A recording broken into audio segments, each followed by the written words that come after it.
He that followeth vain persons is void of understanding. The wicked desireth the net of evil men, but the root of the righteous yieldeth fruit. The wicked is snared by the transgression of his lips, but the just shall come out of trouble. A man shall be satisfied with good by the fruit of his mouth, and the recompense of a man's hands shall be rendered unto him. The way of a fool is right in his own eyes. The way of a fool's right in his own eyes. He that hearkeneth unto counsel is wise. A fool's wrath is presently known, but a prudent man covereth shame. He that speaketh truth showeth forth righteousness, but a false witness deceit.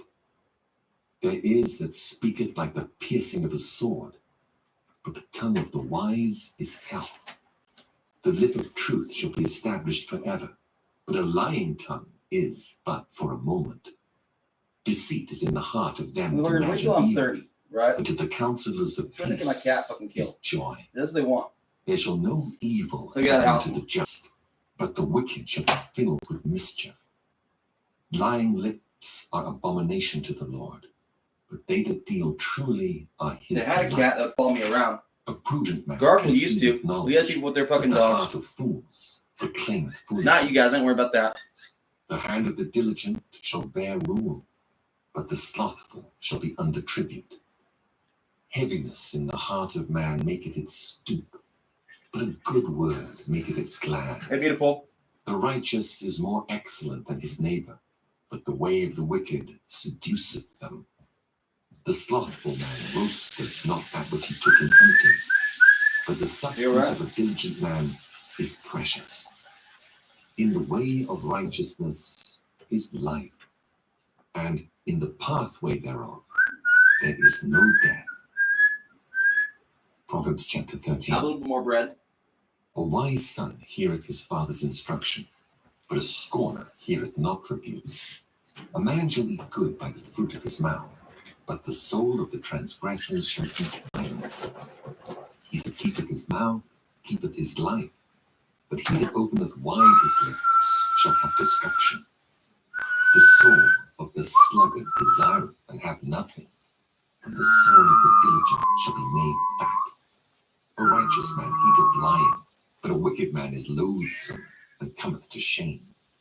Righteousness keepeth him that is upright in the way, but wickedness overthroweth the sinner.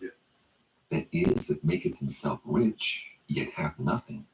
There is that maketh himself poor, yet hath great riches. The ransom of a man's life are his riches, but the poor heareth not. The acorns, mostly acorns. The light of the righteous rejoiceth, seeds, yeah. But the lamp of the wicked shall be put that out. too, yeah. From where? Only by I don't know. Contention. There's a lot of weird. Advised is wisdom. Vultures. Wealth gotten by vanity shall be diminished, but he that gathereth like a million of them, seemingly vultures. Crows, ravens. Maketh the heart sick, but when the desire cometh, it is a tree of life. And yet, Stellar Jason, who our friends mine. The word shall be destroyed, but he that feareth the commandment. Their messengers, they say someone's getting fucking killed to death around here. The law of the wise is a fountain of life to depart from the snares of death. Good understanding. It's windy today. Prevent from going to church because I've seen them in church now. Every prudent man dealeth with knowledge, but a fool layeth open his folly. A wicked messenger falleth into mischief, but a faithful ambassador is health. Poverty and shame shall be to him that refuseth instruction, but he that regardeth reproof shall be honored. The desire accomplished is sweet to the soul, but it is abomination to fools to depart from evil. He that walketh with wise men shall be wise, but a companion of fools not in a long time. See, a really fucking long time. Evil We got to look pursueth like sins, this. but to the righteous good shall That's what be they have, repaid. though. A good man Almost all the leaveth time. an You just don't hear about inheritance to his children's children, and the wealth of the sinner is laid up for the just. Much food is in the tillage of the poor. It's happened in Mount Shasta, California, multiple times now. For want of judgment. He that spareth his rod hateth his son, but he that loveth him chasteneth him betimes. The righteous eateth to the satisfying of his soul, but the belly of the wicked shall want. Proverbs chapter 14. Every wise woman buildeth her house, but the foolish plucketh it down with her hands. He that walketh in his uprightness feareth the Lord, but he that is perverse in his ways despiseth him. In the mouth of the foolish is a rod of pride, but the lips of the wise shall preserve them. Where no oxen are, the crib is clean, but much increase is by the strength of the ox. A faithful witness will not lie, but a false witness will utter lies. A scorner seeketh wisdom and findeth it not, but knowledge is easy unto him that understandeth. Go from the presence of a foolish man, when thou perceivest not in the lips of knowledge. The wisdom of the prudent is to understand his way, but the folly of fools is deceit. The wisdom of the prudent is to understand his way. Sin, but among the righteous, whether you believe it or not. The heart fucking knoweth know his own it. bitterness, and a stranger doth not intermeddle with his joy. The house of the wicked shall be overthrown, but the tabernacle of the upright shall flourish. There is a way that seemeth right unto a man, but the end thereof are the ways of death. Even in laughter the heart is sorrowful, and the end of that mirth is heaviness. The backslider in heart shall be filled with his own ways, and a good man shall be satisfied from himself. The simple believeth every word, but the prudent man looketh well to his going. A wise man feareth and departeth from evil, but the fool rageth and is confident. He that is soon angry dealeth foolishly, and a man of wicked devices is hated. The simple inherit folly, but the prudent are crowned with knowledge. The evil bow before the good, and the wicked at the gates of the righteous. The poor is hated even of his own neighbor, but the rich hath many friends. He that despiseth his neighbor sinneth, but he that hath mercy on the poor, happy is he. Do they not err? I'm practicing that, martial arts, but they don't want me to do mercy and truth shall be to them that devise good. In all labor there is profit, but the talk of the lips tendeth only. See, I know martial arts. The crown of the wise is their riches. How? Because foolishness my spirit guide is folly. A true witness delivereth souls, but a deceitful witness speaketh lies. The fear of the Lord is strong confidence, and his children shall have a place of refuge. The fear of the Lord is a fountain of life, to depart from the snares of death. In the multitude of people is the king's honor, but in the want of people is the destruction of the prince.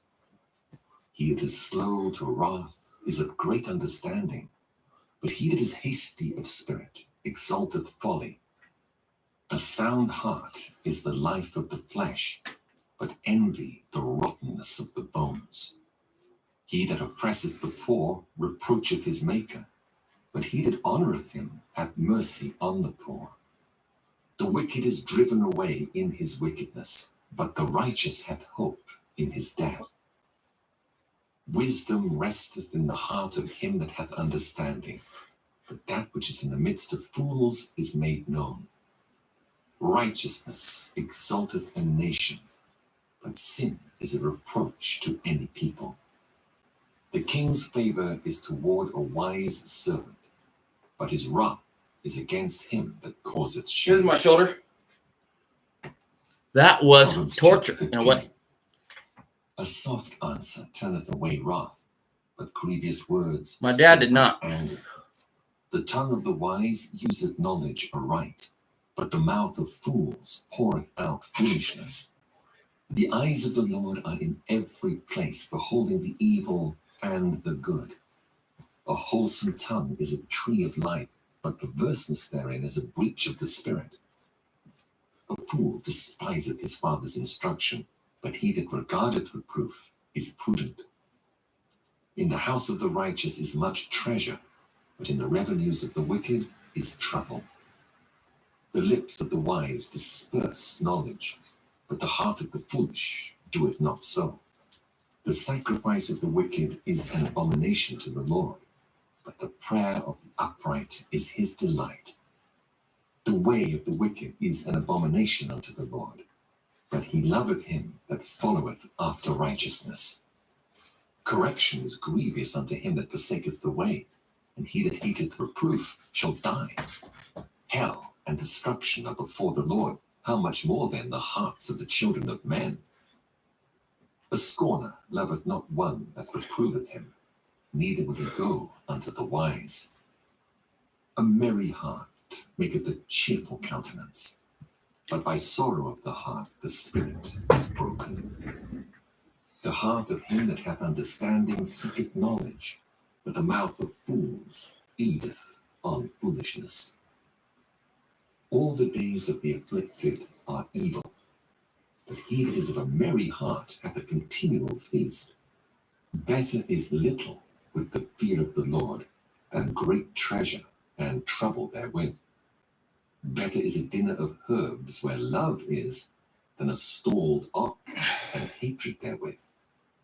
A wrathful man stirreth up strife, but he that is slow to anger appeaseth. Trying to make me stop exercising all the time. The way of the slothful man is as a hedge of thorns. They even try to take my solar plexus from me all the time, and all the time so they can be like, well, proving their points when they've been lying for decades. The foolish man despiseth his mother. Folly is And we joy fucking to him that is know destitute of this. wisdom, but a We've been man of saying this for understanding fucking walketh decades. uprightly. Without counsel, purposes are disappointed, but in the multitude of counselors they are established. A man hath joy by the answer of his mouth, and a word spoken in due season, how good is it? The way of life is above. Here's it breaking his back. Those are implants, I think. From hell beneath. The Lord will destroy the house of the Why proud. answering? I don't know. Would they have seen him live? Then what? He would have been murdered. The thoughts of the wicked Right are then off. damnation to the Lord, but the words of the pure are pleasant words. He that is greedy of gain troubleth his own house, but he that hateth gifts shall live. The heart of the righteous studieth to answer, but the mouth of the wicked poureth out evil things. The Lord is far from the wicked, but he heareth the prayer of the righteous. The light of the eyes rejoiceth the heart, and a good report maketh the bones fat. The ear that heareth the reproof of life abideth among the Man, fucking wise. coward. He that refuseth Rush the instruction fuck up on. despiseth his own soul, but he that heareth reproof getteth understanding. The fear They're not like of that, the they're like Lord that. is They want the to send a message. instruction of wisdom. What happens when you And get too before fucking honor spiritual? is Wait, they're not comfortable. humility. We kind of known this for a long time. No, really long time. That's why we say just, nope, don't go that The way. preparations of the heart in man, and the answer of the tongue is from the Keep your Lord. spirituality simple. All the ways of a man are clean in his own eyes, but the Lord weigheth the spirits. Commit thy works unto the Lord, and thy thoughts shall be established. The Lord hath made all things for himself, yea, even the wicked for the day of evil. Every one that is proud in heart is an abomination to the Lord. Though hand join in hand, he shall not be unpunished. Cure my arthritis by something you would not believe. Iniquity Beating is my hands purged. together. And by the fear of the Lord, men depart from Straight evil. up. No, my grip strength is better than When ever. a man's ways Oh, and please the Lord, and he maketh even his tracing energy channels around all my peace fingers. with him. Stretch them Better is a out. little with Laser righteousness can be painful. than Yeah, cut great them. revenues without Careful. right. A man's heart deviseth his way, but the Lord directeth his steps. Yeah, I've cured arthritis A already. divine sentence No, already. is in the And lips they're of the not king. happy about it. His mouth transgresseth not in judgment. A just weight and Hey, I'm balance 26, so it's faster for me than it would be for you. All the weights But mine of was the getting kind of there. are his work. It is an abomination. I've cured most MS symptoms all fucking ready, but they don't want me to admit that, so they made me go fucking insane. Righteous I fucking knew they were doing. and they love him that speaketh right. The wrath of a king is as messengers of death, but a wise man will pacify it. In the light of the king's Who is countenance, the people? is light. Yeah, the His fucking favor men is in black. the cloud of the latter rain. Actually, they're in white How coats much often. better is it to get wisdom than gold? Clown masks too sometimes, and believe to it or get not. understanding rather to be chosen than silver? The highway of the upright is to depart from evil. He that keepeth his way preserveth his soul. Or why you definitely coming out. Pride goeth Is that a before message? destruction. You can get away with and it, a but you haughty can't. spirit You know what you've done before already. a fall. Better it is to be of an humble spirit with the lowly than to divide the spoil with the But are these proud. guys scared of it? Of course they are. He that handleth a matter wisely shall find good, and whoso trusteth in the Lord, happy is he. The wise in heart shall be called prudent, and the sweetness of the lips increaseth learning. Understanding is a wellspring of life unto him that hath it, but the instruction of fools is folly. The heart of the wise teacheth his mouth, and addeth learning to his lips. Pleasant words are as a honeycomb. You can Garfield. To the What do soul, you look like out here? health You can go in to the papers. Go in the bones. papers. Just don't go to the floor. All right? There is a way that seemeth right unto Like that, I like to man, tear the papers up. but the I know you end tear papers thereof up. are the ways of death. Knock up your lungs up. He that laboureth, laboureth for himself, for his I'll mouth check them out. craveth I hear it. of him. I have a gift for you. An ungodly man diggeth up How evil, much? What you got? and in his lips that is as a There he is. burning fire. A froward man soweth strife, and a whisperer separateth Yep, there's chief me, you, friends. and George on the A straw belt. violent man enticeth his neighbour, and leadeth him into the way that is not good. Precious is a frog spirit. He Yes, he shutteth was. his eyes to devise. So she only ate bugs. She loved eating flies. Lips, he bringeth evil to pass. The hoary head is a crown of glory, if it be found in the way of righteousness. I'm the blue one. You're the orange He one. that is slow to And anger is better than He the is mighty. the yellow one. Go And he figure. that ruleth his Why am I blue? spirit, Because and he I that am taketh sad. a city. The Now, blue lot is cast into the lap, but the whole disposing thereof is of the Lord. Proverbs chapter 17.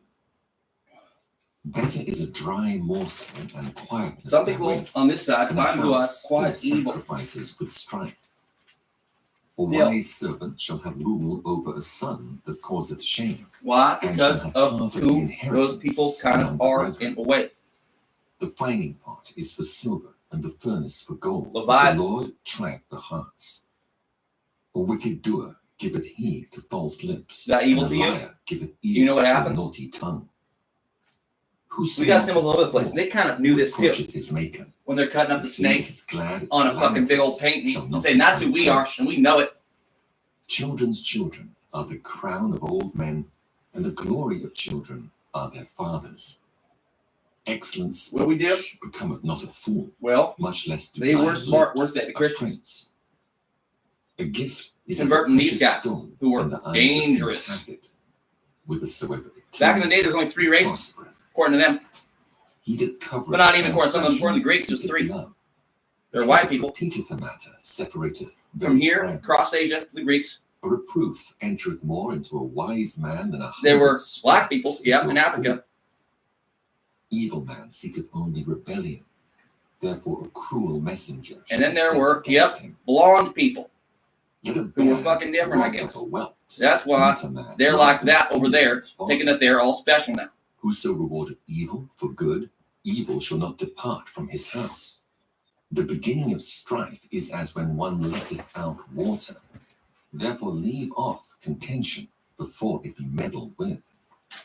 He that justifieth the wicked, and he that condemneth the just, even they both Is that are hypnosis abomination or to the what? Lord. See, that's what they want me to say now in that Wherefore is accent. there a So I price seem like a in the raging hand of fucking the racist. people to But I get wisdom, hate that seeing shit they have no because heart. we're all the fucking same. And I know A this. friend Fucking loveth retards. at all times, and a brother is born for adversity. Fuck me. Yeah, fuck you. Get A me man try to say that who shit, you fucking understands racist fucking striketh clown. hands and becomes surety in the presence I of just his somehow blue friends. eyes to get these guys get all offended He kind of, loveth but not even transgression, though.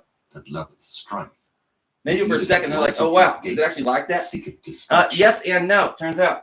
He that hath a froward heart findeth no good, and he that hath a perverse tongue falleth into Why you got mischief. so nervous now? He that begetteth a fool Because I didn't go to doeth church his today, sorrow, and a father and you didn't get me on time. hath no joy. A merry heart doeth good like a medicine, but a broken spirit drieth the bones. A wicked man taketh a gift out of the bosom to pervert the ways of judgment. Wisdom is before him that hath understanding, but the eyes of a fool are in the ends of the earth. A foolish son is a grief to his father, and bitterness to her that bare him. Also to punish Oh, the now they put just me under is not severe good, hypnosis nor again. to strike princes for equity. He that hath knowledge, So I seem like a words, racist and a man of coward. understanding is of an excellent spirit. Even a fool, when he holdeth his peace, is counted wise, and he that shutteth his lips is esteemed a man of understanding. When I not Chapter 18. at all. Through desire, a man, having separated himself, seeketh and intermeddleth with all wisdom.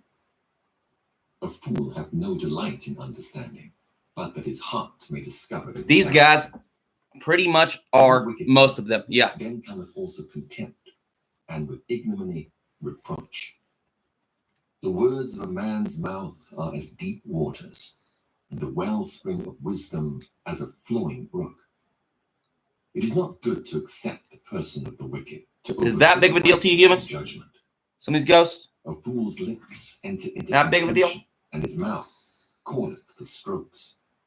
A fool's mouth is his destruction, and his lips are the snare of his soul. The words of a talebearer. Garfield, see, you are in trouble with us a little bit. Into the innermost parts of the belly. He also that is slothful in his work is brother to him that is a great waster. The name of the Lord is a strong tower. The righteous runneth into it and is safe. Really? The See, rich that's man's annoying. wealth is his strong city. Are they? And Where do you want me to go? What am I going to do? Get killed for in it? his own conceit. Yeah, knock it off. Before destruction, the heart of man is haughty, and before honor Garfield, what the is hell now? humility. He that answereth a Wanna matter go to that again? before he heareth, No. it is folly and shame unto him. Because they The are spirit of getting a man excited. is I can feel it. Now they're getting excited, sustained like all happy. But a wounded Because I said something almost racist. The heart of the prudent getteth knowledge, and the ear of the wise seeketh knowledge. But I saw something in the eyes of some of these people that scared And bringeth him before a blue eye. great men. He that is first in his own cause seemeth just, but his neighbor cometh and searcheth him. The lot causeth contentions to cease, and parteth between the multitude. Garfield, no, knock it off with your bullshit. I'm not playing capture the fucking cat with you, motherfucker. City, and their contentions are like the bars of a castle. No, they're triggering me again. A man's belly shall be satisfied with. So I can't listen to the Bible. You're saying you missed church over your cat? Yeah, I did. Death and life are in the power of the tongue, and they that love it shall eat the fruit thereof. The wind took off right before and after. Findeth a good thing, and obtaineth Church was available for me today because I knew, because she knew that somebody was trying to capture me on the way there or on the way back. A man that hath friends must show himself friendly. And They're not to their phone. I'm not even sure they got the call. Sticketh closer than a brother. Proverbs chapter 19. Better is the poor that walketh in his integrity. They did not. I wonder fucking why. Lips and is a fool. Also that the soul be without knowledge, it is not good. And he that hasteth with his feet sinneth. The foolishness of man perverteth his way, and his heart fretteth against the Lord. Wealth maketh many friends, but the poor is separated from his neighbor. A false witness shall not be unpunished, and he that speaketh lies shall not escape. Many will entreat the favor of the prince, and every man is a friend to him that giveth gifts. Now give me all kinds of rules All the brethren of the poor over my head hate him. How much more do his friends that I know about, far but from they him? don't tell me why. Because I'm under some sort of weird investigation over a bunch of fucking bullshit that is straight up B fucking S. So they got me to say a bunch of crazy shit. Now they're like, no, stick him in place so we can capture him and torture him to death in our way, which is in orange or in blue or in a fucking, shed. Much less for a servant to have rule over. Why? Because he's not fucking racist. The discretion of a man If I was fucking racist or a fucking liar, to pass over a transgression. The king's wrath, I wouldn't be scared at all. Lion, but his favor is as dew upon the grass. A foolish son is the calamity of his father, and the contentions of a wife are a continual dropping. House and riches are the inheritance. And where'd that frog go? Why did they make me panic just now? Why'd they do that? And why'd they do that? Slothfulness casteth into a deep sleep, and an idle soul shall suffer. Because I'm a water guy. And we can be evil sometimes, and we can be really, really difficult to eliminate.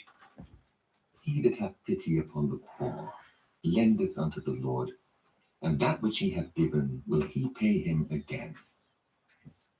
Chasten thy son while there is hope, and let not thy soul spare for his crying. A man of great wrath shall suffer punishment. If thou deliver him, yet thou must do it again. Hear counsel, and receive instruction, that thou mayest be wise in thy latter end. There are many devices in a man's heart, nevertheless the counsel of the Lord, that shall stand. The desire of a man is his kindness, and a poor man is better than a liar.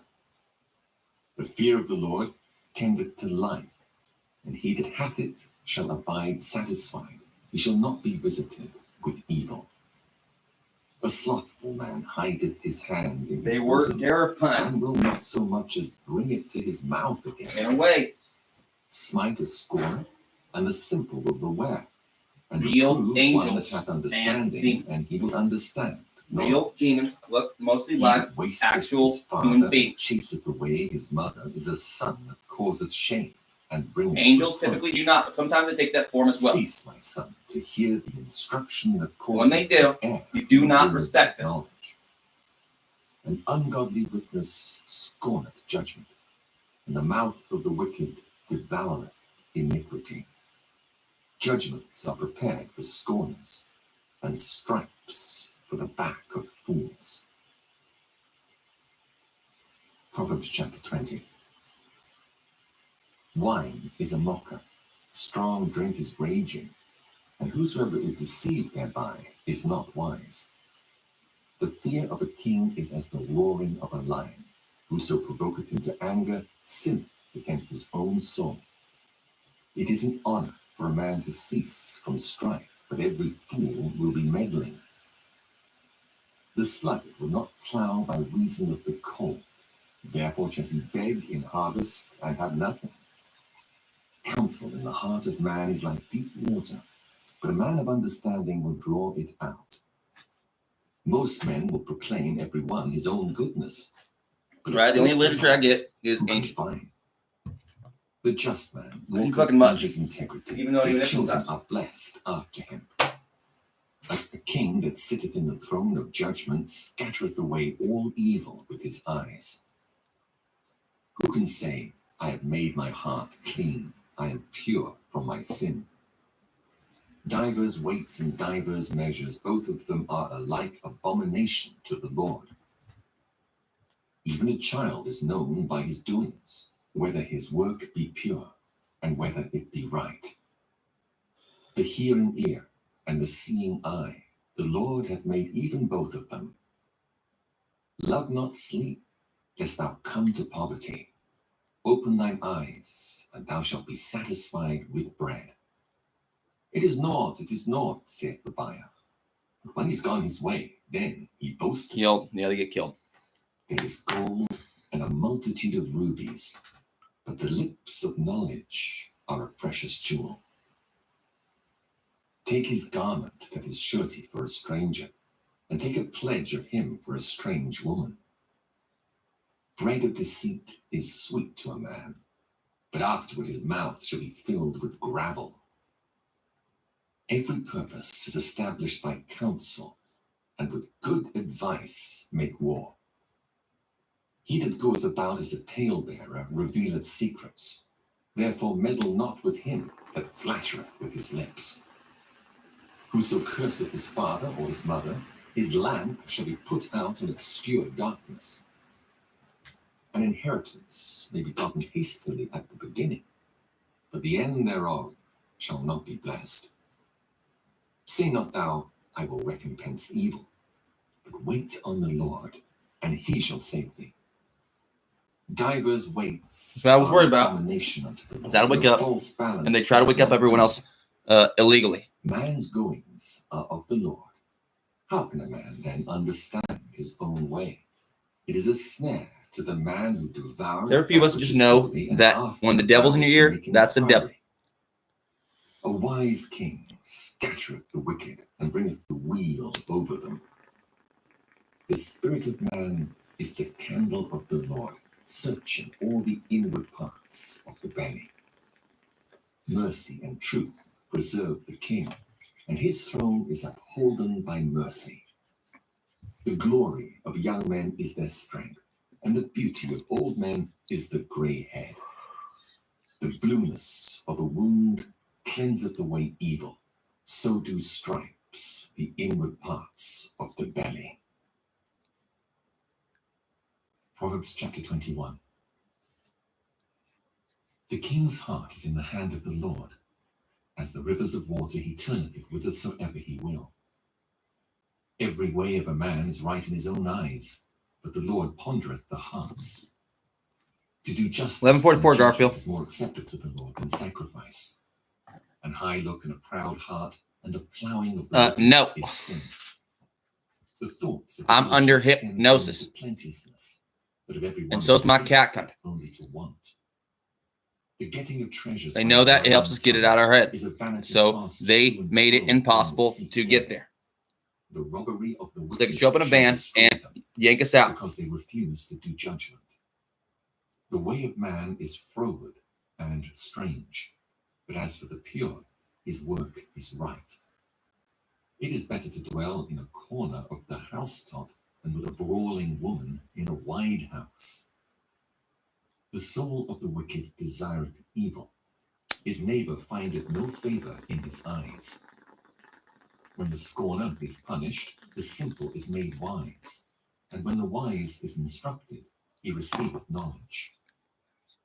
The righteous man wisely considereth the house of the wicked, but God overthroweth the wicked for their wickedness. Whoso stoppeth his ears at the cry of the poor, he also stoppeth himself, but shall not be heard. A gift in secret pacifieth anger, and a reward in the bosom strong wrath. It is joy to the just to do judgment, but destruction shall be to the workers of iniquity.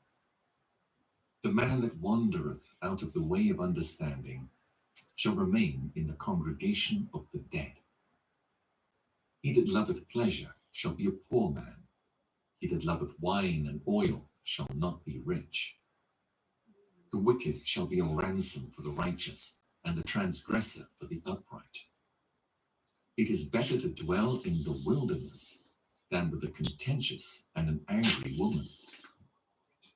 There is treasure to be desired, and oil in the dwelling of the wise, but a foolish man spendeth it up. He that followeth after righteousness and mercy, 10:47, Garfield. Righteousness and honor. A wise man scaleth the city of the mighty, and casteth down the strength of the confidence thereof. Whoso keepeth his mouth and his tongue keepeth his soul from troubles. Proud and haughty scorner is his name, who dealeth in proud wrath. The desire of the slothful killeth him, for his hands refuse to labor. He coveteth greedily all the day long, but the righteous giveth and spareth not. The sacrifice of the wicked is abomination, how much more when he bringeth it with a wicked mind? A false witness shall perish, but the man that heareth speaketh constantly. A wicked man hardeneth his face, but as for the upright, he directeth his way. There is no wisdom, nor understanding, nor counsel against the Lord. How long ago back was that? Who said what about me? Who said what about what? I was about one man. Battle. But safety is of the Lord. Big fucking mouth. Proverbs chapter 22. A good name is rather to be chosen than great riches, and loving favor rather than silver and gold. The rich and poor meet together. The Lord is the maker of them all. A prudent man foreseeth the evil and hideth. They can't be like that. But the simple pass on and are punished.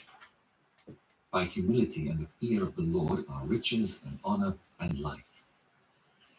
Thorns and snares are in the way of the froward. Garfield, let's get outside now. I'm so fucking irritated with you two for getting up every fucking 5 minutes working relax. And when he is old, he will not depart from it. I understand. You don't ever give me any time to do shit. These people have me panicking over every fucking detail sometimes. He that soweth iniquity. They might have about everything. They care much. They do. Actually, quite a bit. But I did call them. I'll call them back. He that hath a bountiful eye shall be blessed. Garfield, fuck back over here for a second. I'm getting all my stuff together. Because they can just come in the door and scoop you up, and I'll fucking know that no one gives a shit. Shall go out. Yea, strife and reproach shall cease. He that loveth pureness of heart, with the grace of his lips, the king shall be his friend. The eyes of the Lord. We will get shot over there, and no one fucking does shit. The words of the transgressor. The slothful man saith, there is a lion without, I shall be slain in the streets. The mouth of strange women is a. I understand why. He that is abhorred of the Lord shall fall therein. Foolishness is bound in the heart of a child, but the rod of correction shall drive not really from him. Not even. He that oppresseth when they have poor, God to answer to, riches, and he that giveth to the rich, and they kind of fucking know it. Bow down thine ear and hear the words of the wise, and apply thine heart unto my knowledge. For it is a pleasant thing if thou keep them within thee. They shall withal be fitted in thy lips. That thy trust may be in the Lord, I have made known to thee this day, even to thee. Have not I written to thee excellent things in counsels and knowledge, that I might make thee know the certainty of the words of truth, around, fucking that thou mightest answer the words of truth to them that send unto thee?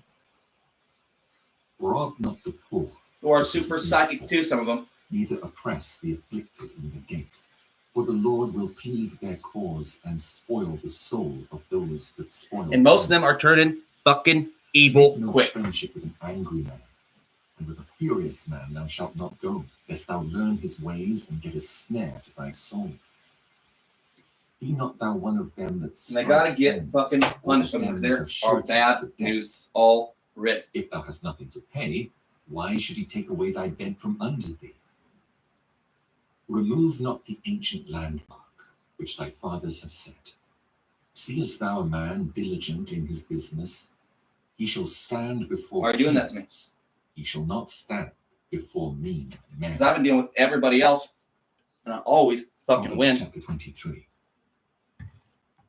When thou sittest to eat with a ruler, consider diligently what is before thee, and the knife to thy throat if thou be a man given to appetite. Be not desirous of his dainties. These demon summoners, for they are deceitful. And they summon demons, and they stick them on people who are loud like that on the even. And that really uses technology because it helps. No, it helps if you know that it's like that and like that and like that too. Eat thou not the bread of him that hath an evil eye. Garfield, what are you fucking doing again?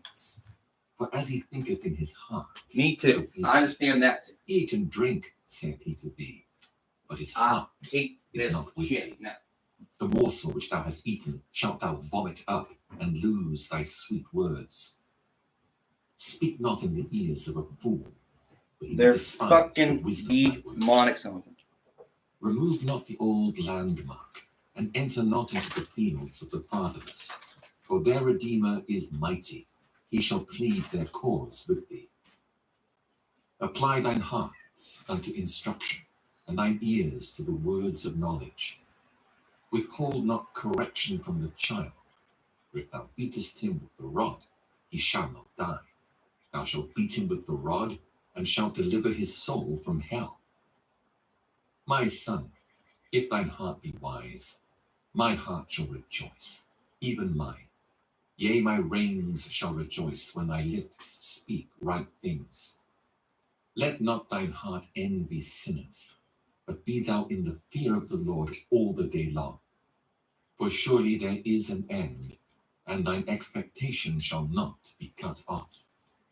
Hear thou, my son, and be wise, and guide thine heart in the way. Be not among wine bibbers, among riotous eaters of flesh. For the drunkard and the glutton shall come to poverty, and drowsiness shall clothe a man with rags. Hearken unto thy father that begat thee, and despise not thy mother when she is old. Buy the truth and sell it not, also wisdom and instruction and understanding. The father of the righteous shall greatly rejoice, and he that begetteth a wise child shall have joy of him. Thy father and thy mother shall be glad, and he that bare thee shall rejoice. Most of them are my age. My son, Some of them are. give me thine heart, and let thine eyes observe my ways. For a whore is a deep ditch, and a strange woman is a narrow exit. She also lieth in wait as for a prey, and increaseth the transgressors among men. Who hath woe? Who hath sorrow? Who hath contentions? Who hath babbled? Who hath wounds without cause? Who hath redness of eyes? They that tarry long after wine, they that throw deceit mixed wine. Look not thou upon the wine when it is red, when it giveth his colour in the cup, when it moveth itself aright. At the last it biteth like a serpent, and stingeth like an arrow. Thine eyes shall behold strange women, and thine heart shall utter perverse things. Yea, thou shalt be as he that lieth down in the midst of the sea, or as he that lieth upon the top of a mast. They're already trying to. I was not sick. They're already trying to drive everyone crazy, and I fucking knew it. Seen it happen already. When shall I awake? I will seek it yet again. Now they don't believe me whatsoever. Be not thou envious against evil men, neither desire to be good by them. For their hearts studieth destruction, and their lips talk of mischief. Through wisdom is the house builded, and by understanding it is established. And by knowledge shall the chambers be filled with all precious and pleasant riches. And what is the purpose? Yea, the man of knowledge increases. For by wise counsel thou shalt make thy war, and in multitude of counselors there is safety. Wisdom is too high for a fool. He openeth not his mouth in the gate. He that deviseth to do evil shall be called a mischievous person. The thought of foolishness is sin, and the scorn is an abomination to men. If thou faint in the day of adversity, thy strength is small. If thou forbear to deliver them that are drawn unto death, and those that are ready to be slain, if thou sayest, behold, he know it not, doth not he that pondereth the heart consider it? And he that keepeth the soul, doth not he know it? And shall not he render to every man according to his works? My son, eat thou honey, because it is good, and the honeycomb, which is sweet to thy taste. So shall the knowledge of wisdom be unto thy soul. When thou hast found it, then there shall be a reward, and thy expectation shall not be cut off. Lay not wait, O wicked man, against the dwelling of the righteous. Spoil not his resting place. For a just man falleth 7 times and riseth up again. But the wicked shall fall into mischief. Rejoice not when the fall, and let not thine heart be glad when he stumble. And rejoice in it, and it displease him, and turn away his wrath from thee. Fret not thyself because of evil men, neither be thou envious of the wicked. For there shall be no reward to the evil man. The candle of the wicked shall be put out. My son, fear thou the Lord and the king, and meddle not with them that are given to change. For their their calamity shall rise suddenly, and who knoweth the ruin of them? These things also belong to the wise. It is not good to have respect of persons in judgment. He that said unto the wicked, Thou art righteous, him shall people curse, nations shall fall. But to them that rebuke him shall be delight, and a good blessing shall come upon him. Every man shall kiss his lips, and give it a right answer. Prepare thy work without, and make it fit for thyself in the field, and afterwards build thy house. Be not a witness against thy neighbor without cause, and deceive not with thy lips. Say not, I will do so to him as he hath done to me. I will render to the man according to his work. I went by the field of the sloth, and by the vineyard of the man old of understanding. And lo, it was all grown over with thorns, and nettles had covered the face thereof, and the stone wall thereof was broken down. And I saw and considered it well. I looked upon it, and received instruction. Yet a little sleep, a little slumber, a little folding of the hands to sleep. So shall thy poverty come as one that travelleth, and thy want as an armed man. Proverbs chapter 25. These are also proverbs of Solomon, which the men of Hezekiah king of Judah commanded. It is the glory of God to conceive a thing, but the honor of kings is to search out a matter. The heaven for height, and the earth for depth, and the heart of kings is unsearchable. Take away the dross from the silver, and there shall come forth a vessel for the finding. Take away the wicked from before the king, and his throne shall be established in righteousness. Put not forth thyself in the presence of the king, and stand not in the place of great men. For better it is that it be said unto thee, How's your nose doing, Garfield? Better? Than that thou shouldest be put lower in the presence of the prince whom thine eyes have seen. Much better. Go not forth hastily to strive, lest thou know not what to do in the end thereof, when thy neighbor hath put thee to shame.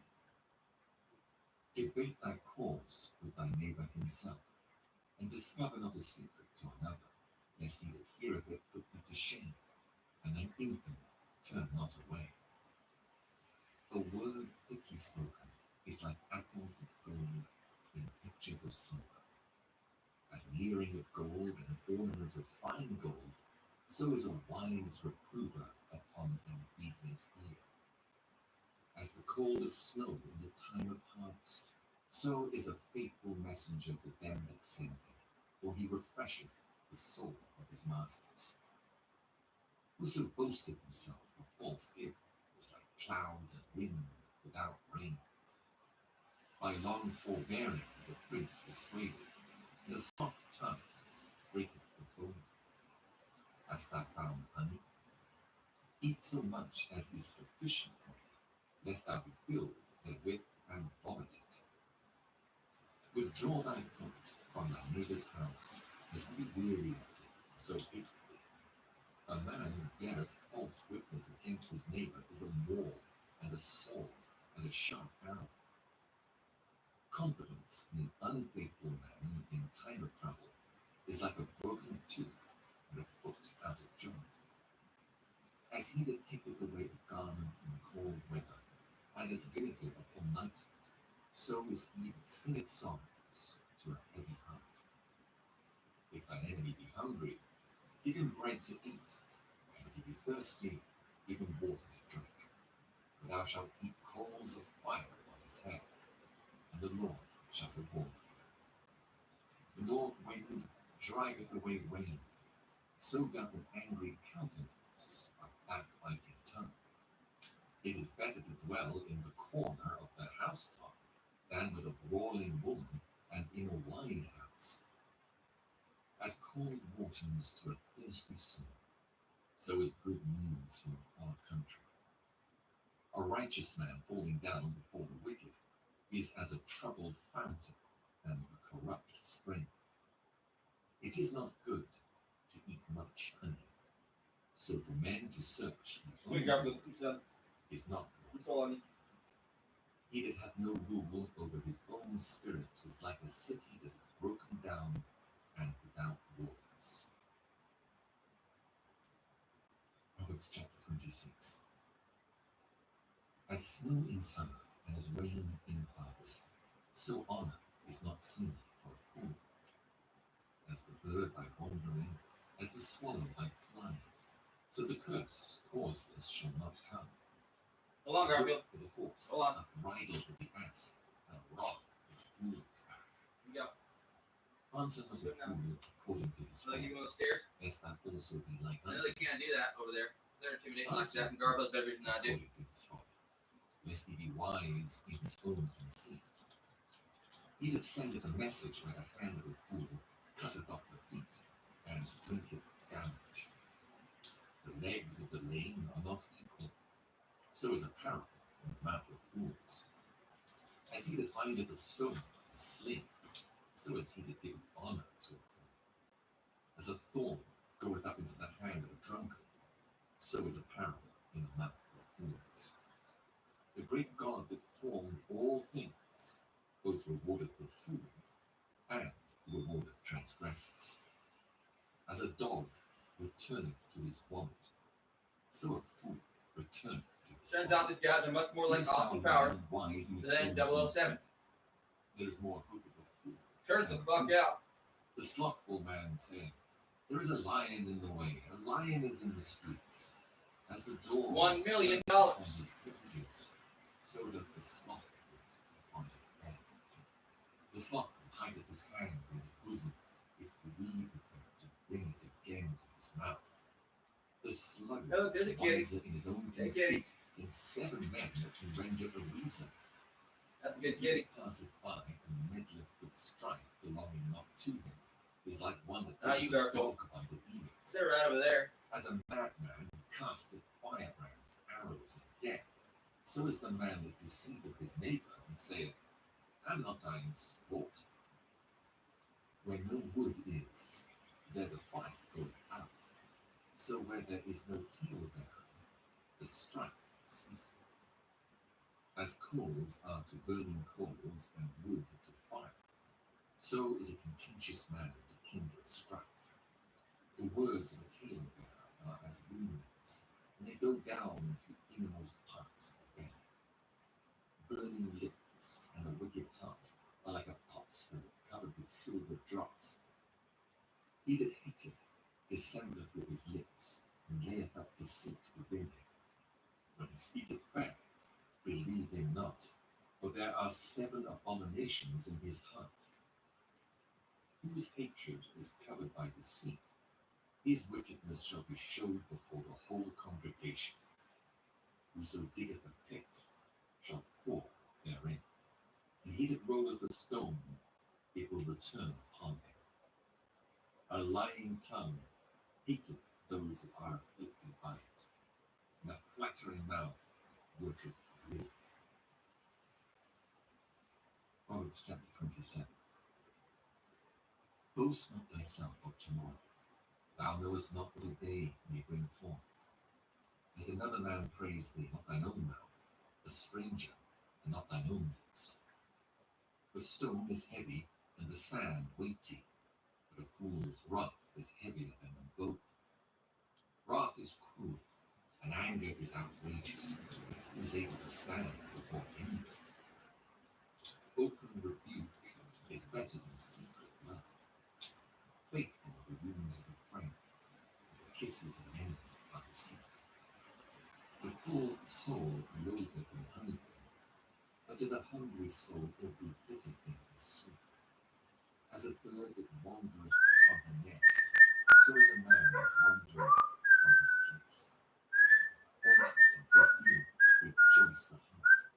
So doth the sweetness of man's friend. That does seem bust my whistling down. A known friend and thy father's I was friend way better forsake at not. everything. Neither go They into thy fucking father's house knew in it. the day of thy calamity. For better is a neighbor that is near than a brother far off. My son, be wise, and make my heart glad. Rocks will worry about themselves and all the bullshit they've already pulled. Perceive the evil and hide it themselves. But the simple pass on a punch. Take his So they tried, and now they're wondering, almost the goal. How did my cat back magically? Whether or not they're going to get destroyed in hell. They don't want to come around and talk to me at all. At all. Not at all. They want to scare me away from every place they are. They know they're fucking demons now. And a contentious woman, not a lamp, who so hideth her, hideth the wind, and the ointment of his right hand, which parades. Iron sharpeneth iron, so a man sharpeneth the countenance of his friend. Whoso keepeth the fig tree shall eat the fruit thereof, so he that waiteth on his master shall be honoured.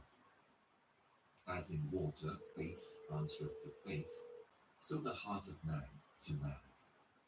Hell and destruction are never full, so the eyes of man are never satisfied. As the finding pot for silver and the furnace for gold, so is a man to his praise. Though thou shouldest bray a fool in a mortar among wheat with a pestle, yet will not his foolishness depart from thee. Be thou diligent to know the state of thy thoughts, and look well to thy words.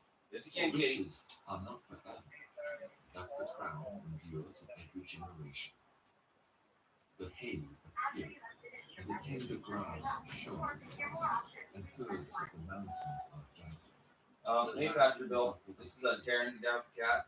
I was just checking in, telling you I missed church because of the weather, and I'll likely be there next week. For the food of thy household, and for the maintenance for thy acres. I felt guilty. Proverbs chapter 28. The wicked flee when no man pursues, but the righteous are bold as a lion. For the transgression of the land, many are the princes thereof. But by a man of understanding and knowledge, the state thereof shall be prolonged. A poor man oppresseth the poor, like a sweeping rain which leaveth no food. They that forsake the Lord praise the wicked, but such as keep the Lord contain them. See how being becomes synchronicity? Evil men understand not judgment, but they that seek the Lord understand all things. Better is the poor that walketh in his uprightness, and he that is perverse in his ways, though he be rich. Whoso keepeth the law is a wise son, but he that is a companion of riotous men shameth his father. He that by usury and unjust gain increaseth his substance, he shall gather it for him that will pity the poor. He that turneth away his ear from hearing the law, even his prayer shall be abomination. Nope, M fucking S. Whoso causeth severe the righteous hypnosis, to and yeah, astray actually, from the evil way, body control he as shall well. fall himself into his own pit. But you can only reverse with the correct breathing techniques, which are very difficult when you're under severe hypnosis, physically up. But the poor that have understanding searcheth it out. When righteous men do rejoice, it is great glory. But when the wicked rise, a man When the wicked rise, a man is hidden. But not really. Whoso confesseth and forsaketh them shall have mercy. Happy is the man that feareth always. Happy is the man that feareth always. His heart shall fall into mischief. As a roaring lion and a raging bear. As a roaring lion and a raging bear. The poor people. Oh, Garfield, I know who we are. That wanteth understanding is also a great oppressor. But he that hateth covetousness shall prolong his days. And Garfield's a cat through and through, and I know this about Garfield. No, he is cat as it gets, almost having a short nose. Whoso walketh But you gotta believe in him. He that is perverse in his way. Why? Because he was fine, really handsome. He that tilleth his Cats, they can tilt the really handsome. Ow! Ow! Really, he was like that. Persons shall have poverty enough. The faithful shall abound. Bite me harder next time. Bite your dad real hard. Make a haste to let him know. You can't. You get away with it. You know you can't get away with it? Is, well, I guess you can. I'm trying to be nicer at the morning. I was nice this morning, wasn't I? Pretty much, except when you get down at night. Rich and evil eye. and considereth not the poverty. God test the stars a little bit. He that Not too rebuketh much a on. man afterwards shall find more favor than he that flattereth with the tongue. I love you. You're handsome. Whoso robbeth his father John, or what's his that? mother and saith, it is no transgression, the same is the companion of the It works. destroyer. Can't think He of that those is of a words. proud heart stirreth up strife, You gotta get but some he in that there. putteth his trust in What's the enough so you Lord can set shall the be fear? made fat. He that trusteth in his own heart is a fool, but whoso walketh wisely, he shall be delivered. He that giveth unto the poor shall not lack, but he that hideth his eyes shall have many curse. When the wicked rise, men hide themselves, but when they perish, the righteous increase. Proverbs chapter 29.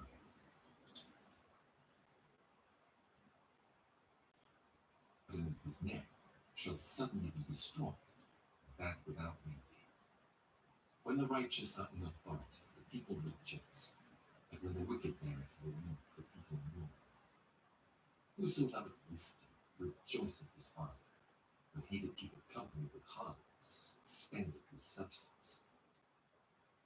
The king by judgment establisheth the land, but he that receiveth gifts overthroweth it.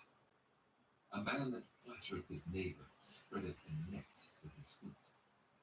In the transgression of an evil man there is a snare, but the righteous not sin and rejoice. The righteous considereth the cause of the poor, but the wicked regardeth not to know it. Scornful men bring a city into a snare, wise men turn away from it. If a wise man contendeth with a foolish man, whether he rage or laugh, there is no rest. The bloodthirsty eat the upright, but the just seek his soul. A fool uttereth all his mind, but a wise man keepeth his hand in confidence. If a ruler hearken to lies, all his servants are wicked. The poor and the deceitful man meet together. The Lord lighteneth both their eyes. The king that faithfully judgeth the poor, his throne shall be established forever. The rod and reproof give wisdom, but a child left to himself bringeth his mother to shame. When the wicked are multiplied, transgression increaseth, but the righteous shall see therefore. Correct thy son, and he shall give thee rest, yea, he shall give delight unto thy soul. Where there is no vision, the people perish, but he that keepeth the law, happy is he. A servant will not be corrected by words, for though he understand, he will not answer. Seest thou a man that is hasty in his words? There is more hope of a fool than of him. He that delicately bringeth up his servant for a child shall have him become his son at the length. Every man stirreth up strife. Yeah, they do. Yeah, they do. Boundeth in transgression. A man's pride shall bring him low, but honor shall uphold the humble in sight. Whoso is partner with a thief eateth his own soul. He heareth cursing, and bewrayeth not. The fear of man bringeth a snare, but whoso putteth his trust in the Lord shall be safe. Many seek the ruler's favor, but every man's judgment cometh Look at me. from Look at me. the Lord. Which I love you. An unjust man is an I know you're not happy abomination with to the just, I know you're not and happy. he that is upright in the way. I know you're not. I know you're not happy with me. Just like a kid gets in a state of emergency, pretty much. The words of Hagar, the son of Jacob, even the prophet. See, this happens in third world countries a lot. Shit just like this. No, just like this. Surely I am more brutish than any man, and have not the understanding of the man. I need to learn wisdom. Usually, though, it's with a human child. Who hath ascended But you'd be surprised or descended? Who hath when you lose a child like that in a way like that. Who hath bound the waters? Talking about my other cat. Who hath That's how it was for me. Sorry to offend people. What is his name? And what is his son's name? But in my short life, Every word I love that cat more than my mom or dad or any of my siblings or any girl I ever met. By a lot. No, by a fucking lot. not unto his words, lest he reprove. More myself by everything, almost. 2 things that I require of thee, deny me them not before I die. Remove far from me vanity and lies. Give me neither poverty nor riches. Feed me with food convenient for me, lest I be full and deny thee and say, Who is the Lord? Or lest I be poor and sleep and take the name of my God in vain. Accuse not a servant unto his master, lest he curse thee, and thou be found guilty. There is a generation that curseth their father, and doth not bless their mother. There is a generation that are pure in their own eyes. When people choke to death, not wash from their filthiness.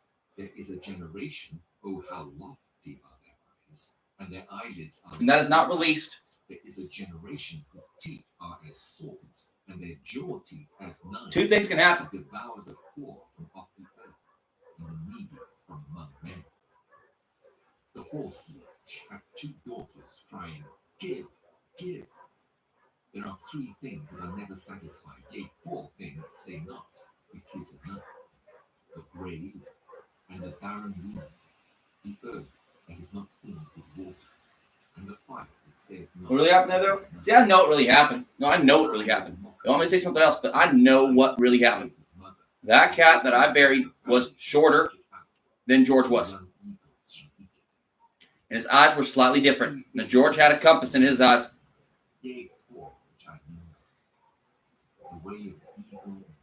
Now, that cat held up the sky, and I fucking knew it.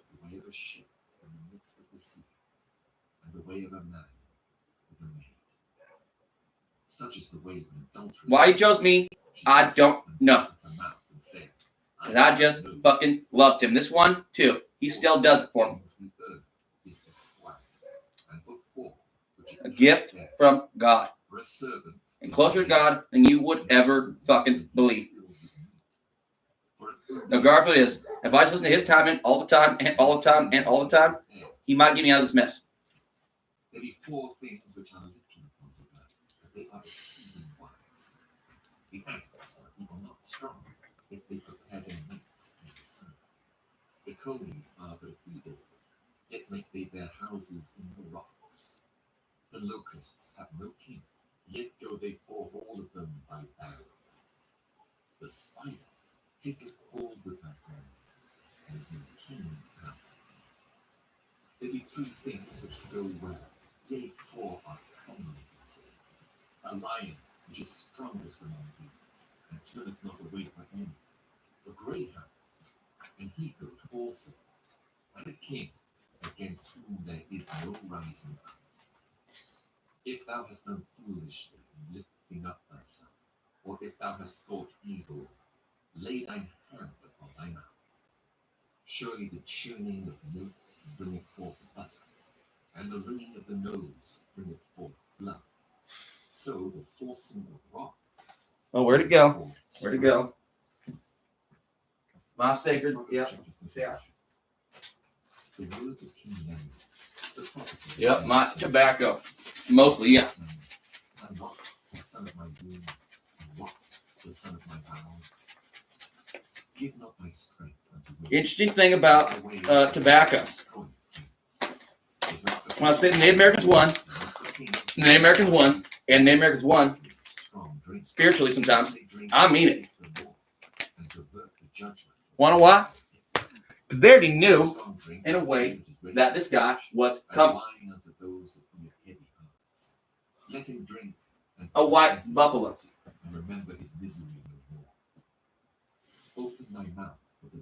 Was born in the making of my enlightenment.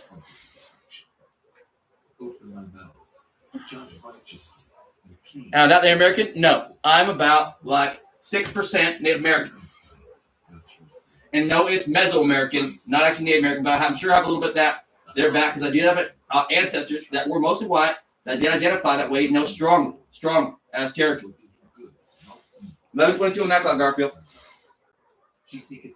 However, I know that Jesus Christ actually did travel all the way to America back in the day. Mormons were not wrong about that.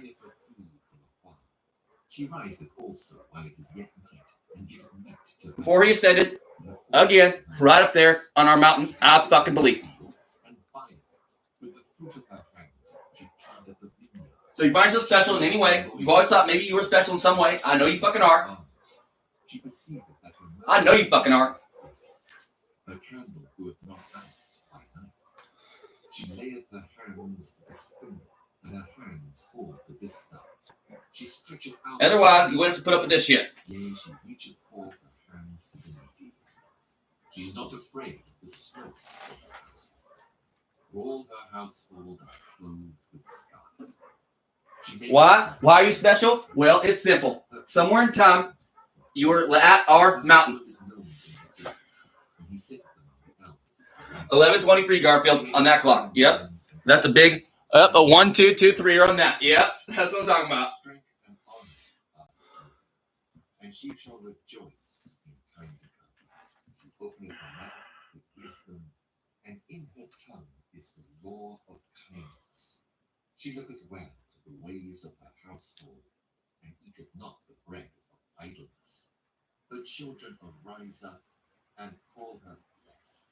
Her husband also, he praiseth her. Many daughters have done virtuously, thou excellest them all. Favor is deceitful, and beauty is vain. No, these guys are good with the pellet gun. Feareth the Lord, she shall be praised. Give her of the fruit of her hand. Me and Garfield just don't seem to get hit with guns. Although Garfield has. No, Garfield has been hit with a pellet gun. And I knew it too. He came home. I knew he used to fight with cats sometimes, but he'd get them. He'd get them. They'd get him good sometimes. But he came home a couple times with a hole in his chest or head. And he fucking regenerated. Open this discussion with a few lines from Rudyard Kipling. We had a teapot and let it leak. Not repairing made it worse. Now we've had no tea for a week, and the bottom's out of the universe. And this is more or less the subject of our discussion. What's happened to the bottom of the universe? You did that. Do I hold you responsible? I sure as fuck do. Because I've had every fucking demon in the world on me, and I did not do any of that shit. And today, probably 10% of mankind, maybe less, is administering the other 90%. Very seldom having any direct contact with the needs and problems of that vast majority. Therefore, at this time, it is about the... So I see other cats outside now, which makes me excited in a way. It means not killing every fucking cat, but I'm missing a couple sometimes. One that looks just like Precious, almost, and was around for like 10 fucking years. Some other ones that look just like Big George, like 5 of them. George had to tell them that he was that cat, not them, and they were kind of sad about it because I would have liked those cats a lot, and I knew it. And yet this tremendous common sense. And yes, a couple of cats that looked a lot like my son Garfield. But why though, Taran? Because I am like that. This is my mission from God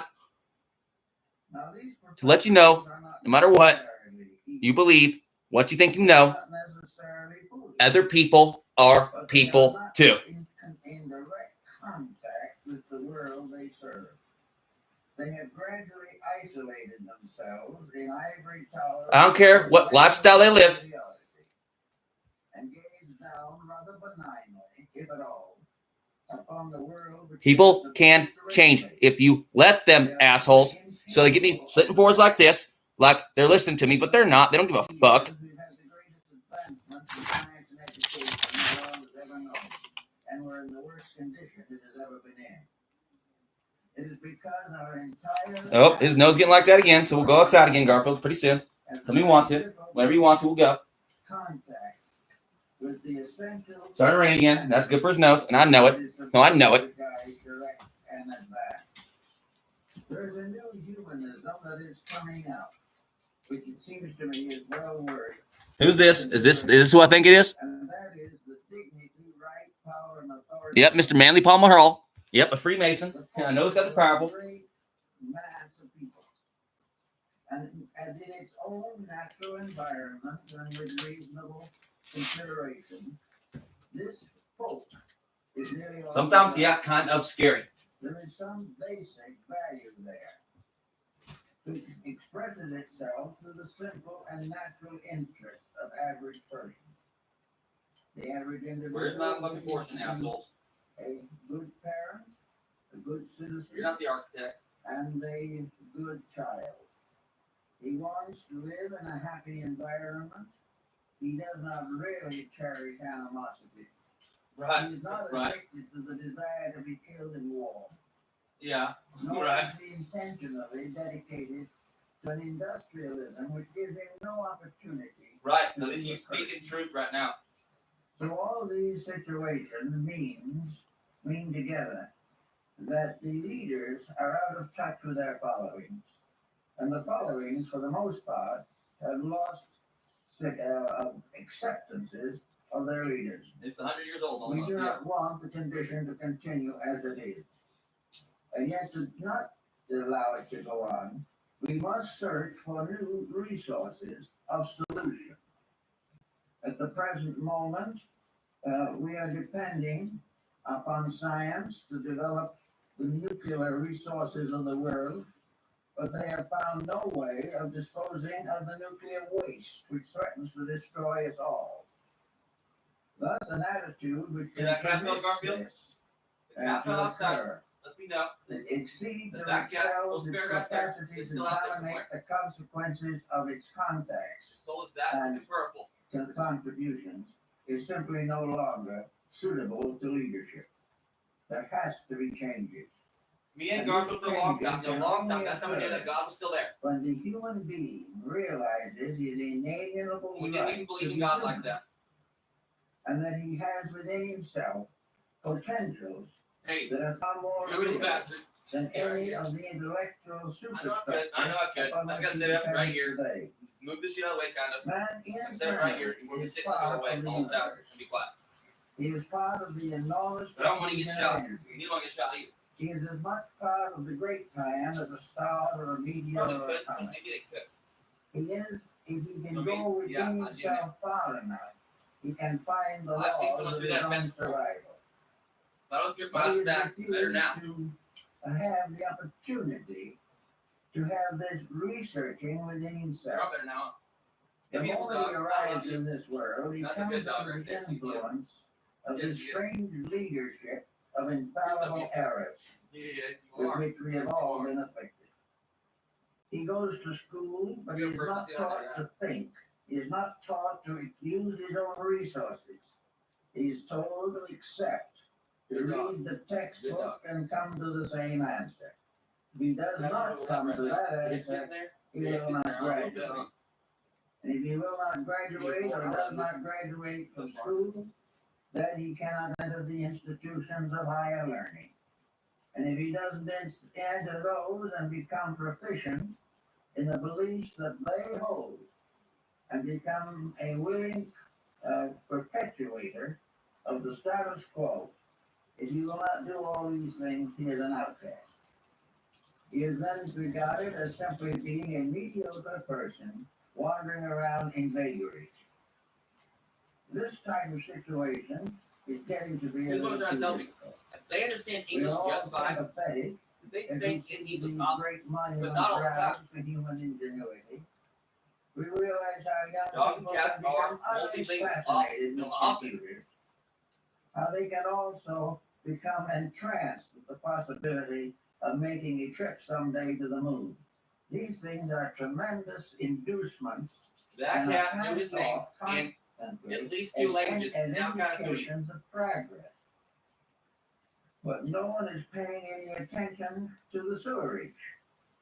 Out of these predicaments that we are passing through She knows is the a name of multiple vast languages too. byproduct He knows a of lot of waste, the name of a lot of languages too. a Because he's down in byproduct of Celtic. danger, of war, Where hell is located a on this planet? byproduct I'm still trying to find out. of epidemical When we do, diseases, we will of destroy it. disturbance of Earth's balance, of disruption of I believe parts of it are under an all airport these things are the somewhere in town. results of unthought out programs in which no one is interested in doing anything except landing on a planet somewhere else. Yep. All that fucking, And you know, no time or thought crazy to shit take turns care out of if the it's like planet that, that it we is live like on that. today. Now, it's very hard to convince people that we should be more thoughtful in these matters. But Okay. a press report after other, and many of them, show the difficulties and the dangers of all these situations brought home to us almost every day. Something should be done. But the great remote body of the approved professionals does not pay any attention to these rumors abroad. Right, the approved They professionals. arise from the unenlightened, whereas those of special privileges What and about them, huh? educational dedications will right on adding to the mess. So out of it, I think we have They're to fucking find out smart. where we stand in relation to ourselves. We have been given a terrible inferiority complex. Right. The They're average too individual worried about having an bows inferiority hopelessly and complex helplessly before the wisdom to really of the get their elect. jobs done sometimes. He is Approved afraid to professionals. express himself because he will open his Others environment get to fucking ridicule. fired nowadays. He's not sure of himself because he's been talked down from the time he was old enough to read and write. He is therefore in a confused state and has forgotten that of all the devices that man has developed, he will never develop one as important as that which was bestowed upon him by nature. Right. So, You know me, Garfield? this is the burden that we have to study more and more carefully these days. If we are looking for solutions to problems, there is no use looking where problems are being made and never solved. If we want to find out how to survive, we must gradually discover what is threatening our survival Right. and do Right. what we can Right. to correct it. Somewhere within the individual, if he digs deeply into himself, there is a mysterious faculty that perhaps we can call common sense. It is in likelihood Common the sense. basic qualities of mind. I gotta go pee, It Garfield. is that Quite a bit, intellection yeah, which quite has a been given to all of us by a power greater than ourselves. The mind is an instrument to be used, not to be abused. Its uses must always solve something. Its abuses must always tear down something. Now, the mind being a mysterious instrument which no go, one potty. has been able to accurately define, and Let's our go, potty. higher professionals do not Where you little box go? I took it outside, man. because to do so, Not they healthy would be for forced No to more. examine the Nose all causes and the factors they wish to ignore. But the mind remains as the one saving hope in this particular emergency. Somewhere within each individual is a kind of solutional power which should be cultivated instead of inhibited. The moment we find that a child has a mind to think with, we should help it to think with that mind. Thinking is very different from accepting somebody else's thoughts. Thinking is not to be gained simply by reading a textbook and agreeing with the author, or for that matter, disagreeing with the author.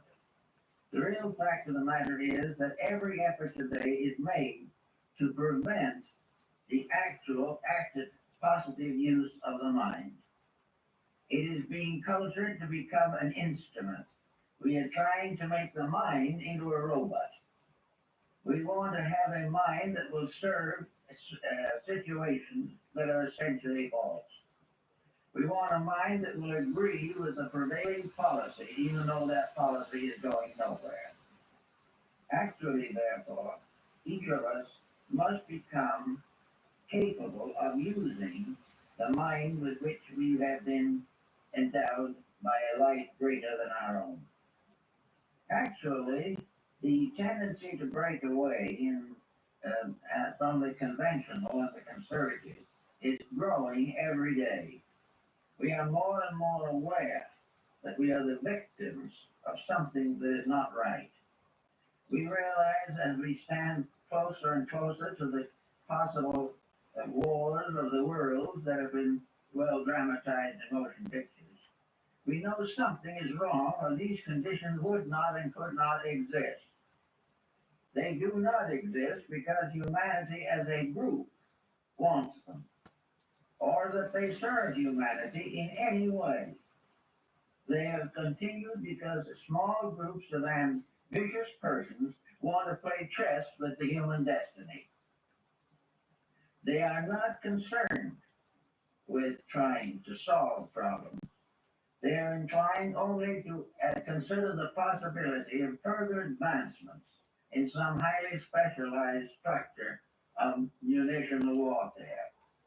They are interested only in digging in and finding more abstract theories which they can turn to the advantage of limited groups.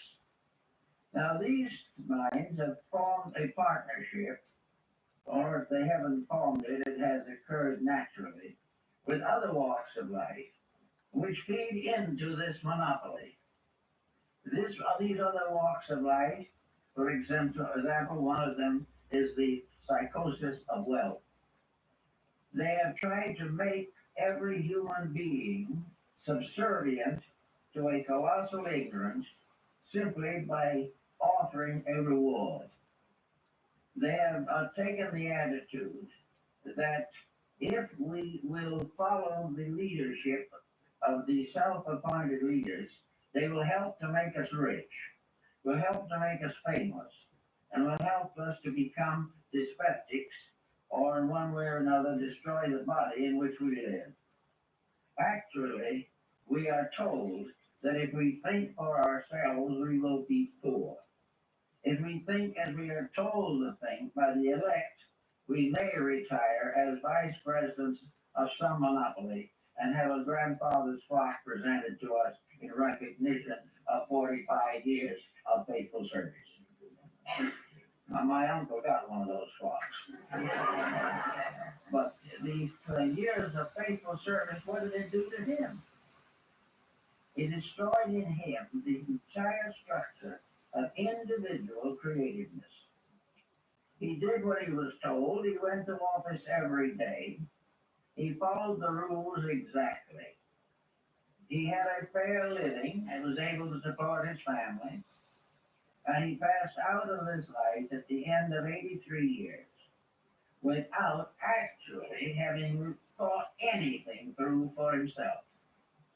He had no idea of the kind of world he lived in, and for him, pleasure and success was to be able to take a ride in a sailboat. Now, this is what has been gradually happening. The sailboat has now become a yacht, a land yacht, and living has now gone into the multiple figures so that the elite can hardly get by on $1 million a year. But with all this money, what is being solved? Nothing. The individual in his wealth goes down to sickness and death, and the more money he has, the more extravagant his death will be. So we are in a bind. And those who are supposed to get us out of the bind are getting us further into it. So the problem arises that more and more there are rebellions, revolts, revolutions, in which individuals are tired of the way we are mistreated by those who are pretending to be our superiors. We are not referring now to political superiors. We are not referring to those who become dictators or to those ragged and rugged generals who lead bandits through the hinterland. We are referring more directly to the type of leadership which, under one guise or another, prevents us from growing out of the disasters which have been created for us. Now, they will almost always say, of course, that we made these disasters for ourselves. There's no reason why we couldn't have lived well in spite of the upper crust with its eternal problems. The answer to the thing is, it doesn't work quite like that. The moment we fail to conform, we are penalized. It is not a case of where we are better off by trying to be ourselves. We are told, and it is proven to us, that if we break the pattern, if we do not follow the mistakes of the ages, we will be in tragic conditions now, and there will be no remedy. In other words, if we want to go out and beg for world peace, this is a kind of treason for which we will be penalized not only by the leaders, but by those whom they have indoctrinated right down to members of our own families. The whole situation is out of hand. But inside of us, there is still this humanity. There is a power inside of the person, which is the only possible solution to the problem. Each child coming into the world should regard it as an inalienable right that he has the privilege and the right and the inalienable need to become a person, to think, to use the faculties that he has gained, trust in other previous embodiments. Certainly he comes into the world capable of a contribution. But in order to make that contribution, he must now go through an elaborate process of having his individuality killed and being forced to recognize that individuality is dangerous to all of the material advantages which he hopes to gain from life. There was one comforting thought, however, and that is that these advantages that he is suffering so much to maintain are themselves failing, and by degrees every advantage is being wiped out by a corresponding disadvantage, which threatens the survival of the race. Back somewhere in the old days, we have wondered sometimes how civilization started. How did we begin this strange, curious, and complicated journey down through time? Who started it off? And where in the world did the great foundations of our knowledge come from? Who were the first scholars? Who painted the first picture? Who wrote the first piece of music? Yeah, it's noon. Yep. Who was the first to find the means of healing the sick, or of creating a code of laws for the benefit of humanity? Well, you're right. We're not quite sure, but we know that these things did not come from some privileged over class. Jesus Christ. Yep. They Right. came Right. to Fucking the there. Right there. recognition of the necessities of survival. Right there. And Right there. created the great code of Babylon, which was to become the basis of every moral and ethical code that ever followed. What are you doing there, Garfield? Able to Why are you doing that now? copy it No, it's not from safe back something there. earlier. It came out of the ordinary practices of the day. We live in a world that we live in it, much more restricted, but still, there were the token symbols of everything that was going to come. So he found out that people shouted their goods. They cheated each other. Then when they built a house, they did not put in the materials they had promised. When they said they would do something, they did not keep their word. When no one was looking, they stole something. When someone else was not looking, somebody stole a man's wife. All the way along, there were injustices. So to meet the injustice, Hammurabi created a code of ethics. He said very simply, if you stole, you have to put it back and be punished. If the house doesn't stand up, the man who built it will be penalized, and if he does not make a good correction, we'll toss him in prison. Little by little, these common errors were smoked out, not because some one individual was greatly concerned in solving the problems, but because most people couldn't live with the problems until something was done about them. Right. In the Spartan system, Lycurgus became a very prominent figure. He found that the Spartans were rich and powerful and given to luxury, that they were now trotting about as though they owned the earth, that their morals were getting worse as their prosperity grew greater. So he decided to put the whole thing back into its old pattern, the way it was. And he created a system so strict in Sparta that he cut crime down to virtually nothing. And it was very simple. When difficulties arose, they were looked over carefully, thing had the book thrown at him. Probably a rock at that time. And he was punished properly. He couldn't hire a lawyer to get out of it. He couldn't talk himself out of it. He had to face the consequence of his own actions. And also, like Curtis, made self-discipline and the curtailment of luxuries the basis of national strength. Now, we don't particularly want to follow his example, but it doesn't seem that luxury today is improving as much. In fact, we are now suffering from all the ailments that Lycurgus decided he was going to cure. And for 500 years, he did cure them. And after he was gone, the process was continued, and for a long time, Sparta was more or less a well-disciplined, orderly, low-crime country. But of course, that was long ago. We're supposed to forget these things and not to realize how our forebears solved problems. The great intellectuals tell us, don't worry about the past. We've outgrown all those homely laws. What do you know about their garbage? Look to the future. I told you dusty corners. Now people are beginning to Gotta get more look cleaned out. if you really don't like what they see. It's hard when you're always holding around The here. future doesn't look very attractive. And they We fucking know realize this. that back in those days, when the tribal chieftain made the rules, when some That was different. Yeah, I'm just gonna put it all decisions back of in the state, fucking garage. Basically all. Bag it all up. legislators bowed before the Back around. Just gonna get out of there. Go to waste now. and depended upon divine That'll be a year. support It'll be for pretty perpetuation much and pretty much. of their priestly and princely activities. Things were quite a bit different. They were never perfect. But there were things that were happening all the way along that could have helped. In the midst of all of this, we also had the Mosaic Code. Now, Moses was not a graduate with a Phi Beta Kappa T.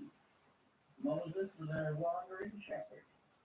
Jesus never went to the university. But his rules, laws, and principles were greater and more noble and more enduring than all of the accumulated intellectualism of the last 2,000 years. And out of it all has come a tremendous moral influence on mankind. Not because he needs to. Between Moses and Jesus, the foundations of the morality of the West were established. Both of these were simple persons, comparatively unknown in their own time, not leaders of any particular branch, but persons who had discovered the power of the individual to be right and what that power could do in the long run of human destiny. So we have these codes, but as they interfere with our present programs of progress, we have a tendency to deny them. It is easy for the intellectual to refer to the mythologies of religion. It is very possible for the physicists to assume that the idea of God is an escape mechanism of the unintelligent. But at the same time, this escape mechanism was an escape, and the situation we're setting up doesn't seem to have an escape. We do not find the answers. We do not find something better to take the place of that which has been gradually run down by sophistry. We are not solving these problems. There are trends, however, showing up, and I think perhaps our national situation is going to contribute somewhat to them, in which the facts are becoming undeniable, and where we are no longer going to listen to the type of thing that we have been hearing for so long. We're not going to allow education to simply prepare us to be animated robots. That we are not going to fall into the old patterns and stay there forever. Even 50 years ago, we had mental freedoms that we do not have today. And our debts were much slower than they are now. The efforts to pass on a sophisticated theory of life has dismally failed. It was discovered, and this fact was clearly proven in the recent effort of the People's Republic of China to make the great leap into futurity. They made the leap and fell flat on their faces. It was a complete, dismal failure. They had decided to cut off forever all relations to the past. They were not going to listen to the sages of old anymore. They were going to become completely emancipated. They were going to live only for the future, under the dictate of a small group of politicians. The thing was so tragic that it will probably never be repeated again because no one will have the nerve to go through it.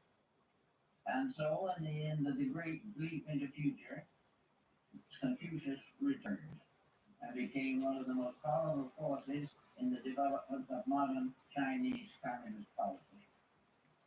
The same happened in the Tibetan misery. The Chinese themselves are now apologizing for it.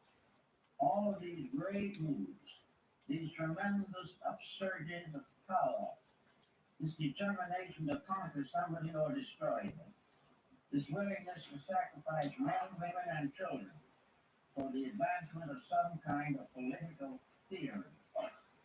This type of life is not productive of anything except distress. Now, we are not, in the moment, likely to have a grand emancipation from all this, but we can and do sense the need for an approach that is more basically sound. If, as individuals, enough of us can live this better approach, it will certainly affect the survival of the whole race. Because if a small group can get the firm establishment of reality, they can create a tremendous influence. Because these realities are what everybody hopes for, everybody longs for, and everybody believes in, even if they have been told not to believe. So we take each person and we say, now, inside of us, there is a governing power. A governing power that it would Not give there, a no. chance. Because I don't trust anywhere, any little corner in this fucking house sometimes. Because they came in and unlocked my door just the other fucking night. And if by some circumstance our previous karma does not make this very obvious, then we must find the fact that an embodiment or an incarnation in which we are unable to control negative factors in our lives. This incarnation bears witness to unsolved problems of the past. It means that the person who has a disposition that is difficult, unpleasant, or unstable must work harder because it is the evidence of previous mistakes. It is the evidence that this individual has lived by compromise for a number of embodiments. Right. Finally, cash karma has caught up with him. And he has to, for his own survival, work that much harder to prove that he can conquer his own mistakes. He did not conquer them in the past, so they now appear sometimes as though unreasonable and unjust. But he must face them. Normally speaking, however, wherever a person is faced with a problem, a natural problem, Evil to me. No, they're evil to me. So I'm worried about getting anything clean right now because my dad is evil to me too. He probably doesn't. Pretty fucking evil to me, in my opinion, sometimes. If this person is properly Always kind of was, turns out. Then we may hope for better things. But the new generation, if it is not to be created into a team of robots, will have to start early to become aware of its own self-individuation. So in childhood, in all early childhood, the child must receive the inspiration of constructive thought. We must all learn, whether we want to or not, that the little despotisms on this planet have no permanent significance. The mistakes that we are making are just evidences of failure, and they will never win, and the wrong views will never succeed. That the actual problem will always be the same. Truth must survive and must finally conquer all forms of untruth, must ultimately become the basis of an enduring way of life. Nearly all nations were created by an effort to escape from the tyranny of some preceding power. After a while, the new nation becomes a tyrant in its own right. And so the miseries go on until we begin to search for the cause within people. Now, in the last 60 some odd years, I've known a lot of people. And I've worked with a good many of them in one way or another to try to help them to straighten out the problems of internal living. Most of these persons are in a daze. They do not know why they are suffering. They do not know what they have done that was wrong, because all they have done is what everyone else is doing.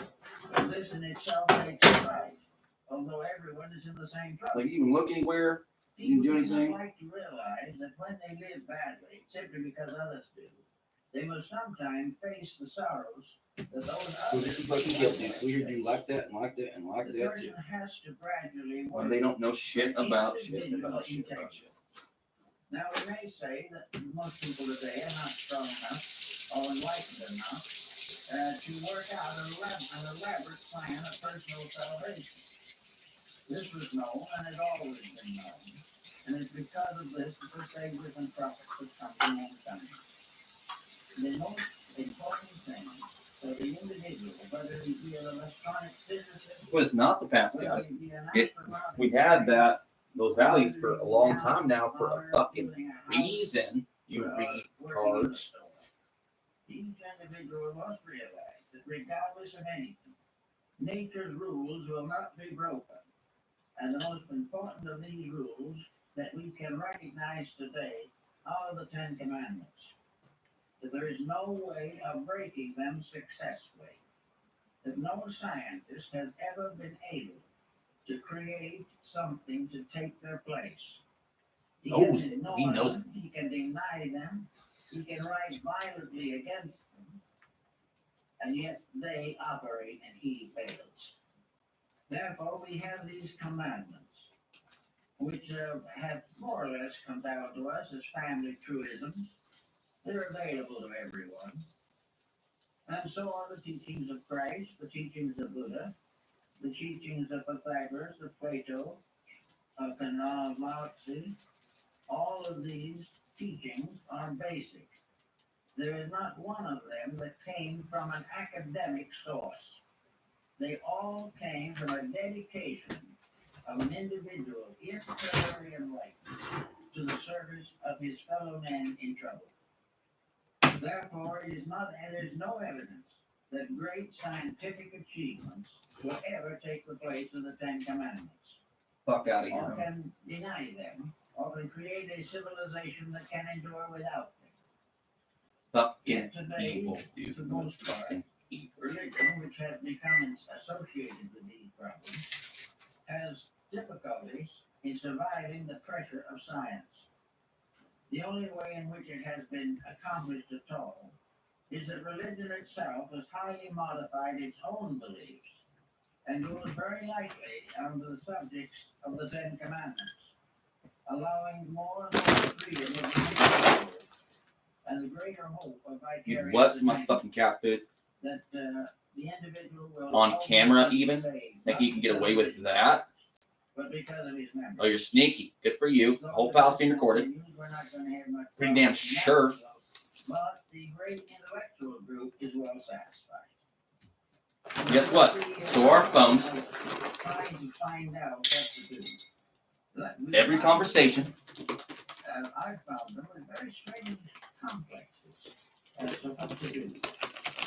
One will tell you, yes, I do believe in the Ten Commandments. I believe in the Sermon on the Mount. I believe in the teachings of these great people. And I'd like to live them. But if I live them, I'm likely to be poor. That's bad. Instead of being worried about being poor in spirit, they are worried about being poor in worldly goods. Shaw. Yeah, they said Shaw. We can, considering the situations in which we find ourselves. Well, there are problems that you have to face In the leg, right? In the leg. That's a good place. Yeah, leg. Well, he said one time. Good for you guys. Good for you. That's God's job, not yours. But there can be a series of improvements over long periods of time that can not only influence the person, but his descendants and those in the community in which he lives. What, I can't go my yard and dance? The person not being able to keep all of the commandments does not justify him in trying to break all of them. He has the right to improve what he can and the best he can. He can have the right to prove that he is conscious of the needs of the society to which he belongs. He can prove that he recognizes the importance of quiet living, that he does not consciously or intentionally break the rules simply to gain luxuries that he does not need and which in likelihood will turn against him. And nature, in working with luxuries, has a lot of tricks up its sleeve. The luxurious individual with more money than he knows what to do with, and very little thought about how to do anything.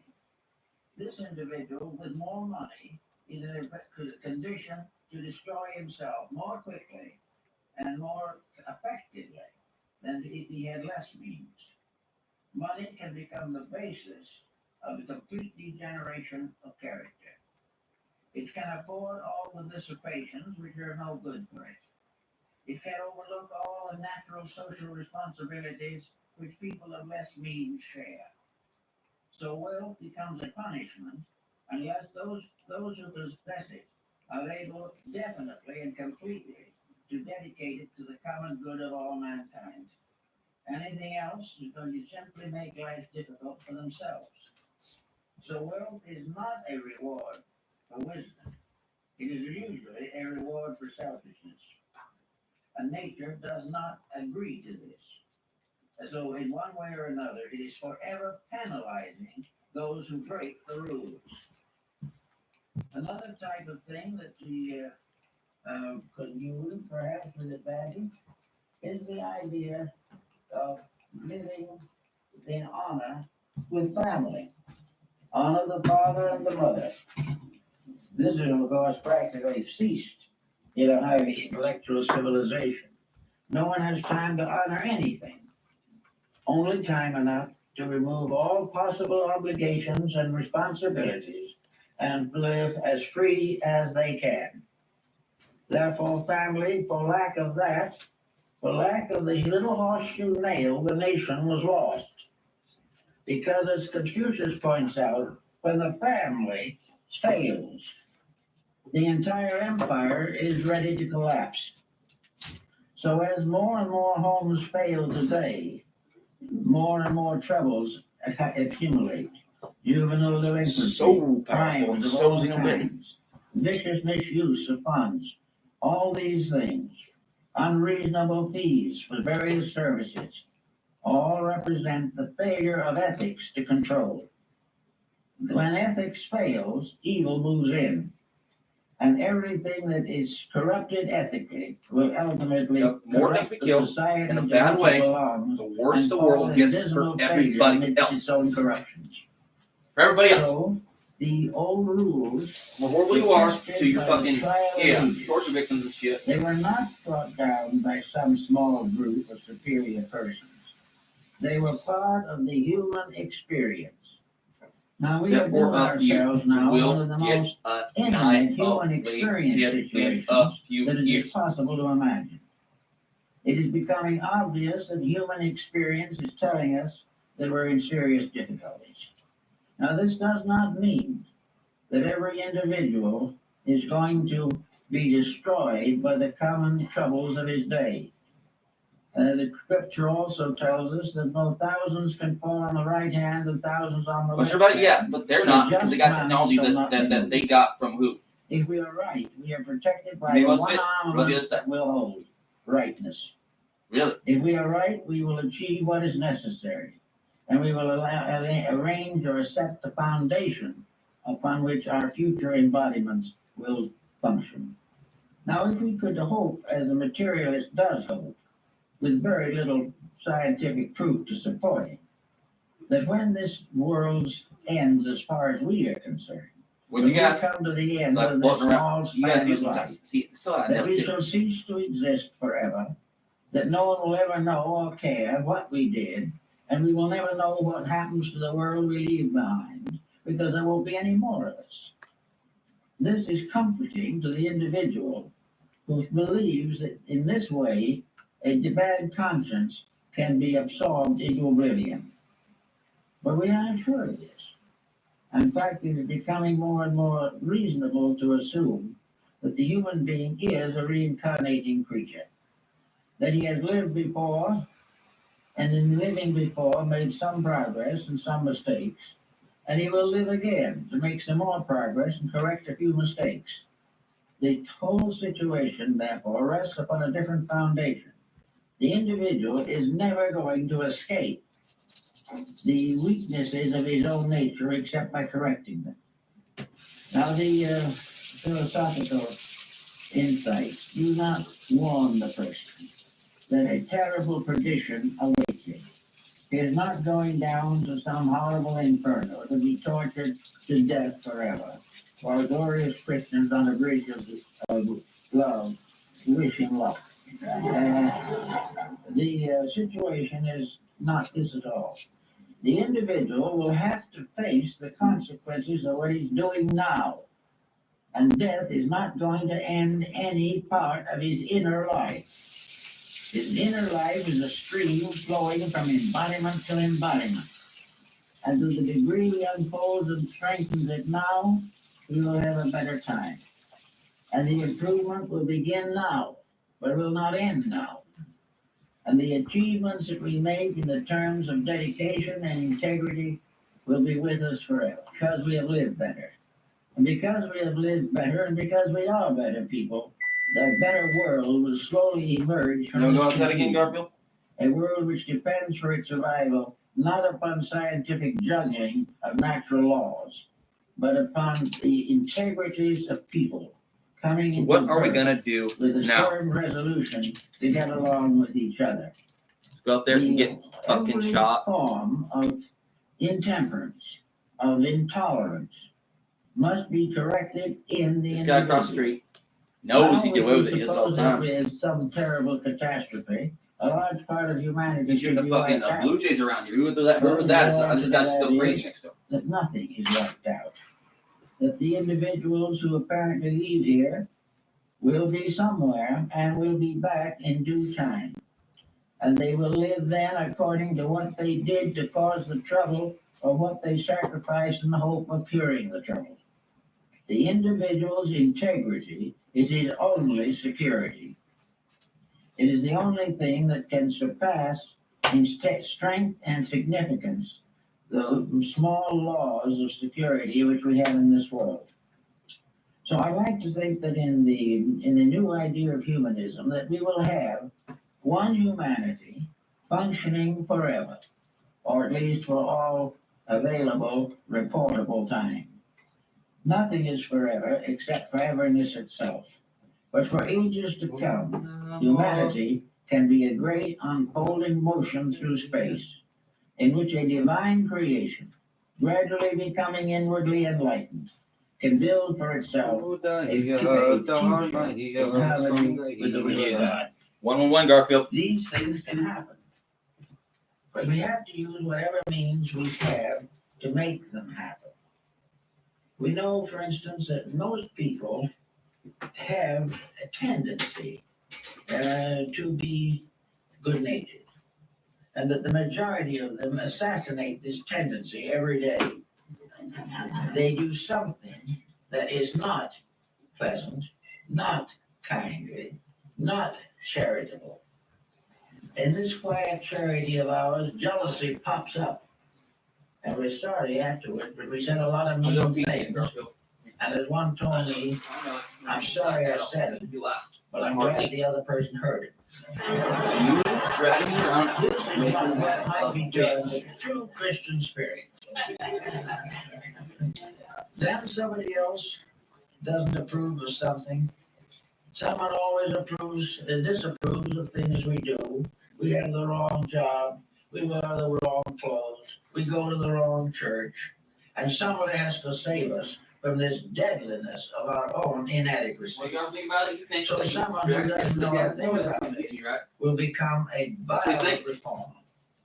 Like, no doubt they'd rather be sick. Make you look like a piece of shit when everyone knows that they broke into your fucking house and threatened you with a dead rat and poison. Indignant.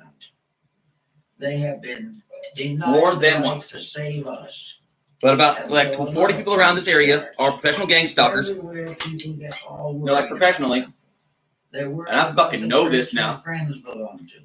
They're worrying about the race that children marry into. And there's 40,000 people counting. Who do you think they would have isolated? Me. They're worried about the Who is politicians convinced they now.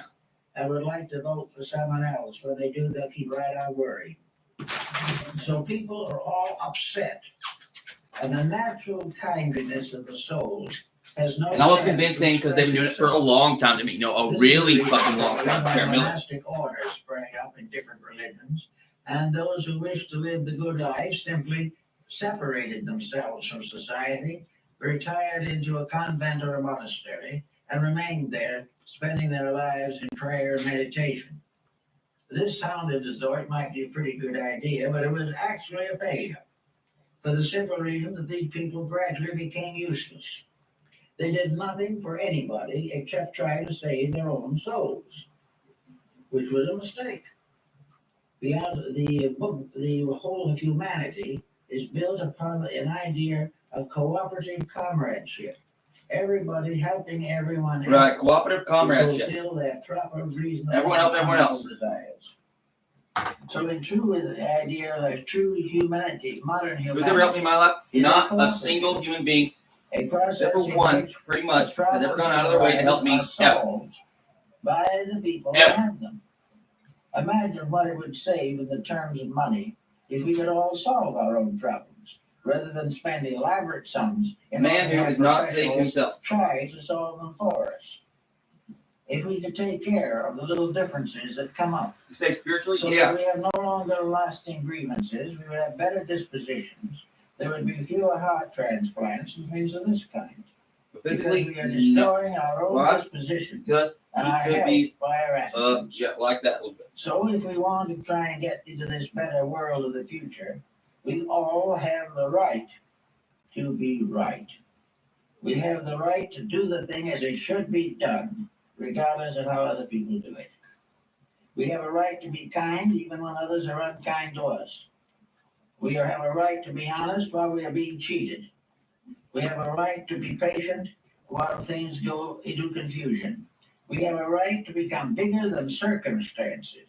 Until we are, circumstances will continue to press down on us with an almost irresistible force. And no, not that guy. No, it was a long time ago. Literally. Oh, two, actually, it's my mother. Forget about my mother. My father, not fucking evil. The dedicated will is beyond. This is actually a trap my dad to get me in a shit ton of trouble and yet killed. Now, the dedicated will in ancient times sometimes led to the stake, torture, and those kind of problems. Fortunately, those days have more or less disappeared, although some of it seems to linger in the outskirts. But we are now largely safe physically. Well, my dad, I love him quite a bit. And we are penalized if our attitudes are not in harmony with the times we live in. Never said shit about shit until recently when he was trying to get me fucking killed over like some bullshit. You just remember dealing when he was drunk at all sometimes. No, at fucking all. Organize and stand for their rights. Maybe they're talking about bullshit. The fucking people I never even met. Of entrenched That's fucking evil bullshit sometimes. Broken down by the people whom they have failed to protect. Now they went too fucking far based on it. Now they just gotta get it done. And maybe get that one done too over the fucking phone. Because they are like that, turns out. Will have something constructive to offer. The only way in which the many can really solve the problem is to release native intelligence, to become capable of common sense, a mysterious faculty which is in short supply and in eternal demand. But do I believe my dad? No, I do not. Why? Because hypnosis is fucking real. unvarnished, and free from all. I basically proved it on fucking YouTube when he came in and did exactly what I knew he was going to. Our society. Word for word. We should not spend more than we make. Common sense prevents us from splurging in times when Damnation. the economy is indicated. For him, Common no, sense not even. tells us. However, If we he live told me a bunch of poorly, bullshit as when I was growing up. pointed out, we will And it not basically got have me killed. the penalties that we will suffer if we live richly and lose everything we have. All of these points come into common sense. The fact that a person knows that when he's cruel, he's wrong. That he knows when he's selfish, he's wrong. Knows when he hurts other people, he shouldn't. And knows that when he was wrong, he will apologize. And that he will live within his means, and that he will bring to his family or their families all of the ideals and integrities that will help to build them into a closer unity. His fault? Actually, no, All it was of this planned the whole also demands fucking whether time. we know And or I not know of it effort now. Why? Because that so each does my individual mother. shall have some kind of a religious life. A religious life is not a superstition. Materialism is a superstition. It was not even in the urn, The I heard. individual who believes that those who have never done it are suddenly going to do it are superstitious.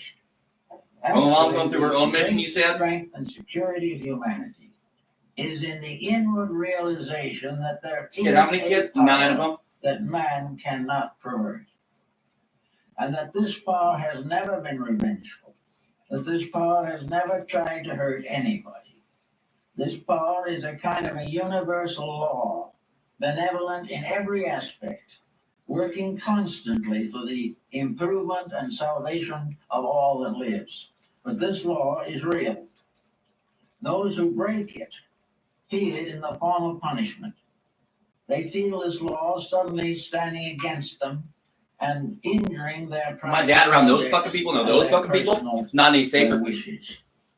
But if we have one great Shit talking about losers who never know what they're supposed to do, ever. If we can realize this, and if we can survive the skepticism of persons who know nothing about it, that's not American at all. Great strength. In Japan, except it is. One of the Buddhist sects is given to making pursuit of happiness. What about freedom of religion? And in pilgrimage, the pilgrim walks from one shrine of Liberty. the sect to another, wearing his broad-brimmed straw hat. And on the straw hat is a monogram, which says that he is never walking alone, that he is making this journey with another, and that other is Buddha. That wherever he goes, whatever he does, the other is winning.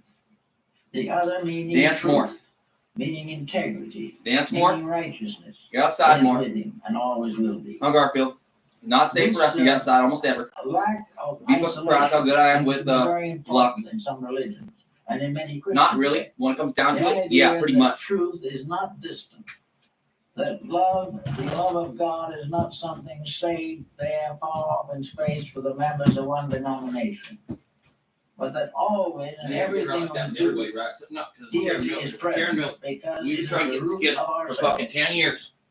No one can be alive without deity being there.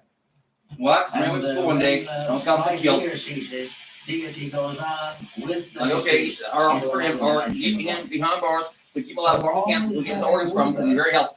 The power of infinite good and the power of infinite love. No, it's getting desperate. We gotta get his organs. We have to get his organs before it's too late. He won't stop smoking. We have to get his organs. Which may cause irritation or dissension. Oh, well, he's still alive. Yeah, keep him generating. Turns out. We gotta get him now. No, now. No, now. Now. No, they're waking up. Everyone's waking up. We have to keep the ethics, keep the integrities.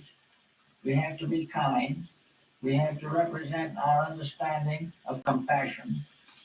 We have to be slow to criticize the acts of others because of the mysterious limitations within ourselves. But little by little, we can gradually get to a point where some of the common mistakes that are not only making us trouble, but common mistakes, the whole world. They will get you on some common mistakes. You were fucking 1 year old for the rest of your goddamn life. Then we do not have to compromise. We can do it right in the first place if we really want to.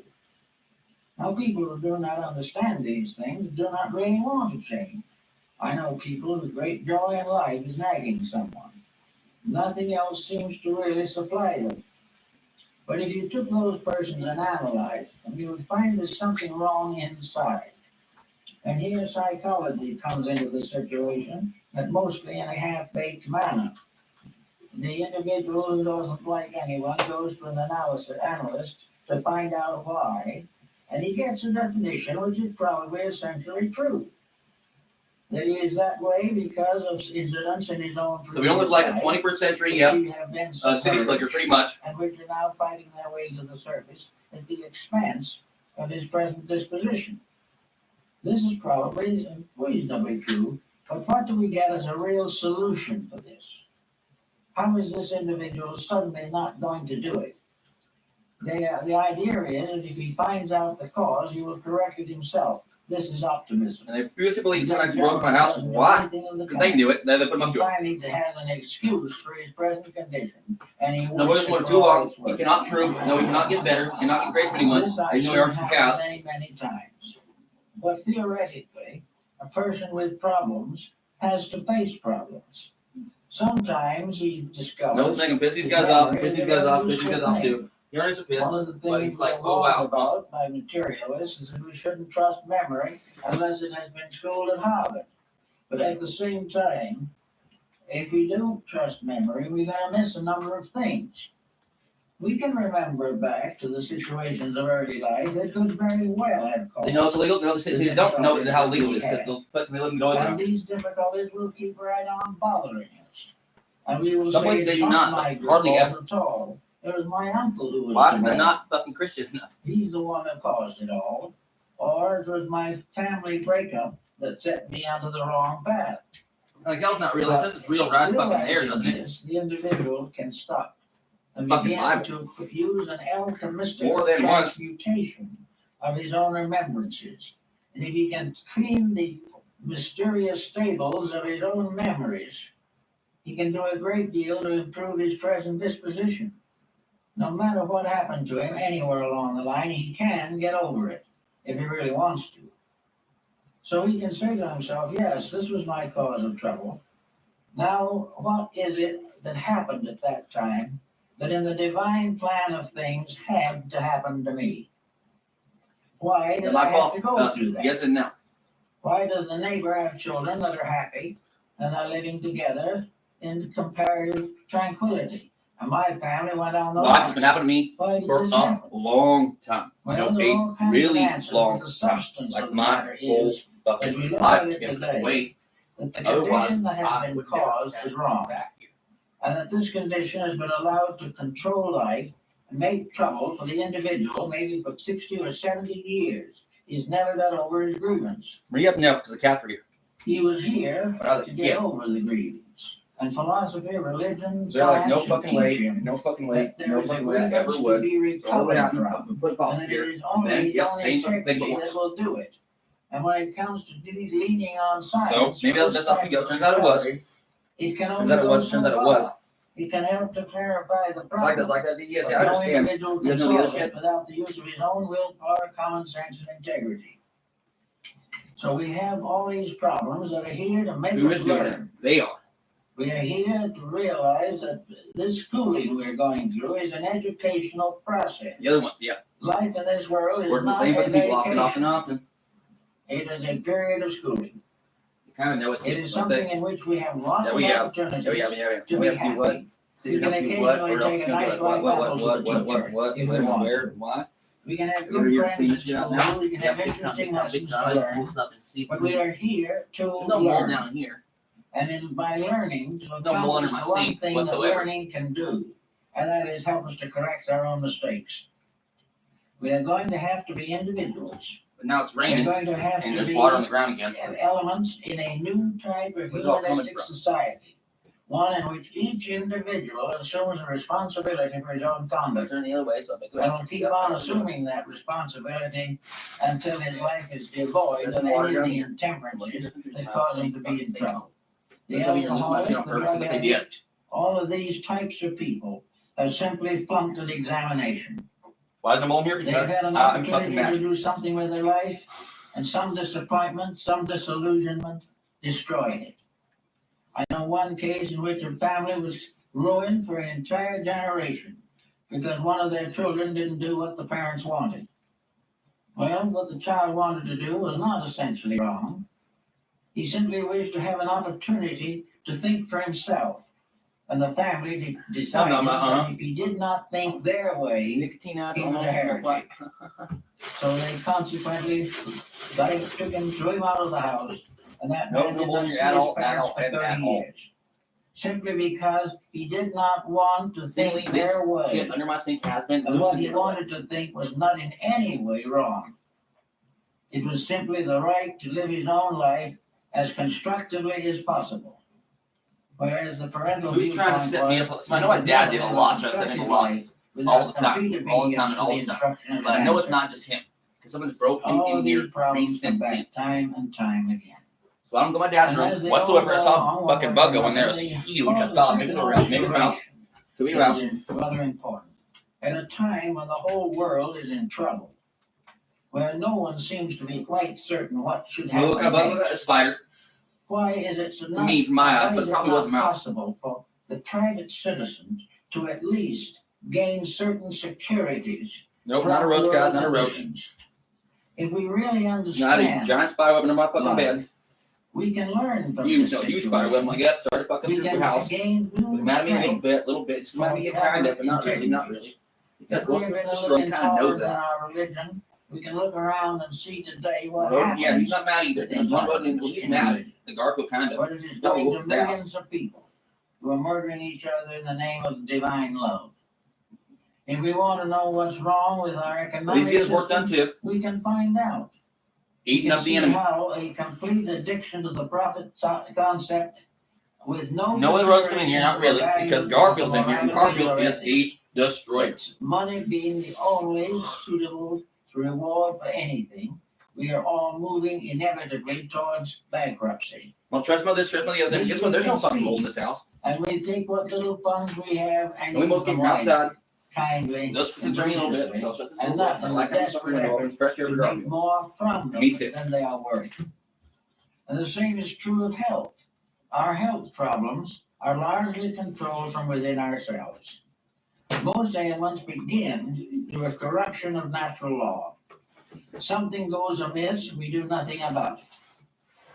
We keep on breaking the rules until finally the body gives up in despair. A good disposition is invaluable to the health of the body.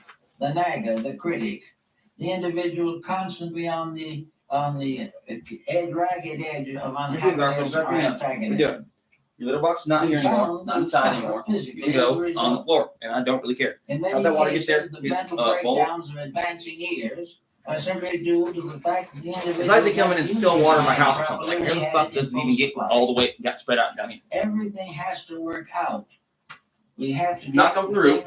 It's not coming from under here. Where the fuck does it come from? So our courts are buried in cases, most of which are in one way or another a monument to ulterior motives. Hospitals are bulging with patients who are... Is it Garfield? Sometimes it is. Sometimes it is. His piss smells like water. Use common sense in the I could drink it. All our industries are... It didn't used to, but now it does. How did that happen? I don't know. One corporation after another. And the great struggle to control goes on. And the great leaders of our lives, the great educators, do nothing about this. No, that is fucking they keep magic. Right on with the laboratory. They're like, no, it's got to be something else. Nothing wrong with whatever. It's not even that bad. Turns out. Stop. Get me out of here. Does vampires like the house really clean? So they come in here. They don't have a house dirty, so they do their work. Big stuff. But actually, in the meantime, the earth is neglected. We are gradually fading in most scientific Now, where my projects can go? to My beans recognize the importance of sewerage. We have to have some way to get rid of what we don't want. Fucking that, huh? Now, when it's mental and emotional sewerage, we have trouble with it in ourselves. It causes all kinds of stoppages and all kinds of ailments. Right? And the individual's digestion, Not even ruined where to by go. disposition, continues to damage his health. They're really good at this Well, shit. we're Like, building okay, great Karen, you can fuck around, skyscrapers, right? and we are building the great neutron Girls are getting really fucking annoying because they're tired of this shit. We've been doing this for years, Karen. what to do. That with sucks. You guys want to go to damnation waste. still? No one is even thinking of stopping doing it. Then knock your We're shit off. dumping everything You fucking in sight. phantoms. We don't know. You stuck where me to like that, go then you stuck me there next. too. We're liable to fill the ocean up one of these days. Then we put it in tin cans and put it in the bottom of the ocean, knowing that in a certain number of years the tin cans will disintegrate and it'll all come out. And we call the people who think these things this way pretty big How long have I people, been a ghost man? My whole really fucking life great turns out. minds. And we honor them Now I just and build know it. statues for them on the campuses. all the way down now. Yeah, that was better. These people just do not function. There it is. There And fucking we have is. to have overcome this before we can really function correctly. Now we're going to leave the world. Kundalini not too awake. distant future, most of us, and it's not going to be all just up to us to live in the new world that's to come. We may come back to it, but the main problem is to try to make a reasonable improvement. Yep, got those of snakes ourselves, off me. so that Fine. we will not waste Ones that hold us down. Yep, the chains that bind the world. Allotted to us in this world. I broke them off. The only successful solution is that we will leave this world a little wiser and a little better than when we came in. If this Garfield is still working on it in a way. then the real purpose of embodiment has not been achieved. We've got to try constantly to leave this world better ourselves and leave behind us a better world than the one we came into. Now, this is against political ambitions. It is against all this great power play that we are living with. And we look around us. How about the simple process of taking some of this vast amount of money that we are spending in all kinds of weird projects and seeing if we can't, instead of putting a man on Mars, make life safe for a man on Earth? Or some really Why good can't pop, we a little bit begin of. to use our But research maybe I got facilities something to clean on up my- our own dirt? Not gonna smoke Why splits should up we anymore spend because it's all not good for the our cats. time wandering about in space where we're having nothing but trouble here? This is something we all have to work on, but it calls for They smoke my common garage, sense. my cats will go hide in there. And it has always been the same. After a certain period of the misapplication of authority, the people rise to solve their own problem. And today there are more and more None of your who are two got some concerned of the with smells these out, but problems. they're kind of We bad in can't the really way. do something about them. In Garfield, yeah, they peed in a couple times, but I'll keep the bed too. So it smells like that. Is to make this world safe for humanity. The great science of humanism is the science of how it's done. How can we make sure that poverty, crime, unemployment, and corruption of basic elements and materials, the exploitations of natural resources, how can we be sure that these mistakes are corrected? What kind of a level of intelligence do we have to establish to make sure that life here is saved from the Yep, corruption gotta of be like that shit. They're doing that to cats now. superstition and fear? If we do not Cows, I accomplish heard them too this, still. We're blaming the wild dogs and has coyotes. not done too much for us. But if science can now turn and devote itself to the explanation of the reason Yeah, need for the other guys. humanity, Yeah, they do. the aims for which we were intended, the plan to which we belong, and will give us a working schedule of self-improvement and cooperation and integrity. And Yeah, kind of. What? weed out Scare up these dishonest. fucking vampires. See, if they like you, they We like all you. have a much better chance to live. I don't think And they would this attack. This is the I've ran some dogs that There were, is a they're always lot really nice of to me out there. They always are. potential Pretty much. genius in the human being. Even though even it. Most of this is now. So if I had a cat out there and they were hungry like that, who knows? Who knows? Somebody's got no sport. Like, oh, I'm gonna get that one. I'm gonna get you that. Philosopher, the great, really great scientist, as was the case in ancient times. And some of the dogs have already tried the one before, and I told them they were not allowed here anymore. They were cursed over that. Painting something that someone will buy. And some really nice dogs have come in, and let Garfield know that not all dogs are meat, which is actually pretty cool. So now he knows that. He didn't know that. All of these things show the decline of values.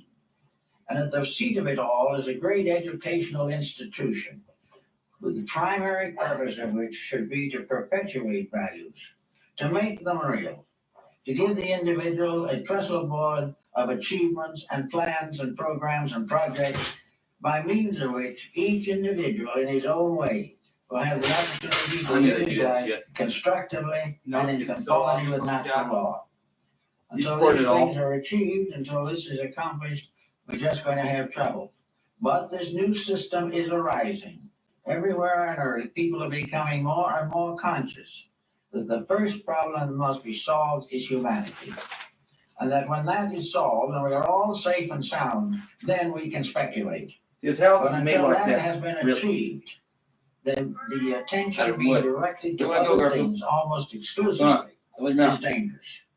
We have to solve the human problem first. He got choked out today because he was dumb. Because I was trying to take him to church and they were not letting me with their bullshit hypnosis. They need to get killed for it because they almost got my cat choked out. And that was me. Meow was hurt.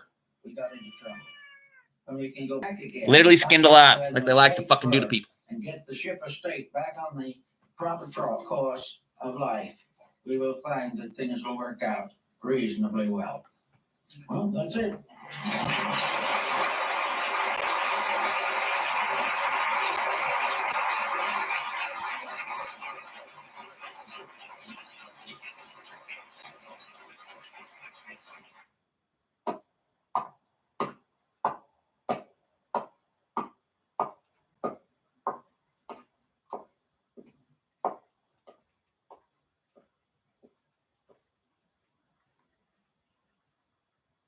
When they say get him out of here, they mean get him out of here.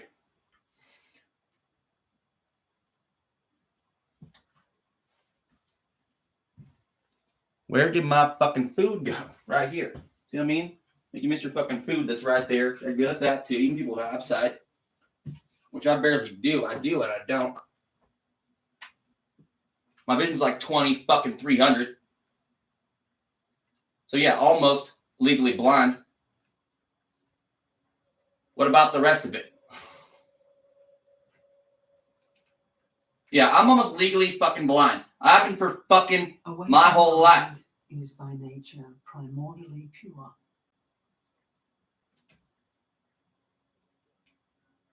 The true nature of phenomena when you're blind is such that there is nothing to discard or adopt. Nothing that comes or goes. Nothing to achieve by trying. Rather, the sun and moon of utter lucidity. And they knew this, right? There's somebody down there in the park with my glass for fucking hours sometimes, days even. So my dad was just fucking telling the truth all the time? Hell, fucking no. Tells you about health.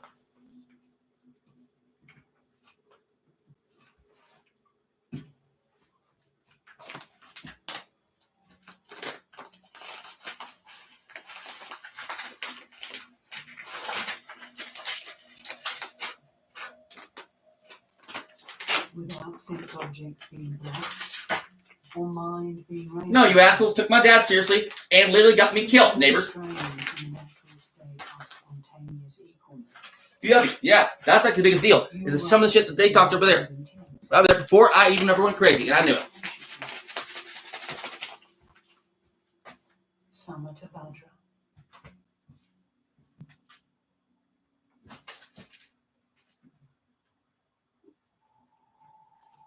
The shit I'm gonna go through as a result is worse than anything you've ever fucking seen, and I know it.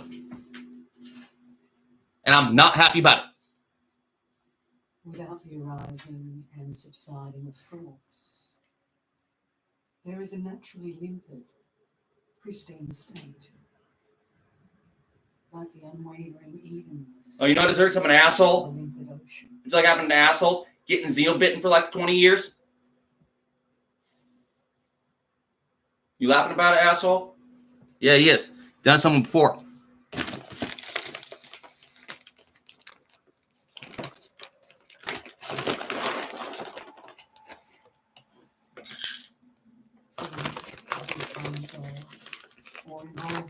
Some of people gonna call them every day and every day and every day. I don't know if they're still alive. You abide within the state of naturally occurring timeless awareness. I don't fucking know this dude. I'm gonna start. You'll be mad at everybody I fucking care about. And that actually kind of cares about me. Because they don't really. They kind of do.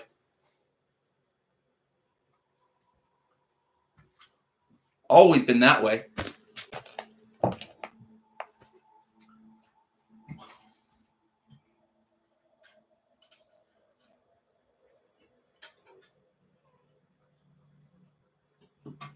Without the compulsions of ordinary mind, there is an unfeigned state. And yes, I tried that too, but you know, I can read their fucking minds. Basically, Garfield, Uncontrived. you're being an asshole again. And Here's your fucking food. unadulterated. He's a kitty. Though it He's a cannot be kitty. characterized with Hungry kitty. Want some food? What's my corn doing? They have me try to fasten away. Garfield, stay in your chair unless you're taking a shit. This shit drives me crazy all day, man. Because you want to walk around the house and you cannot. this absorption. Because we get so tied up in your chair like that. Expansive being. Because I gotta make food and get this place clean. I can't just be following your butt around all the fucking time. Involves neither meditation. Every time I try, they have me doing this shit, or doing that shit, or doing that shit too. And so While Garfield is doing that and that and that. Vegetation dissipate naturally. Why? So when someone comes in here, they're just like, oh, disrespectful, I don't want to deal with shit. Hope we get killed.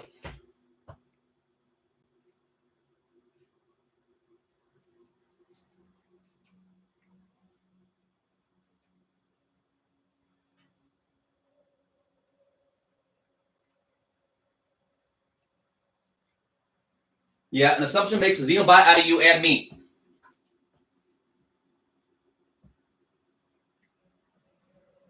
You know what I mean?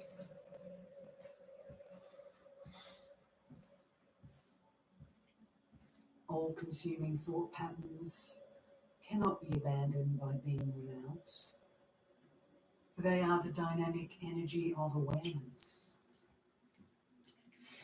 Their true nature is such that there are no distinctions, nothing to differentiate or exclude.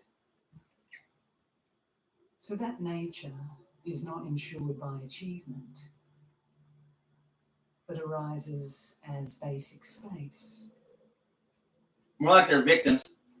You don't have to become one by being fucking xenobitten, or some almost do on the other side. Because they're fucking pissed off.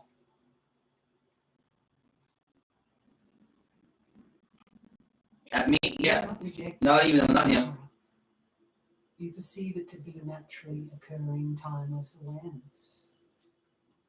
Through the pure yoga of the dynamic energy of the vast expanse of being.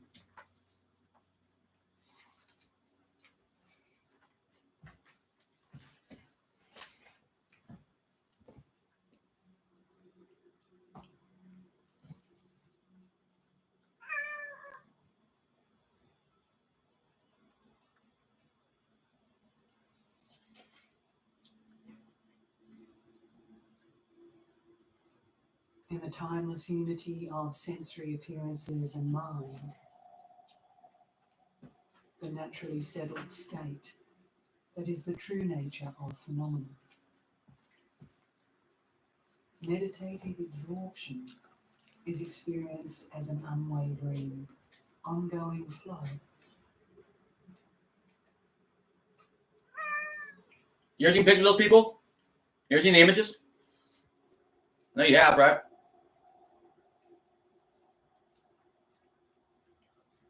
Better than me? Yeah, a lot of them. Most of them, yeah.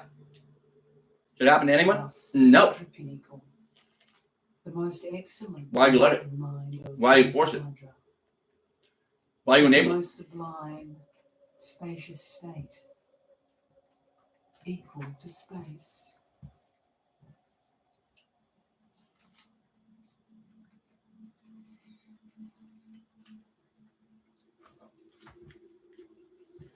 What I do, listeners out there, what I do, a couple of things under strict hypnosis and the rest. That basically got me killed no matter what. Involves no differentiation or exclusion. If you really think it's God's work, you're going to be killed. Spontaneously present as a superb, timelessly infinite monarch. And they don't know better at all. No, not at all. It happens all the time. I see these people all the time.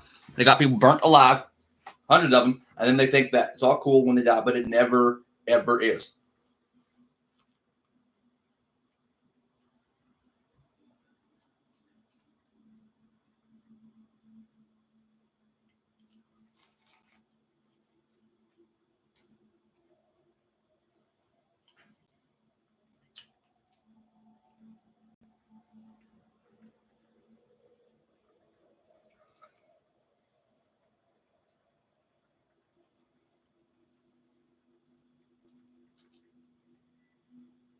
The ongoing flow of utter lucidity, timeless and omnipresent,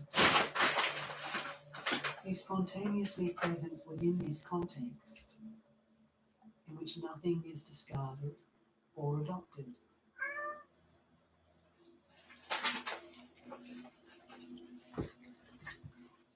And so it is the most sublime, enlightened intent. The basic space of phenomena, the nature of samsara and nirvana. In America somewhere, yeah. Same people got Epstein killed. Want to kill Taran Miller. Horribly.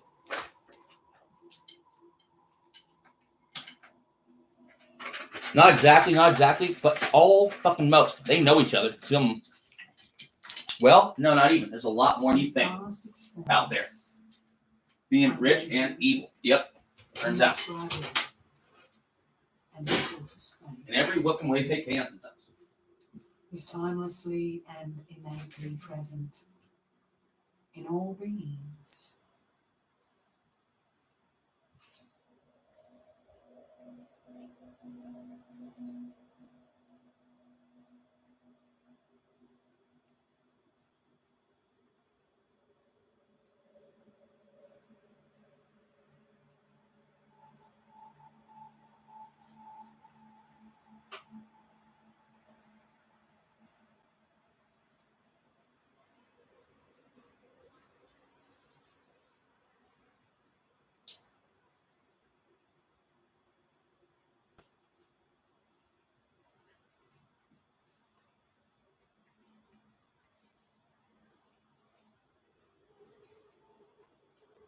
It is the ordinary confused mind that perceives sensory appearances to be something other than oneself. It is the ordinary confused mind that believes in meditation and making an effort.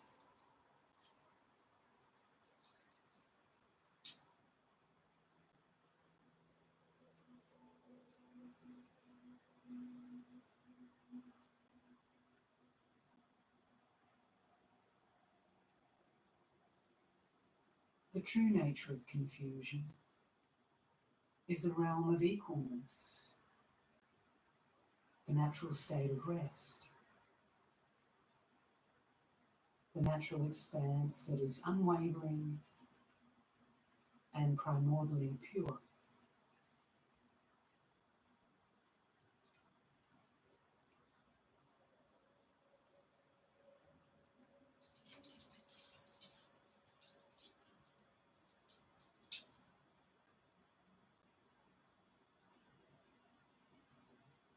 There is nothing to do and no effort to make. Whether or not you are resting is irrelevant.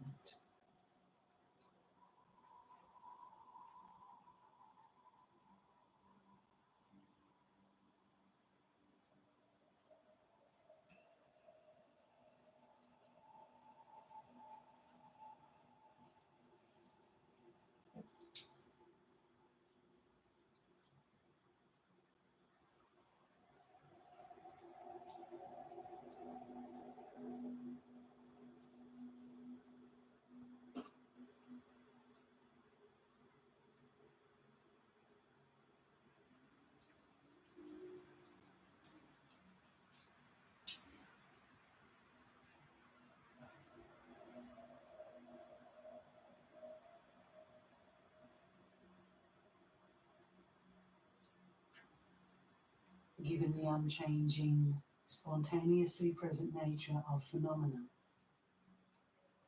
if you look again and again with self-knowing awareness, free of any complicating conceptual framework, you will see that there is nothing to look at. Nothing to look at.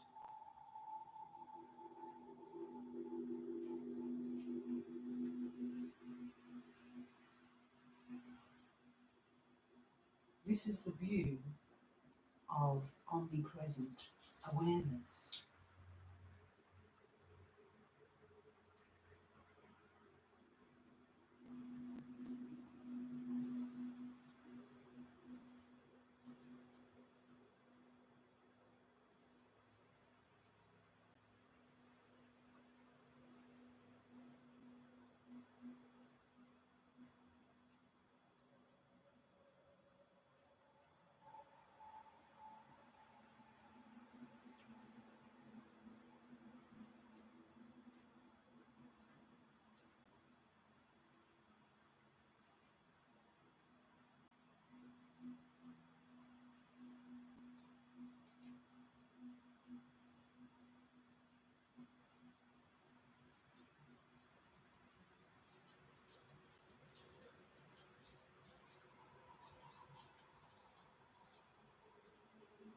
Given awareness, which is not cultivated in meditation, and which nothing is discarded or adopted.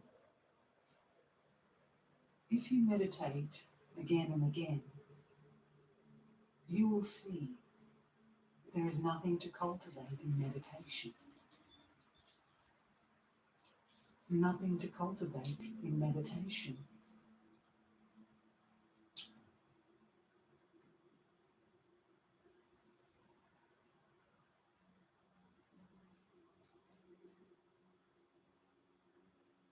This is the meditation of omnipresent awareness.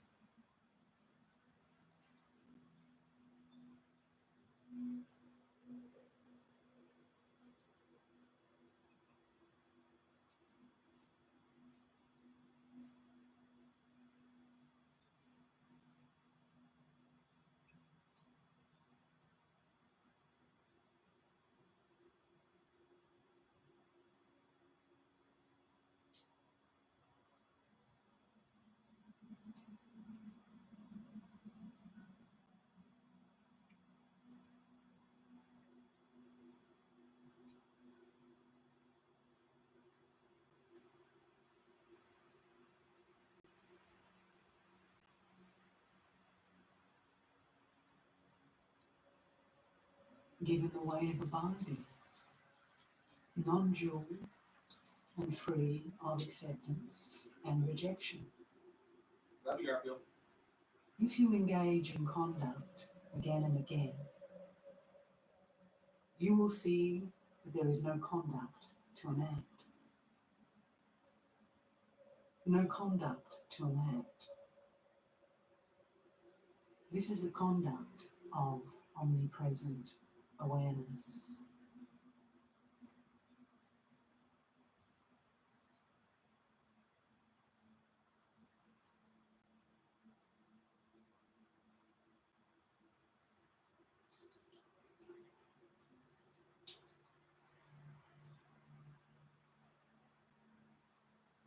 given spontaneous presence, timelessly ensured and free of hope and fear.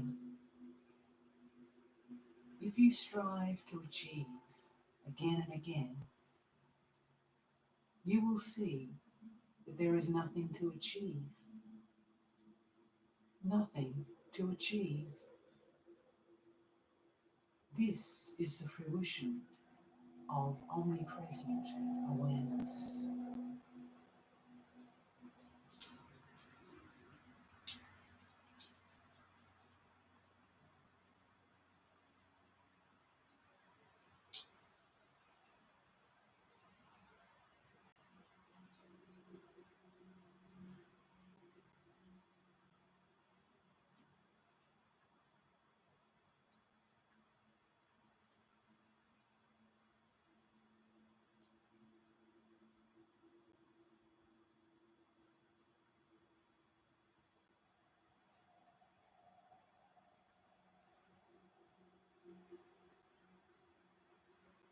Within the state of equalness, there are no thoughts about sense objects and no reification of ordinary mind. So the occurrence of and involvement in hope and fear are pacified.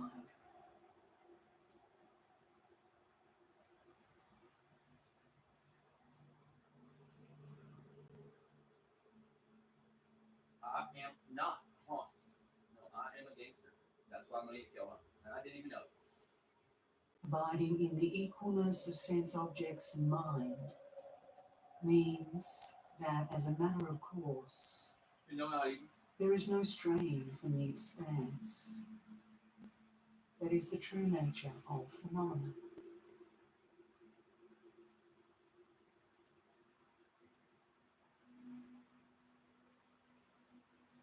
Look at you. Look at you. Beautiful. How you doing?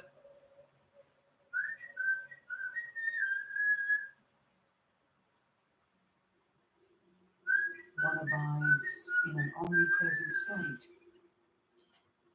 in which what are characterized as sense objects do not exist as objects.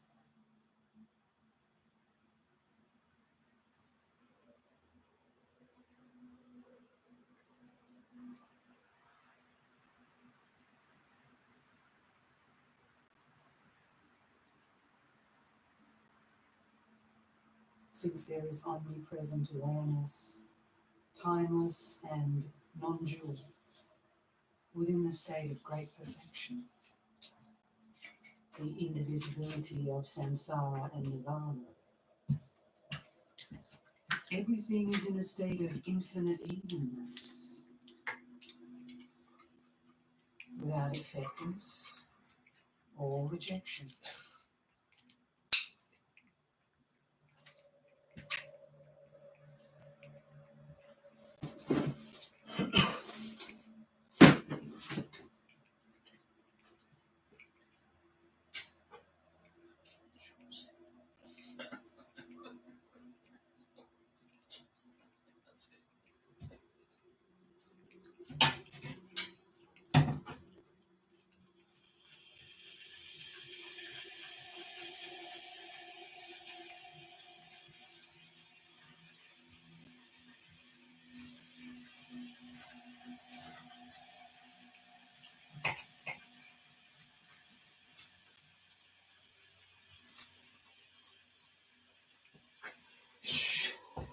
What is tangible and what is intangible are equal in basic space.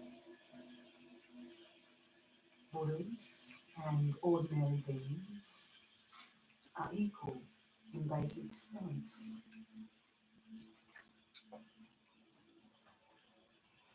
Oh, wow, huh? See what I'm talking about? Where did that actually come from? Not me.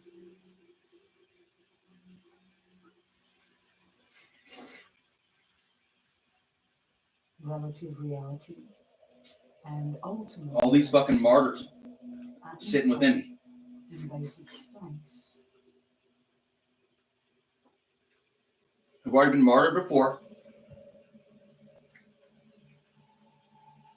flaws and positive qualities Some of them many times now.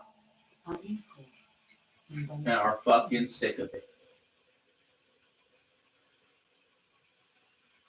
Comes that one.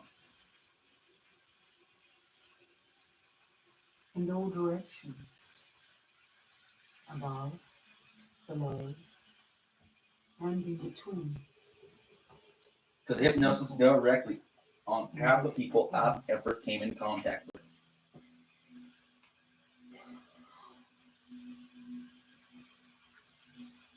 Every guy does it directly, doesn't he? Therefore, whatever display arises from that naturally occurring state, even as it arises, things arise equally, none being better or worse.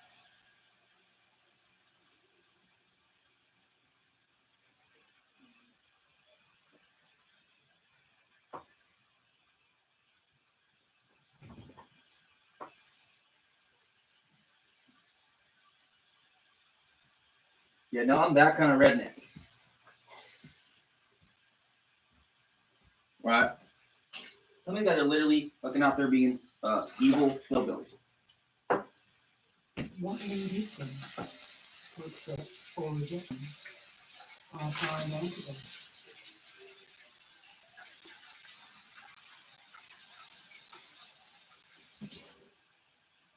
When things abide, And they get the rest of us to act like one of them. They're like, oh, now we become like one of us, and no one good and evil. And you guys don't know good and evil like that, do you? It's like we were really told that the animals didn't receive the breath of life. I'm like, well, Adam did, right? in natural peace. But how? Receiving his name. Turns out every animal has a name.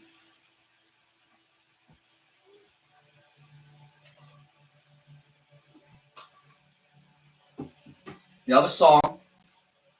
They have a spirit. So the plants. So is the world. So is the wind. So is the sun. When things are free, they are equally free. And they don't like us at all anymore, how? None being better or worse. In the beginning, they were excited. Look at these caretakers. Look what they can make. Oh, a watermelon. Whoa, isn't that crazy? Now with their hands, not that. In the wake of being conscious of them, do not continue. Well, that's the last time domesticated a crop like this. Well, the newest one is back. Yep.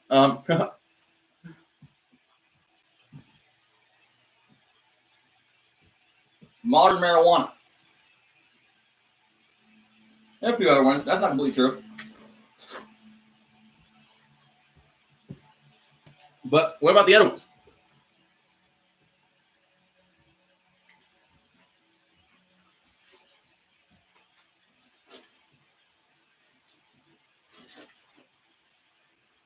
And why can you guys afford to do it?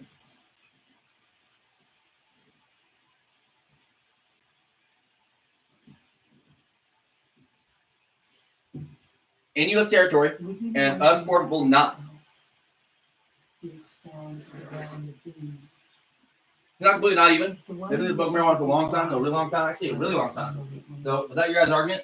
Well, we really thought it was really different than the old stuff. It is different than the old stuff. The old stuff was way more psychedelic. For us, it was. At the time, before we received everything fucking else over here. Even as things arise equally, Why? Stimulate consciously to, yep, damage our pineal gland. experience. So we don't have a third eye anymore. I do now have a third eye. But they know how to project images on your pineal gland. So you think whatever the fuck they want you to think. Pretty damn much. Garfield the cat. They How are we doing? arise within the basic space of their equals.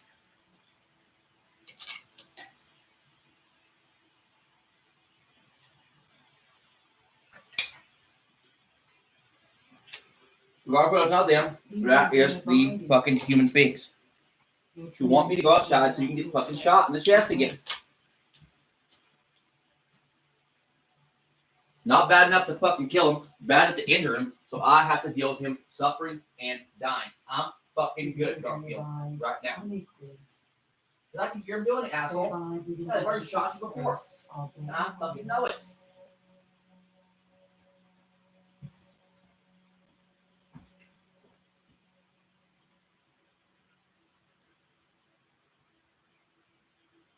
Even as they are No one believes shit I have to say about it, dude.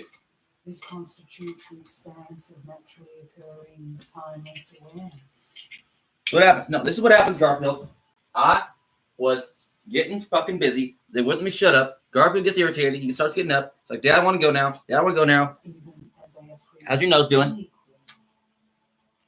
They are Sounds better. It's still a little stuffed, though. because of their equalness. I understand, Garfield. Give me a fucking second. Holy shit. These guys are going to try and get my cat killed today, huh? How? We want to try and trigger a heart attack in your cat from a distance so you kill yourself, Taran, because we're tired of hearing your voice. Like, that sucks for you guys. You'll just hear it in your heads forever.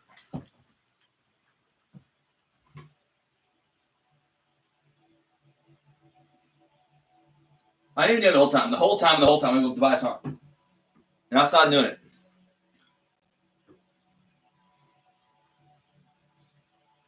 Given naturally occurring awareness, the timeless equalness of everything,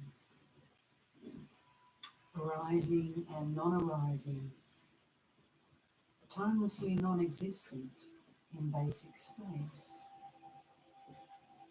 Is it dirty in here like that? Actually, it is not. Keep the window open. Abiding and non-abiding, timelessly non-existent in basic space. Huh, so why isn't the mold not growing in this house? Turns out, because I spun months to get it on. Somewhere else. So go with the other guys. The absence of freedom, timelessly non-existent The evil ones. in basic space.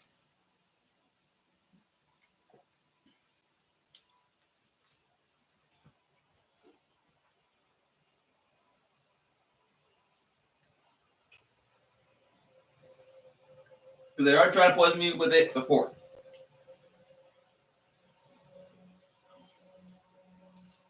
Not trying to even do that. That's annoying with the tea. They know that. Boil all steel away. Get them boil all steel. That's when the little kids get to work. Now, the other got kids working for them too. In like a sweatshop somewhere, I'm pretty sure. There's no bit and everything. Within awareness, a supreme state of unwavering. So you can find them standing like me right now. They're tired of this job. A lot. No, a lot. Things arise. They arise naturally. They're tougher than nails. They're tougher than fucking nails. Some of these guys.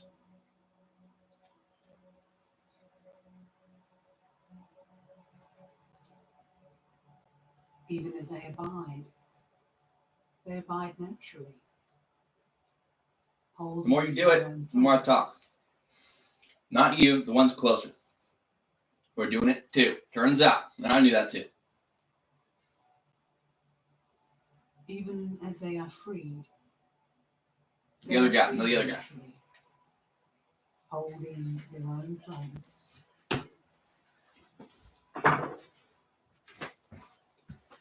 Which ones? Well, more than one in different ways. See, this guy's going for the cat. The other guy's going for me. The other guy's going for both.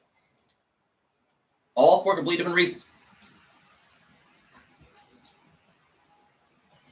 Those people's about drugs. Those people about drugs. Those people about respect or something. What about it? And free of elaboration. Everything is of the nature of space. Why? Because I called them out in their disease.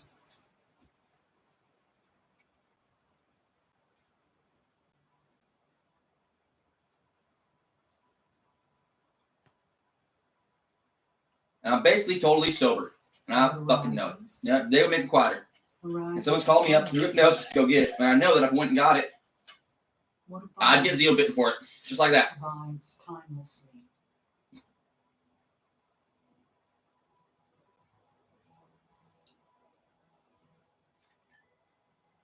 Without the guy breathe, yeah, it would. Does it matter? No, it don't. is free, timelessly.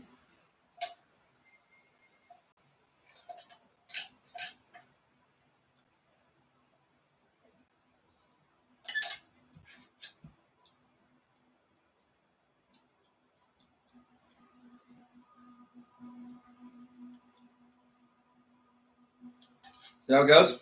See, I knew that too. But you can't get it back. Your imagination. Thoughts All you need is to get a little fucking senile, I, and are which you free. can't reverse. But you will be battling like a maniac for a while afterwards. Unless you're good at being quiet, which I am not. Their simultaneous arising and being free is uninterrupted. Check it out. We build all these pathways up during our life to make us survive, which are not very helpful. Is uninterrupted. Clogs our There memories. is no separation into It gives us values that are not important.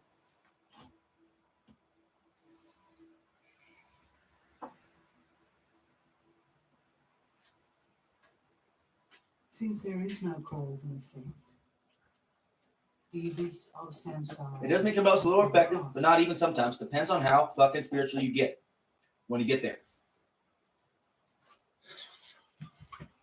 Even then, though, it's hard.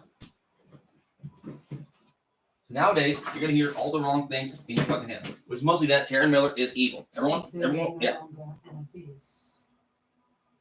Why? Because he's too fucking honest. Everyone assumes he's a fucking liar still.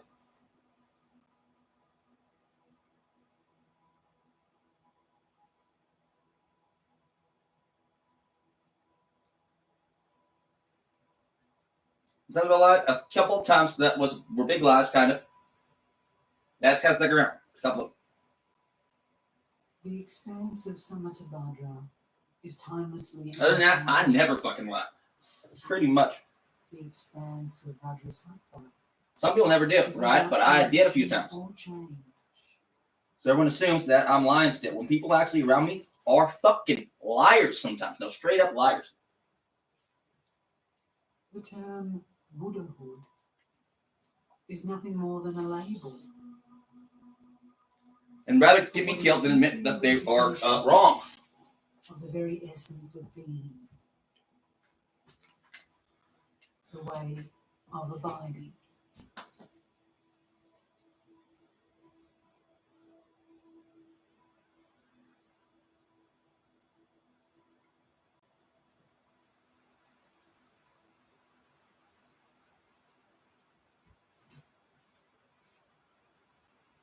They think they do too, and they know less than my dad does.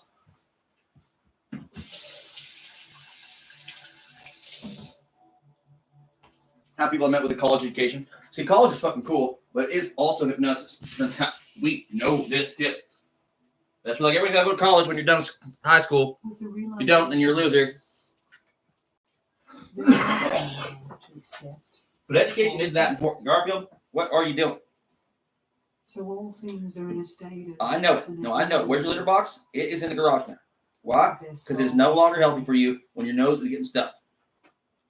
There's no mold spores in the house. I'm trying to clean it out and get all the dust up here, but you're just up and down, up and down, up and down. I don't want you going around because we are under duress. There is no division or exclusion. People are getting antsy because it hasn't happened yet. My murder. This nature is not subject to imitation.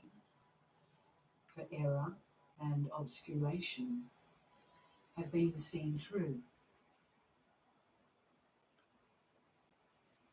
And we fucking know it already, guys. The other ones you got that way. And you didn't even know it, did you?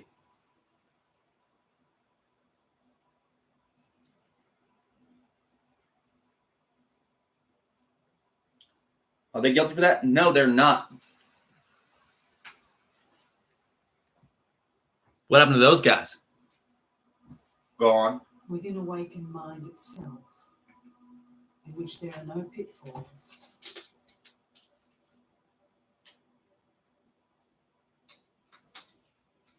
See, that was a hitchhiking. See, I've never got picked up before, thank God, because if I had, I knew who would have picked me up. Perfect. So the phrase. So I will not do that. Or expression is a mere figure of speech. Just a couple times get in the car, I felt fucking nervous.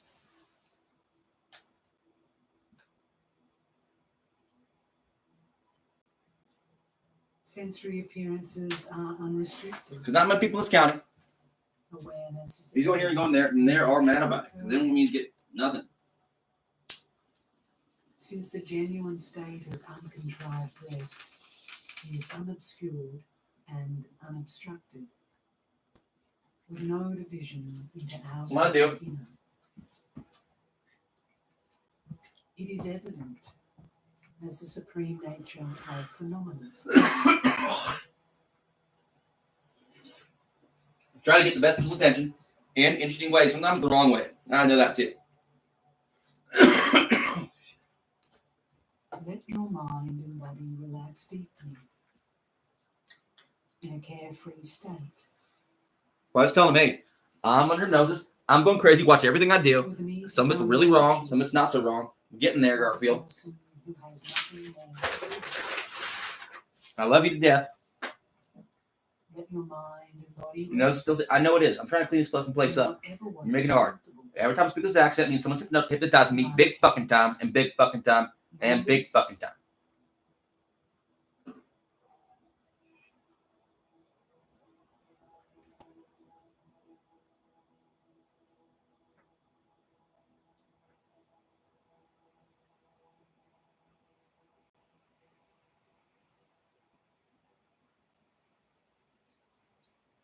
All day long, I can't hear you guys in my head. Doesn't matter if you're using your tech or not. That's why I kept on telling you. I am super fucking psychic. You guys have been focused on me for so long that I can read your fucking minds at the time.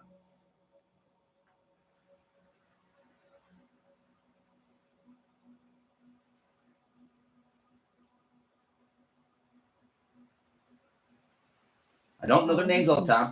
Well, I guess a few right already. Not necessarily trying to get them all in fucking trouble. I guess I am. If they're really like that to people, dude. What the fuck?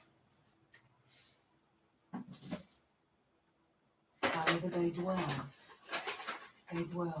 within their fundamental nature.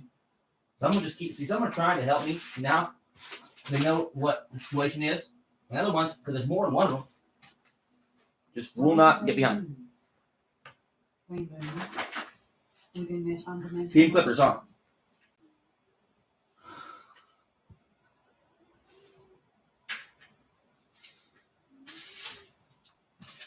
Fundamentally, there is no coming or going. Now it's funny, some of us stuck here in more ways than one. Space of enlightenment.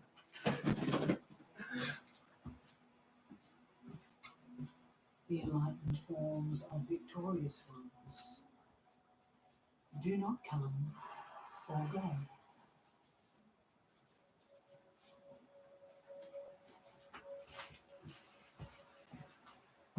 Who's the greatest basketball player of all time? Elgin Baylor. Number 22 for the LA Lakers. Never won a ring. Wanna know why? Because it was corrupt back then too. He was the best player in the league and it wasn't even close. Bill Russell's good. Jerry West is white.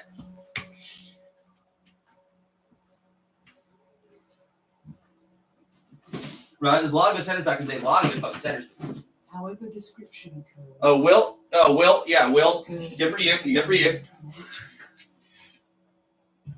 However expression occurs, it occurs within its fundamental nature.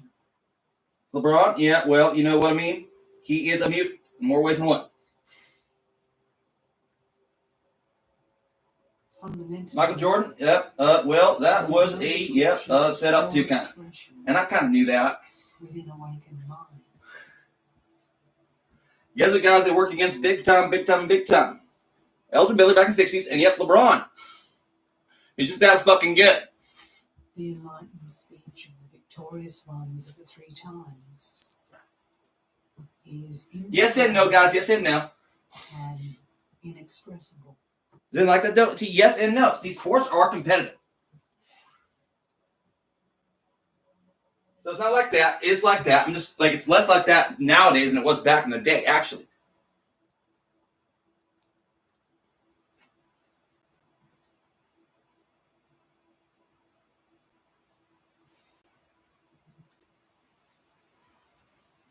You know what my favorite sport is? Thinking occurs.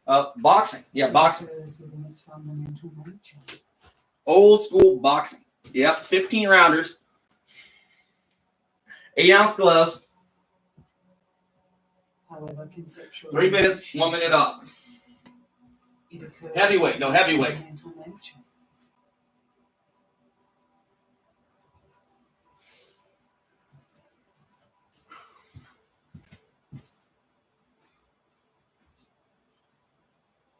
You know sport I like?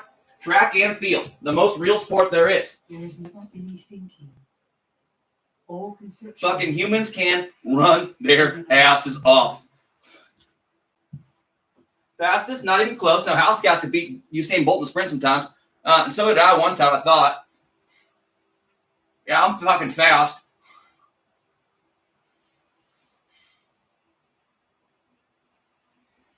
The enlightened mind of the Sorry about it. ones of the 3 times is free. But humans can run and they can throw. And conceptualize. Why am I so loud sometimes? Sorry about it. My voice changes like they're augmenting me. See, I found this website, had a verbosity button on.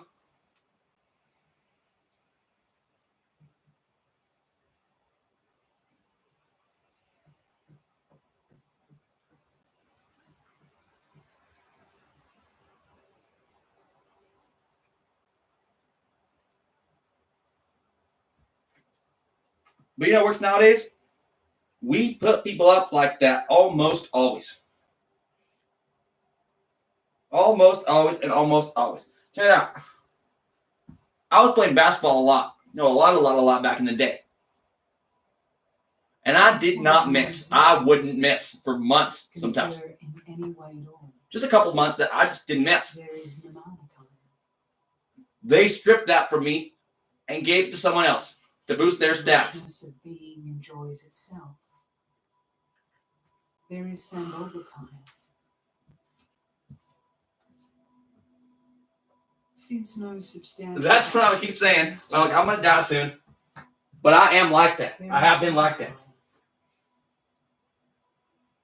The fruition is the expanse within which the 3 kayas are spontaneously present.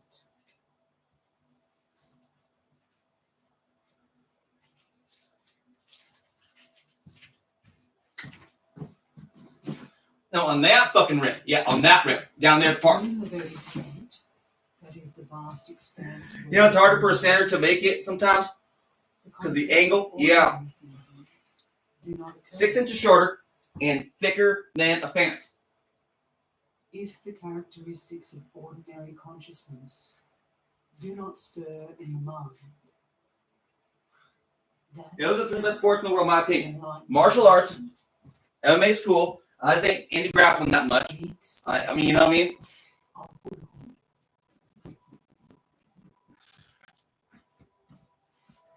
Basketball, because I like the Mayans.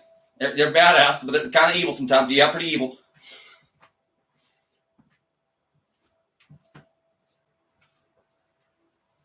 Water getting here from the rain, a little bit. But there's no mold under the sink. There's no mold in the windows. Well, you know, I kind of like this shirt. Oh, is that what I gave blood one time? Bet that'd be valuable. I quit smoking. Oh, fucking well, right?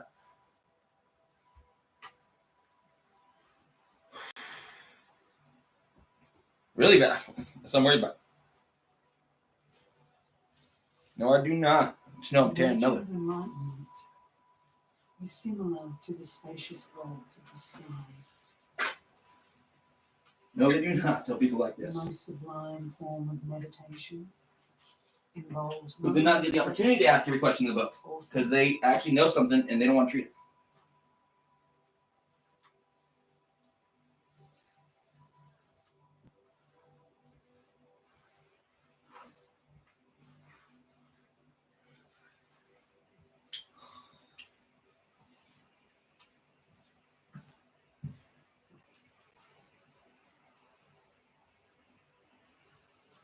One's nature is unwavering and uncontrived.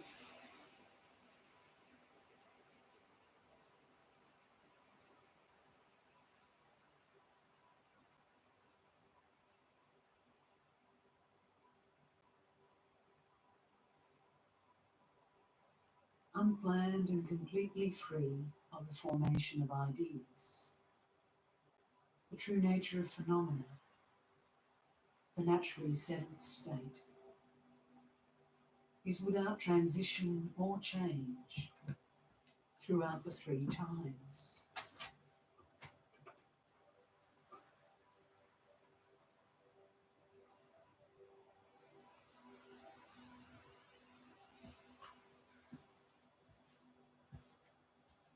The most sublime form of meditation involves no stirring or proliferation of all-consuming thoughts. That's what it is. But that's what I like quite a bit. Well, gymnastics is cool. No, gymnastics. Oh, yeah. And dancing. Grappling's cool, too. So I like judo quite a bit. Judo's cool. The throws. I was thinking like old school Greek boxing, too, where they got some fucking leather gloves on. They get them in a circle. They'll stand around them, pushing them in.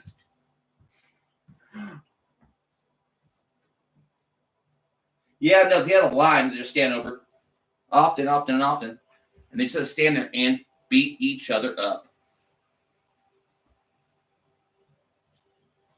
And more than that, too. Yeah, they had fucking... Boxing's the oldest sport in the world. Other than running. Or dancing. Or throwing. In suchness is a sacred state of mind. What's the oldest sport, Garfield? Running. The unique Swimming. Buddhahood. Yeah, swimming. Now it's swimming, guys. Even diving. Yeah. Oh, yeah, diving. That'd be the oldest sport in the world, huh? And I kind of know that. Why? Something about the primordial waters. The oldest myth, one of them, is of the earth diver. The oldest creation myth we have. Has some sort of primordial bird serpent thing. Sitting on top of the waters. A state of evenness that transcends. That was formed from the foam of the sea, being pushed off the pressure of the darkness. Gave birth to something. It dives down, scrapes guy off the bottom, brings it up, spreads it out, and there is the world. And God and the devil are sitting right there, both doing it because they're, they look different back then, the people.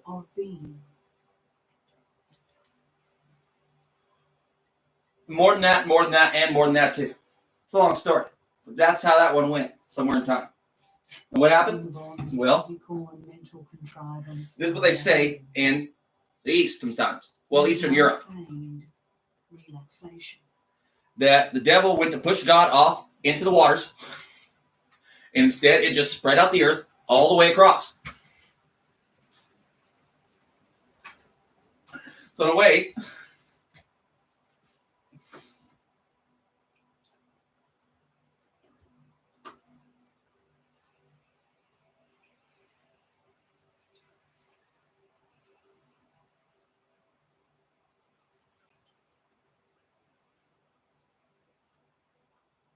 no matter what recollection stirs in the mind, if you do not waver from the context of the true nature of phenomena, that of resting in the ground of being. See, that shit is interesting as fuck to me. Personally. Because I read the Bible. Of the enlightened intent. I'm like, well, they knew about the Bible when they said these stories. But what did they believe? What happened in those 7 days? What happened before those 7 days? Because I know there was before those 7 days. Didn't just start then. Everything? No. God was sitting there for a long time. Doing what? Everything.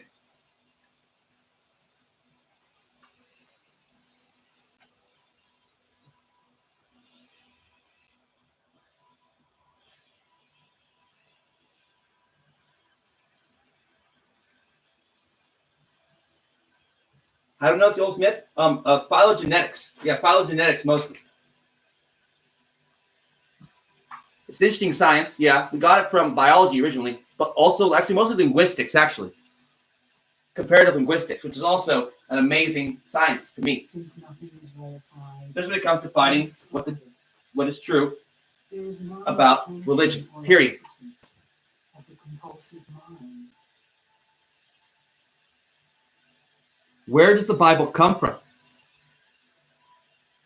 Where does it come from? Was it all written in one day? No. Not even close, right? Was every book written by one hand? No. Not even close. Most of them were dictated by the guys that we hear about, but not all of them. And I fucking know this. Unwavering, infinite evenness is an expanse with no fixed dimension.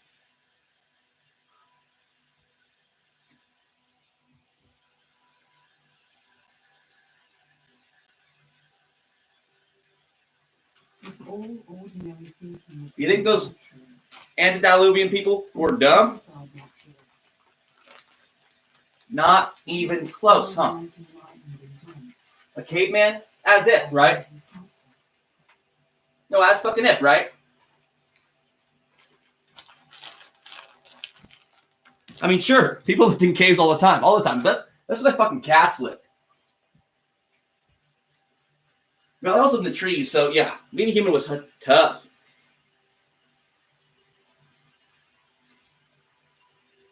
No matter how old you think the world is. But it's older than that, guys. 6,000 years? Come on. So I've seen dinosaur bones, right? Parts of them. And you don't even recognize it usually when you're seeing it.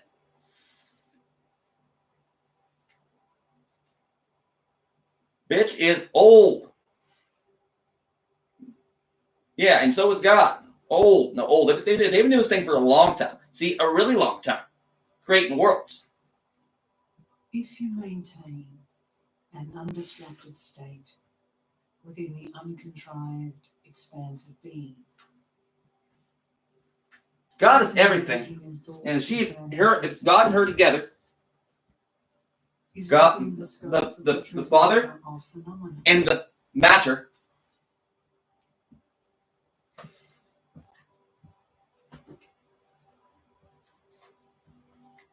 even nothingness, if it's ex nihilo, which I do believe that God created everything out of nothing, basically.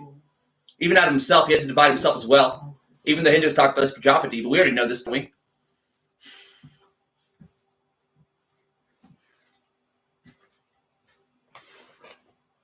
But if you try to contrive it deliberately and compulsively, it becomes a cage of characteristics. But what is nothingness? It's not nothingness. It's not just nothing. It didn't just happen in someone's mind, although what's your mind? Your whole body's your mind. Turns out dying is a slower process than you think. Not in your brain. Shit. I got severe brain damage. Yeah, severe brain damage, turns out. Yeah.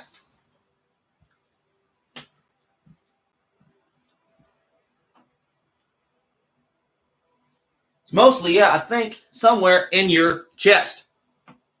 But not all of it. What does it feel like to be it is extremely crucial left foot?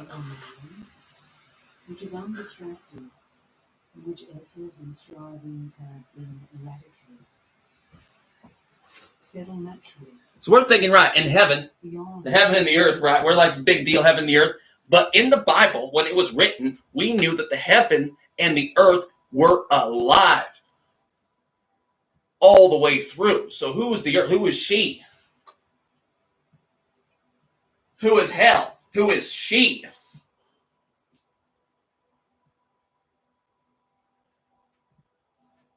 And we fucking knew this in the past. And who is heaven? Who is he?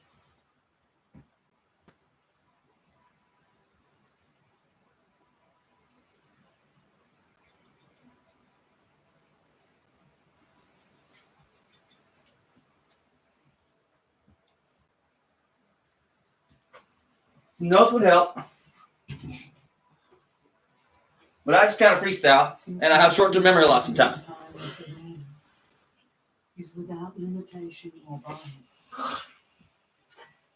It cannot be characterized as something. Ain't talking to you. On camera all the time. Naturally subsides. Getting stuffy in here. Trying to get cleaner.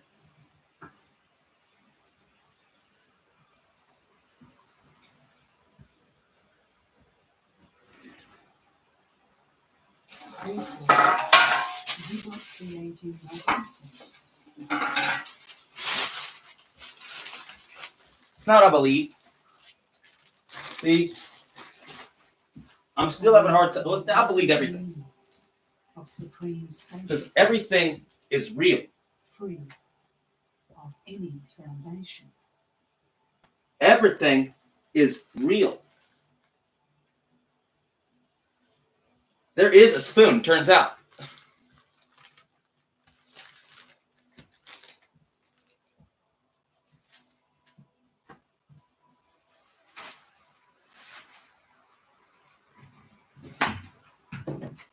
And God's creation don't end with this level.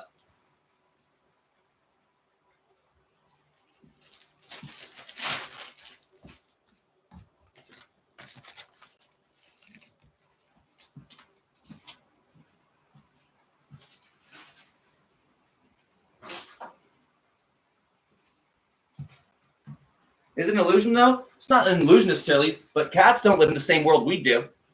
See, they have true gnosis. We can't smell shit. Is naturally occurring timeless awareness. The unique view is freedom from the limitations of And whiskers, too. And split pupils. in the unique meditation We are limited because we are fallen. or adopted.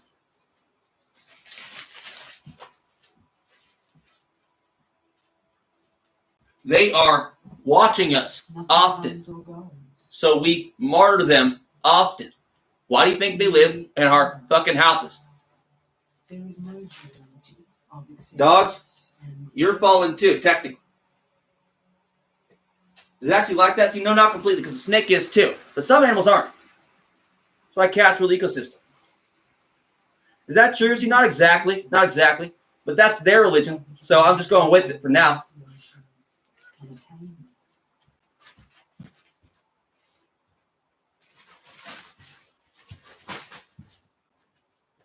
The thing is, it's not even true. No, it's not even true.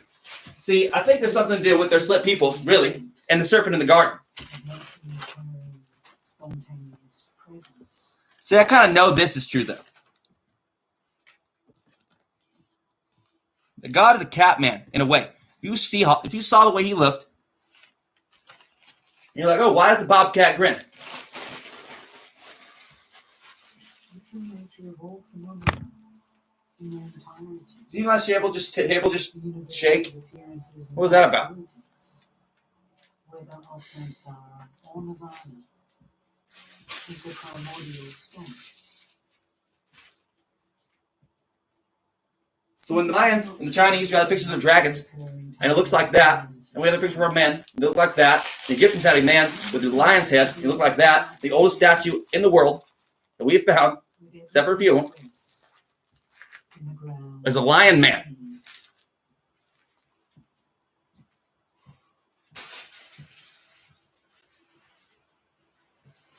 Like a Christian wrote, a really pious Christian, wrote The Lion, the Rich, and the Wardrobe. I believe that was something, him seeing into something that we don't see into anymore. Who's the Lion of Judah? Why is he a Lion of Judah?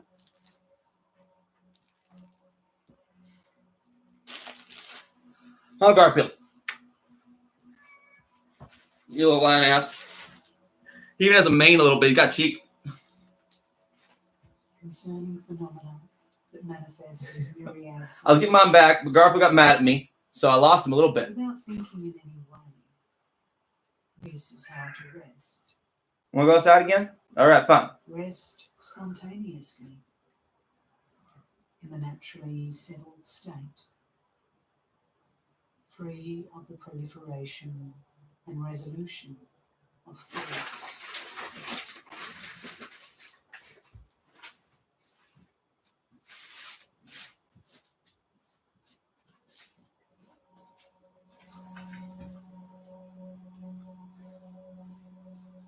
See, I know this, right? That's why Christ said, believe in just me and abide in just me.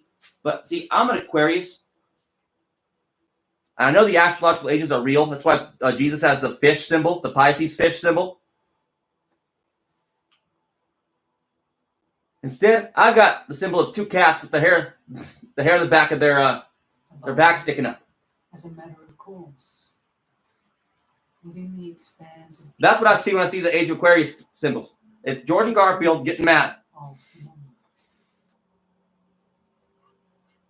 My cats. And it was 3, then Precious 2. Getting their back mohawks, which he never gets at me.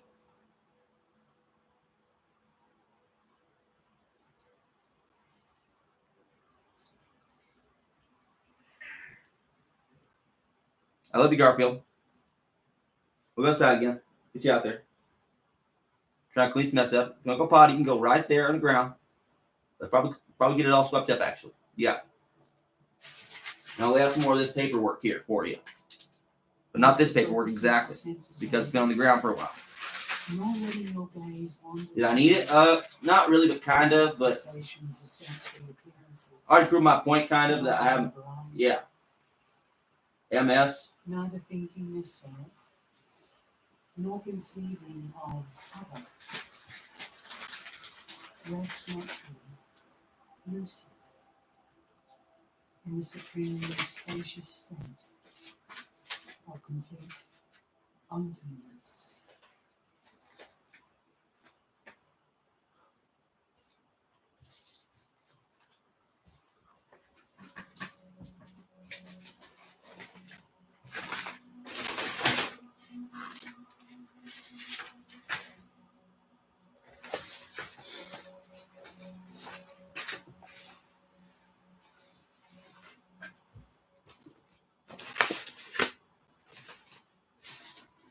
Paperwork's right fucking here.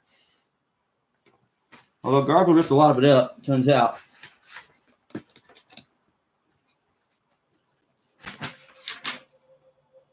Given the enlightened intent of naturally occurring timeless awareness. You want to say it right fucking there. Expansive and so you got Sally Medrol. Why didn't you say multiple sclerosis? Right? That's what I'm wondering too. It's why it's not all over his paperwork. Like it's hard to even find here sometimes. You know what I mean? That should be absolutely fucking illegal. That someone can actually be treated like this when they have this disease. That's what he's been saying.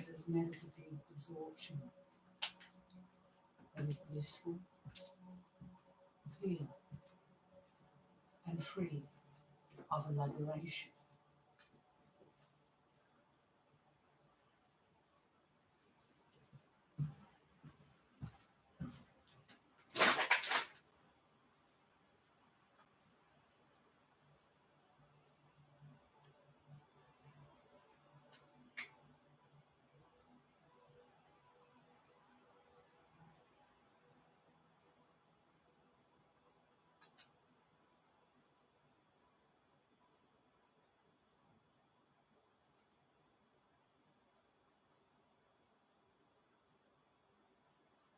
Given the enlightened intent of the true nature of phenomena. Did he?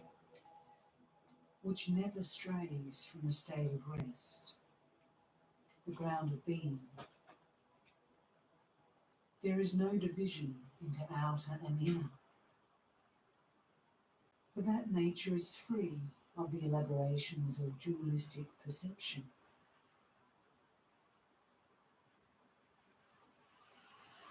And now I'm going to get murdered.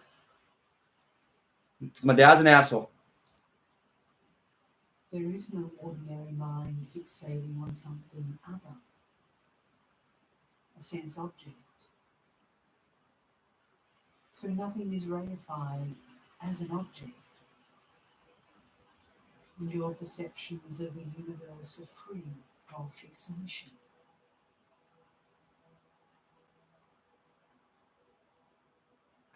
Few of them, turns out.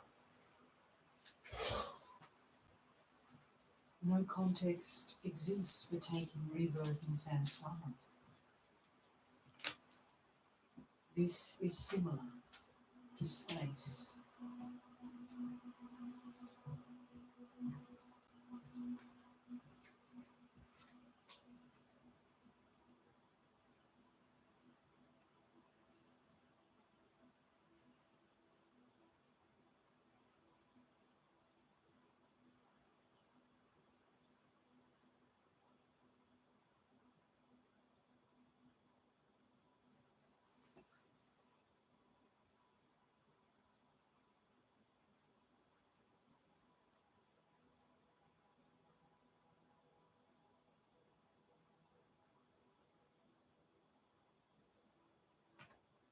There is no inner concept of mind as self. So nothing is reified as a subject. And I'm all on camera saying all this, so if I do, then you know who to contact. What's going on? How you doing, Dad? What's that? How you doing? Doing all right. What's going on? Not too much, just checking in. How you doing? All right. Yeah, feeling all right. A little tired. Stayed up too late last night watching a movie. At the root. A lot of cigarettes. Happens. I don't know where my lighter is. I'll be back. At that point, I got the you store. have arrived at the enlightened intent. What are you doing? Like space, in which there is no division. How are you doing? Fine. And inner, Just hang out, Garfield. and no frame of reference for phenomena based on Yeah, confusion. not much going on. Went to a meeting this morning with, like I said, I'm a little lagged on sleep.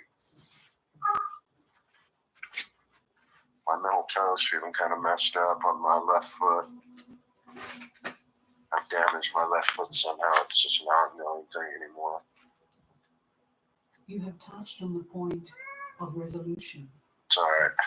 I'm going to take some And since there is ibuprofen. no coming or going, everything is an infinite expanse, That's the trick. the pure realm of Samatha. You have reached the sublime. What's the weather like down there on a silly small talk note? It's raining. Oh, it's raining? Yeah. Really? Okay. Well, it could be a little warmer maybe, but raining, huh? Meaning the clouds keep the warmth in to a degree. Sometimes. Sometimes they bring the cold in, though. Yeah.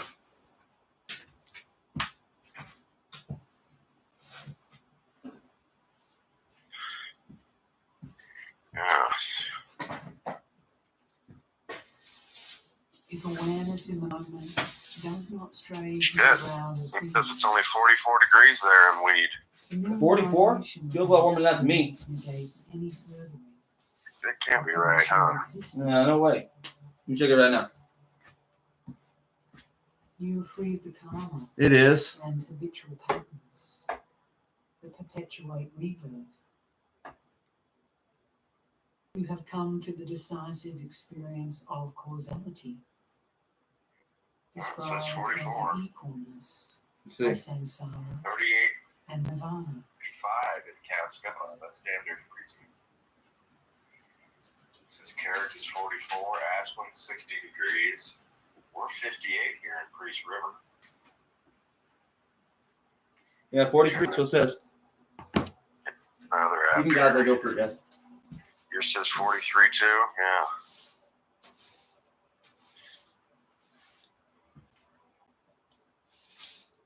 You have arrived at the heart essence of Yep. enlightenment. 42 to 44 Which degrees. does not abide Yeah, that's a pretty cold day. And it's raining. All the state of peace. Not warm, not spring-like, that's for sure. It's more like fall or winter. Right?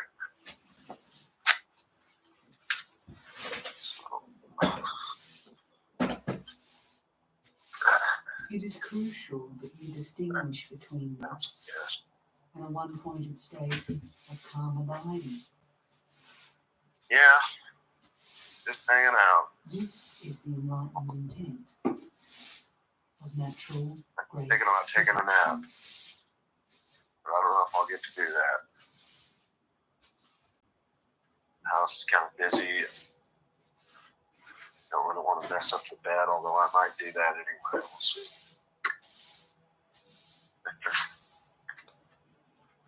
Yeah.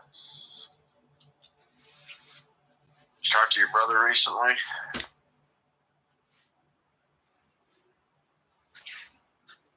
Did you talk to your brother Chris recently? Oh, yeah, I do. Every day, pretty much. Okay. When did you talk to him last? Yesterday? Or did you talk to him today already?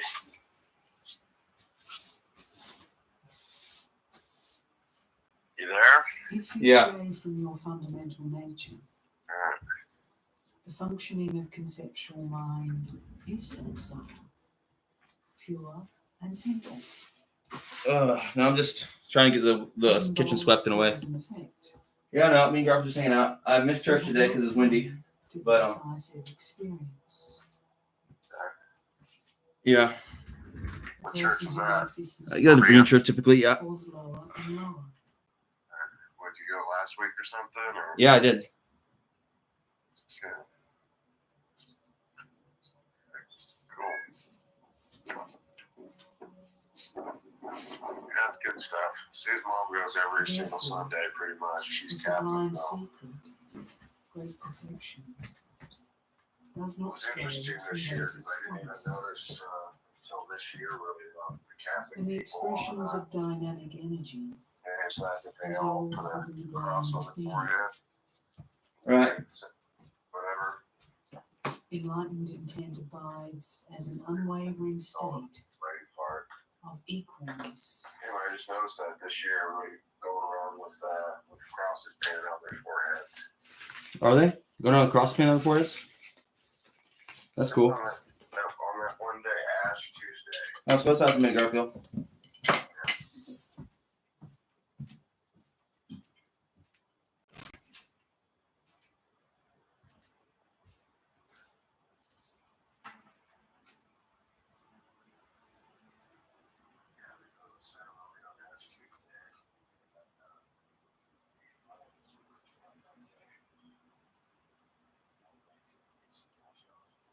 Within this context, there is no cause and effect, no concerted effort. View, for example, cannot be cultivated in meditation.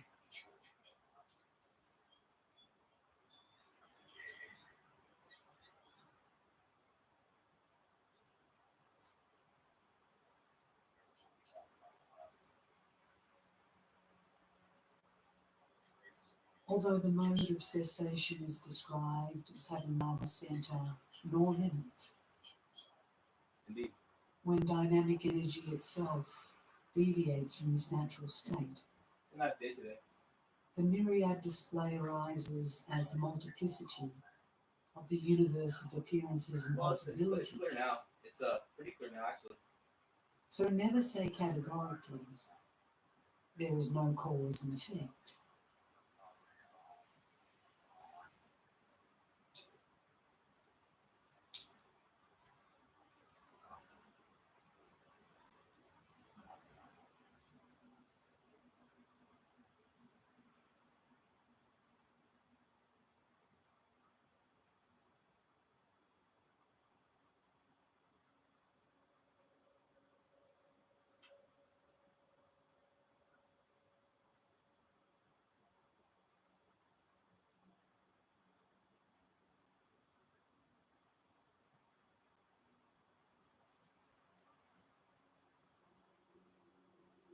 Interdependence ensures that conditioned, composite phenomena are beyond enumeration and imagination.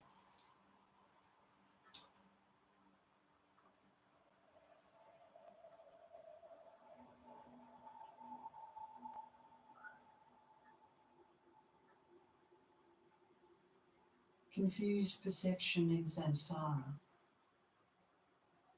and even states of peace and bliss are beyond enumeration and imagination. All of this constitutes the very process of interdependence, which is the coming together of causes and conditions.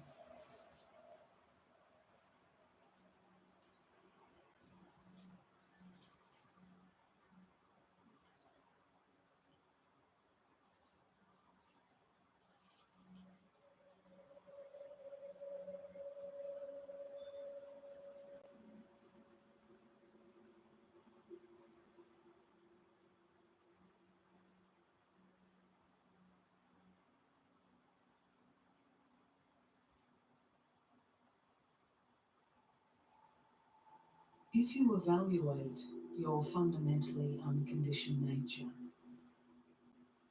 you find it has never existed as anything whatsoever.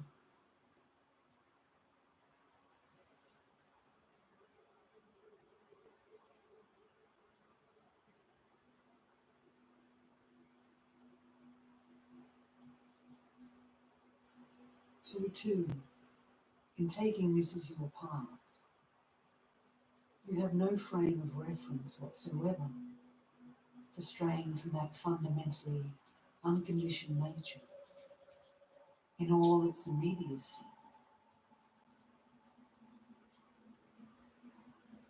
Rather, you appreciate it within the context of enlightened intent.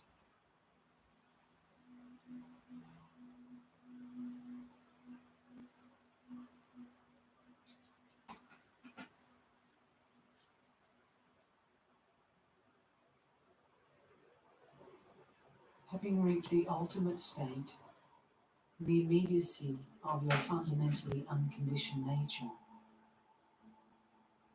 you are not sullied by anything at all.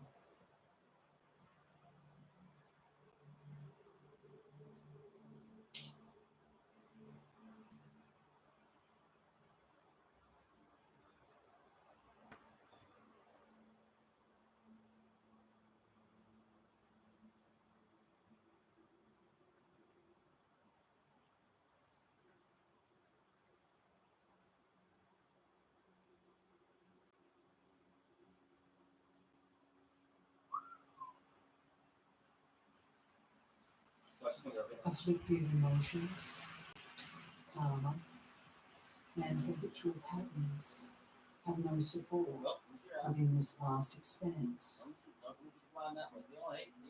but are the playing out of magical games of illusion.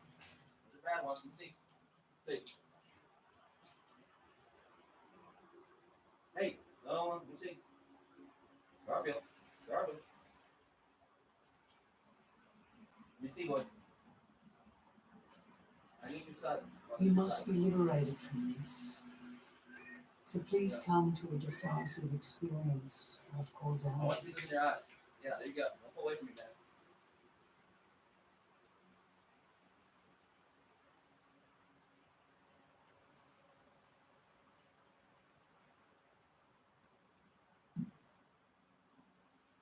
As a means of doing so, there is nothing superior to this approach. How long are you gonna live, Garfield? Well, we do this right. About 1,000 years, I was hoping.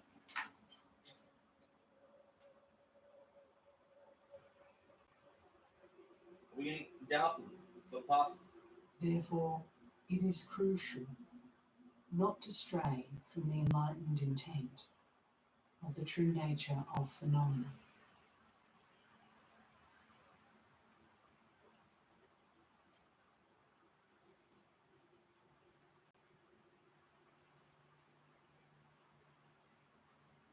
This is the expanse of my profound and heartfelt advice.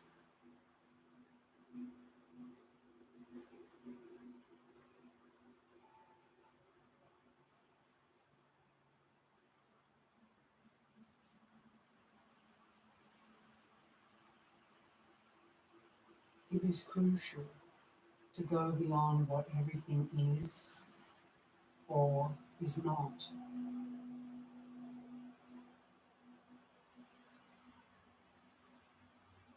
Transcending is and is not.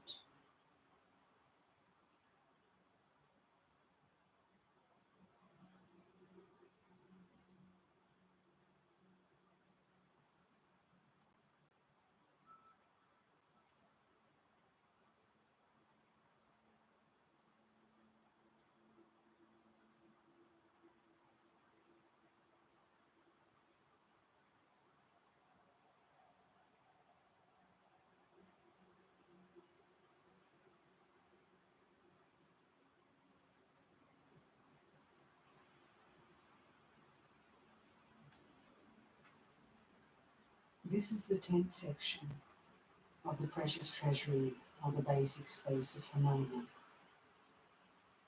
demonstrating that enlightened intent does not deviate from the true nature of phenomena.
course, reincarnation's real, right, Garfield? Garfield knows this intuitively already. He can reincarnate. He's like, I don't want to reincarnate anymore. I like being Garfield the cat.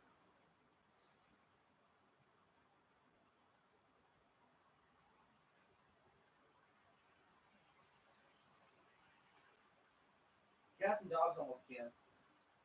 Humans almost never. Is it different? Almost, not quite. Ego never dies on anything. That's the thing about reincarnation, though. It's true, but it's not true. Turns out. And I kind of knew this back in the day, but I keep trying to tell them, if your ego never dies, you ever really become someone else? So you know you don't.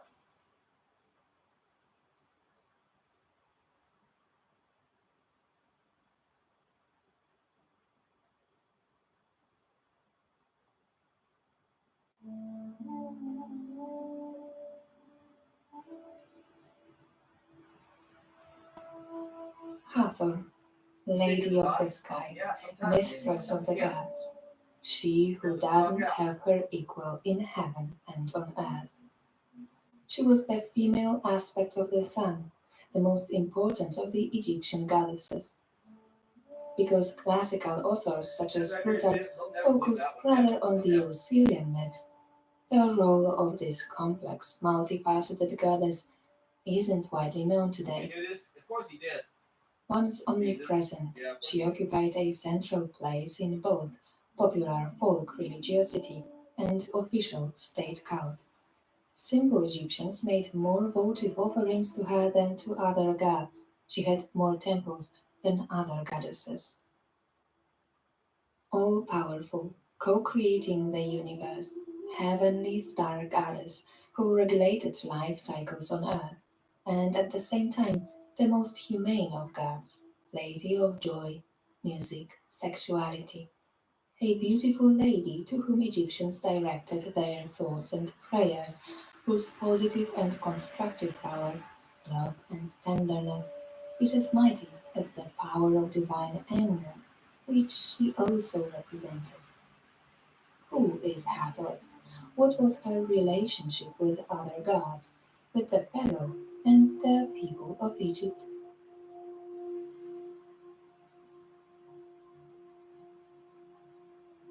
Hello everyone, my name's Irena. Welcome to my channel Ancient Side Girl. I invite you to a podcast about the history of ancient Egypt. Today, I'll present to you one of the oldest and most famous goddesses of Egypt, her origins, her special role in the solar cult, in the Osirian myths, in the cult of the dead and the Egyptian folk spirituality. As usual, you will hear fragments of original ancient texts, among them fascinating, perhaps slightly disturbing mythological stories.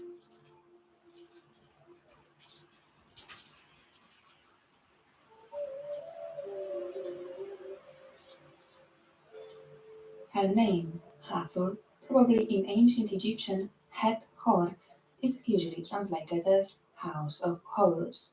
The Het, whose hieroglyphic symbol represents a fenced estate, may indicate a protective function. Inside this symbol is a falcon symbolizing Horus, the Egyptian Hor, or simply a king, who was in early dynastic times and probably still in the times of Khufu considered the living god, the highest of gods. It seems that Hathor was associated with royalty and the state from the very beginning. She was its protector. Other researchers see her name as a symbol of maternal protection. In the enclosure, they see the womb of the goddess, protecting the god king.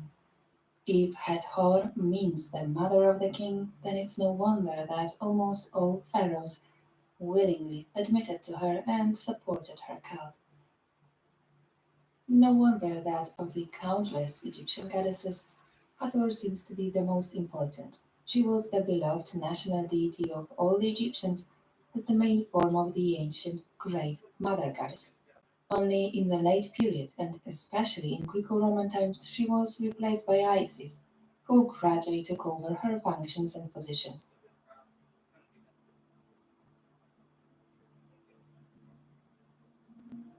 The cult of the mother goddess representing fertility wasn't only universal, but perhaps also the first. The oldest preserved cult images in the world attributed to the mother goddess come from the darkness of the Ice Age, 30,000 years ago. The oldest traces of this pre-religion in Egypt date back to 5500 BC. The cult also developed in the Bronze Age. In the pastoral cults of pre-dynastic Egypt, the life-giving force associated with fertility was of course recognized in cattle. The oldest found remains suggesting an attempt at artificial mummification belong to a cow and are dated to approximately 5400 BC. At a time when the Nile Valley was still partially surrounded by savannas, the cult of these animals among semi-nomads seemed obvious. Its elements survived in Pharaonic Egypt in symbolism and royal titles. The pharaoh remains, the mighty bull of the grassland. His kilt was decorated with a bull's tail, and among the most important regalia was a Heka scepter that he held during the ceremonies in the shape of an original shepherd's staff and a neck flail, once used to prod cattle.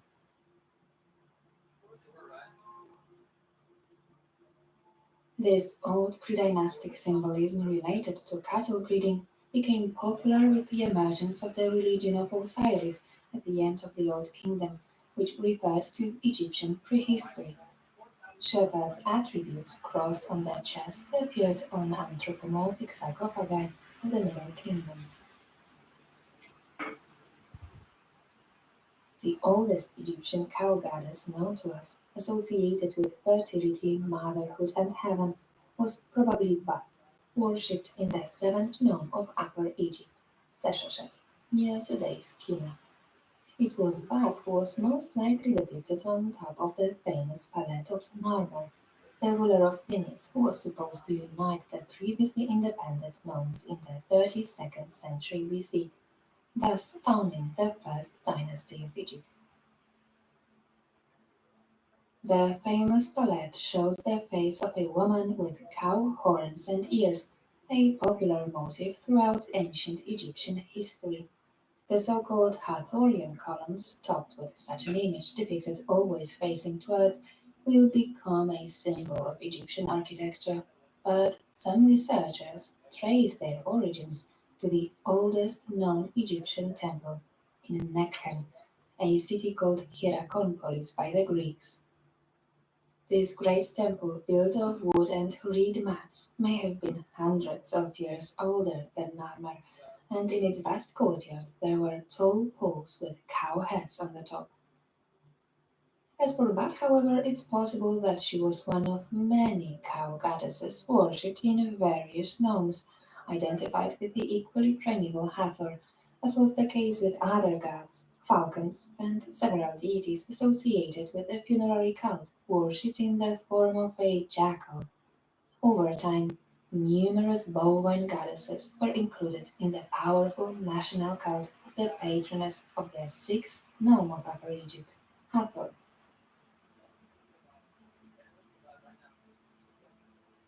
There are other goddesses imagined or represented by cows, such as Nut, the goddess of the celestial world, belonging to the second generation of the Ennead, and as the celestial cow, known from solar myth, she was associated with Hathor.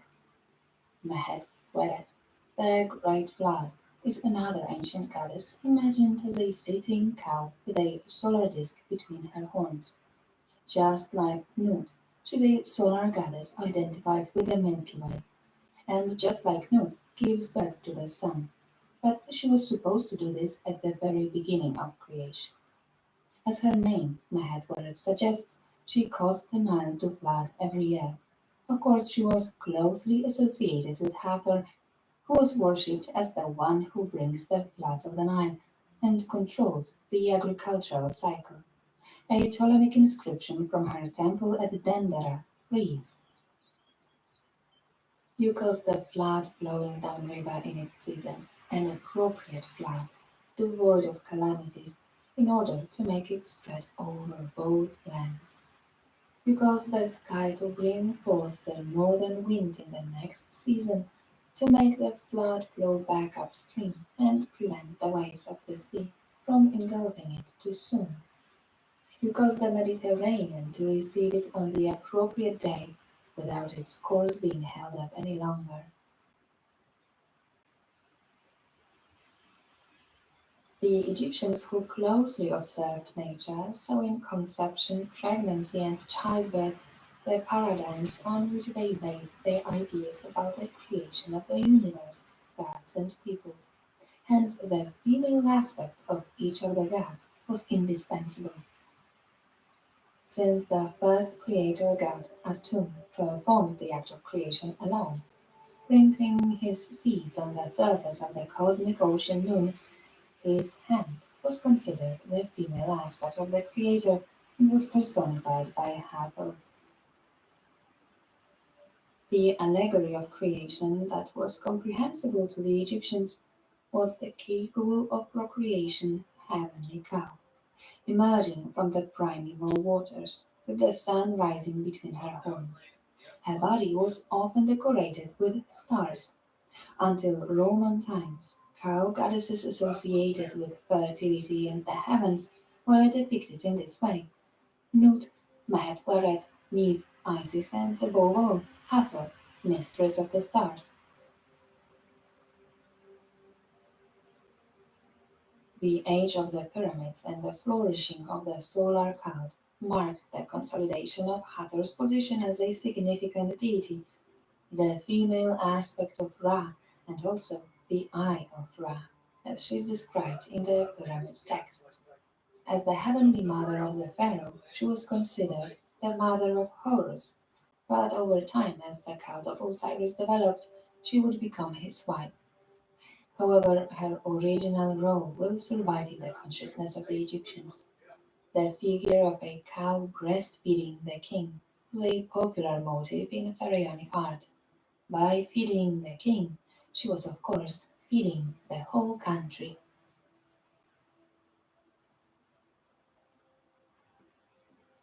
The first textual mention of Hathor was found in Giza on the facade of Khafre's Valley Temple. Khafre, beloved of Hathor. This short text clearly indicates a state cult. It was then that the notion of her appearance was formed. Because she has served so many different functions over the thousands of years, her depictions often differ significantly. However, there are several basic patterns according to which she was depicted in Egyptian art.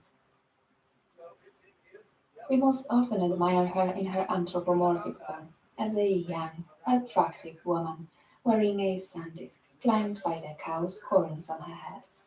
This is her characteristic crown, although she was sometimes shown with a crown with two feathers adorned with sun disk. Hathor sits on a throne or stands holding a papyrus scepter, or the was scepter, which is rather typical of male deities. Sometimes called Lady of the Red Cloth, hence she was most often depicted in a red dress. This is the color of the lion-headed Sekhmet, which she became on the orders of the sun god to wreak havoc and drink human blood. Perhaps the color of the dress refers to another title, Lady of the Red Land, as she ruled over all the deserts surrounding the Black Land, the Nile Valley. She was also often depicted as a mother goddess breastfeeding. Another of her characteristic images is the so-called the Hathor head, a frontal depiction of a woman with cow ears, which was a popular decoration of the capitals of columns in Egyptian temples, but also of paintings referring to sacral architecture. Hathor's head also adorns Egyptian sistrum, an instrument inextricably linked to her cult. The sound of the sistrum calms and amuses the goddess. It's the best tool to appease her. Of course, her oldest and most popular zoomorphic form is a cow wearing a solar disk on her head. An intermediate form is a woman with a cow's head. Hathor, imagined as the Eye of Ra, her terrifying and destructive alter ego, is usually the lioness Sekhmet, the cobra Wadjet, or the solar disk surrounded by a Urias.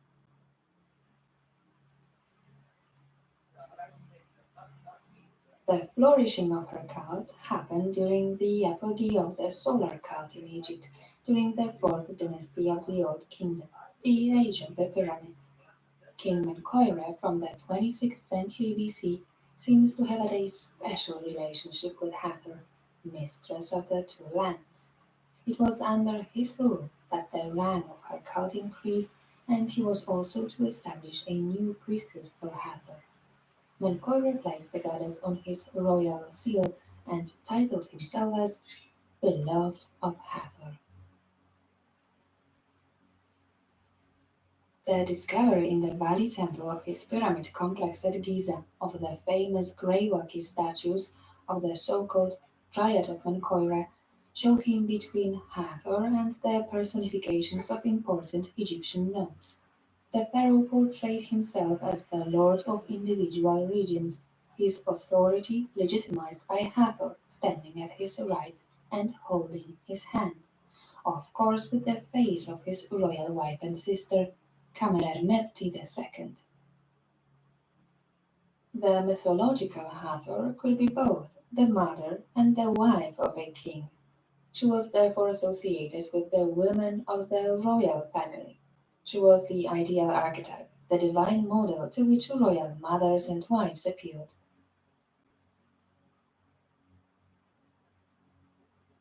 In the Middle Kingdom, there was an increase in the position of royal consorts. Queens were seen as earthly incarnations of the goddess Hathor, as mothers, daughters, or wives of the sun god.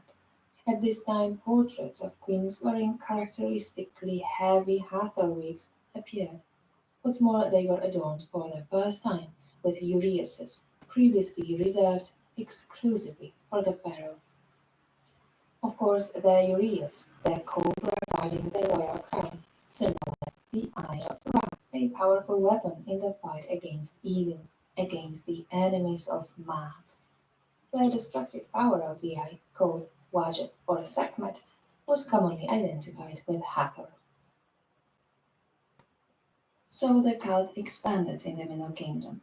Its first ruler, the famous pharaoh of the 11th dynasty, Mentuhotep II from the 21st century BC, who reunited Egypt, dedicated the Theban necropolis to Hathor, on which he built his magnificent temple at Deir el-Bahri, where 500 years later there would stand a larger and even more magnificent temple of Hatshepsut, the famous female pharaoh of the 18th dynasty of the New Kingdom, who considered herself the true daughter of Amun and Hathor, whom she made the patroness of her reign.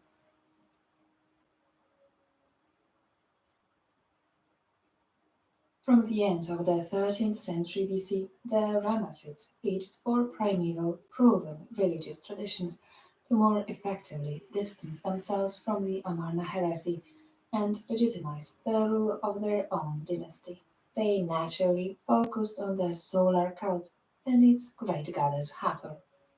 It's not difficult to imagine how popular this cult must have been both on a local and national level, since these powerful rulers so willingly resorted to it to legitimize their rule. According to solar theology, the sacred river Nile has its sources in the heavens, and as we already know, its floods are the merit of Hathor. So she's the lady of the harvest. She's the one thanks to whom the seeds sprout, and who brings abundance to all Egypt.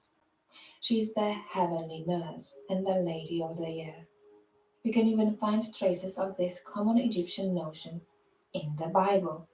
In the story of Joseph, known from the book of Genesis, the 7 cows, plump and attractive, from Pharaoh's dream, the prophet Joseph interpreted as, quote, 7 years of great plenty throughout all the land of Egypt.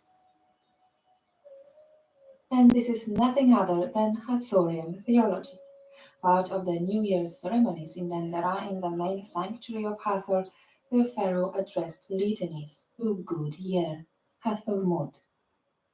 Part of the ceremony was the renunciation of the 7 arrows of Sekhmet, which are omens of misfortunes that can be compared to those described in the Bible. And behold, 7 other cows, ugly and thin, came up out of the Nile after them, and stood by the other cows on the bank of the Nile, and the ugly thin cows ate up the 7 attractive brown cows. Some researchers even believe that the famous golden calf created by Aaron and worshipped by the Hebrews during Moses' unexpectedly long absence was in fact an image of the goddess Hathor. In the book of Exodus, they avoid calling him a bull, which could point to Apis. By the way, Apis wasn't at all a popular choice of Egyptian sculptors creating cult figures. He was, after all, a living image of himself, a reincarnated Ptah Osiris. Statues of Hathor, however, were instead extremely popular. She was titled Golden Goddess, or sometimes Golden Cow. The term calf could therefore be a mockery, proving the stupidity of the faithless.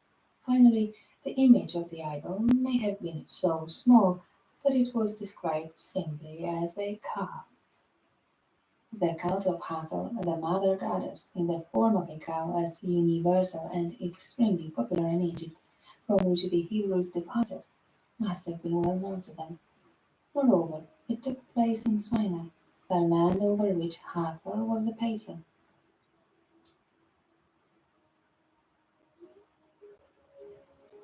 As we know, despite the wealth of myths written down from the Old Kingdom to Roman times, the Egyptians never created their general canonical form, so we have different versions of the same mythical stories that differ depending on when and in what region they were written. Extremely contradictory events, a multitude of threats, variants, and various deities who sometimes play not one, but several roles in one myth.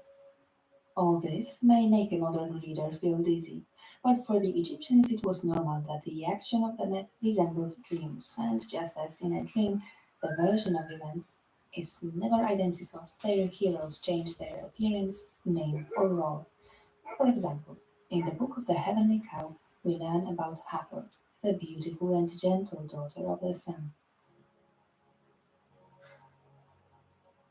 And at the same time, cruel and brutally annihilating humanity, Hathor Sekhmet, who is the destructive weapon of her father, chased the Eye of Ra. If you're interested in this story, check out my podcast on Sekhmet. If we try to look at reality through the eyes of the ancient Egyptians, recognizing that each deity is only an aspect of one living cosmic being, the great creator God, then these contradictions won't bother us so much. Although Hathor was a primeval, probably pre-dynastic goddess, she was quite commonly described in myths as the daughter of Atum Ra, hence she was generally identified with the first female being, the goddess of moisture, Tefnut, who according to the Heliopolitan theologians of the Old Kingdom belonged to the first generation of gods. Together with her brother Shu, the god of air, she was born from Atum at the very beginning of Zeb Tepi, the first time. While Tefnut, the mother of the gods, in the famous myth of the returning goddess, was the lion-headed Sekhmet, fierce in pursuing and destroying evil, the cheerful, gentle face of the returning goddess was often associated with Hathor. In the popular version of the myth, the rebellious Tefnut, at the instigation of the divine mediator Thoth, returns from distant Nubia to Memphis as the Golden One, Hathor, the Lady of Sycamore, the beautiful and powerful goddess of all joy. The action of the myth takes place in earliest times, when the gods still lived on earth, and Ra, jubilant at the sight of his beloved daughter, cried with joy, and his tears gave birth to the human race. In one of the Ptolemaic papyri, the Bremner Rind, we read, I wept. That is how humans came into being from the tears which came forth from my eye. Interestingly, the words tears and humans sounded almost identical in the ancient Egyptian language.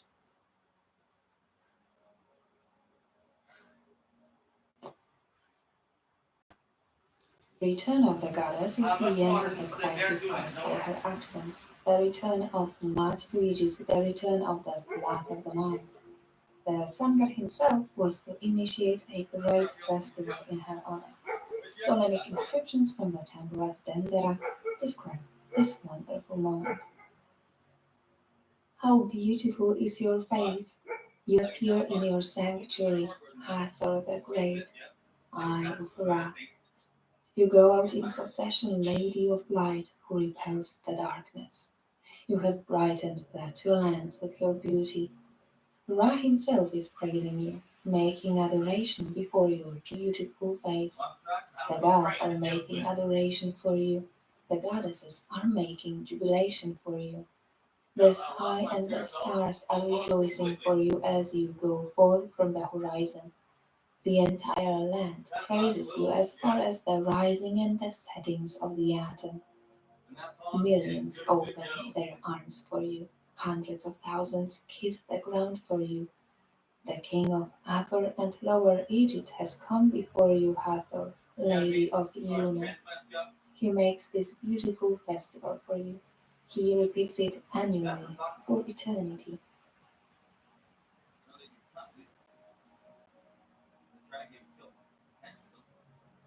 While the early dynastic Hathor was considered the mother of horrors, in the Osirian myths they were made into a pair. But this is also a different Horus, not the all-powerful Lord of Heaven, but a young, fledged prince whom she must support in his rather inept efforts to gain the throne. I often quoted in my podcast the mythological story known as the Contendings of Horus and Set from the so-called Chester Beatty Papyrus 1, the Ramessic period, 12th century BC. It tells about the clash of these two gods fighting for the throne of the deceased Osiris, who, as we know, was fratricidally killed by Seth and sat on the throne of Duat, the kingdom of the dead.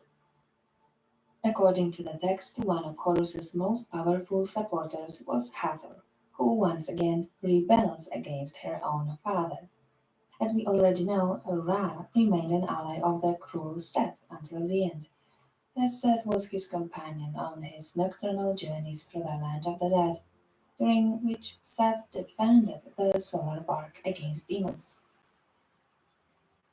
When most of the gods of the Great Ennead, as well as the powerful mother goddess Neith, supported Horus's right to the throne, the outrage to Ra responded with insults against the son of Osiris. Quote, you are despicable in your person, and this office is too much for you, you lad, the flavor of whose mouth is bad. This attack was met with outrage by the rest of the gods, who shouted at the great Ra, get out! This offense that you have committed is exceedingly great. The behavior of the highest god and the lack of discipline among his divine court may be surprising, but one should remember the specific circumstances of the described events. The fratricide and usurper Seth on the earthly throne of Osiris is a disturbance for the first time in the history of the divine and cosmic order, Ma. The atrocities of his rule caused widespread chaos, also among the oldest gods.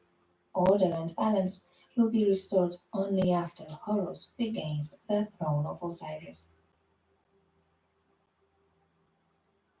According to the text, offended and resigned Ra seems to have fallen into depression. Quote, and so the great god spent a day lying on his back in his pavilion, very much saddened and alone by himself. Unexpectedly, Hathor herself intervenes, and this is definitely one of the most controversial fragments of the story. Let's listen. After a long while, Hathor, lady of the southern sycamore, came and stood before her father, the universal lord, and she exposed her private parts before his very eyes. Thereupon the great god laughed at her. Then he got up and sat down with the great Idiot. He said to Horus and said, "Speak for yourselves. What is this really about? Why did the goddess's exposure make her father laugh? Does this have anything to do with the divine incest present in Egyptian texts? It's worth recalling that almost all of the oldest gods, the so-called Great Idiot, were spouses of their own siblings. However, perhaps this act refers to the ritual exposure of women, for example, before the Memphite god Apis, who similarly, like Ra, also represented the great creator god, Ptah in this case. We also know about the quite common practice of lifting up the skirt among faithful female pilgrims during religious festivals.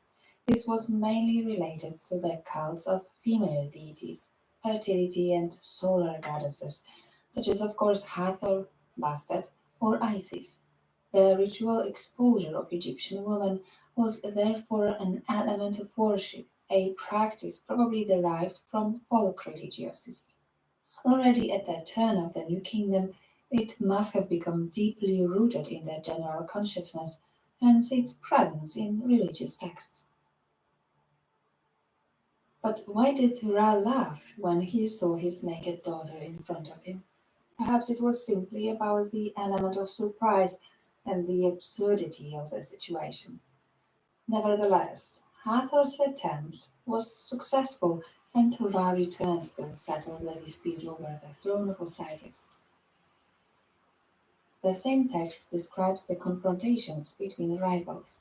When they fight underwater in the form of hippopotami, Isis unexpectedly stops her son from striking a fatal blow to Set, for which Horus decapitates his mother in a frenzy. Then, to hide from the anger of the gods, he hides in the desert, where he is found by Set, who removes his two eyes from their sockets. Then we read, Seth came away and told Rahorakti falsely, "I did not find Horus," although he had found him. Then Hathor, mistress of the southern sycamore, set out, and she found Horus lying weeping in the desert. She captured a gazelle and milked it. She said to Horus, "Open your eyes, that I may put this milk in them." Then he opened his eyes, and she put the milk in them, putting some in the right one and putting some in the left one. She told him, "Open your eyes," and he opened his eyes. She looked at them and found that they were healed. She set out to tell Rahorakti, "I found Horus after Seth has deprived him of his eyes, but I have restored him back to health. See, he has returned."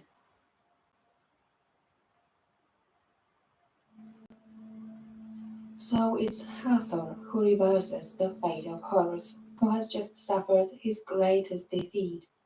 The goddess cures his blindness and reveals the truth about Seth's crime before the tribunal of the gods. Soon there is reconciliation with Isis, miraculously cured by Thoth, and ultimately Horus is victorious over Seth. The Ennead entrusts him with the throne of Osiris. Hathor sits at his side as a divine wife.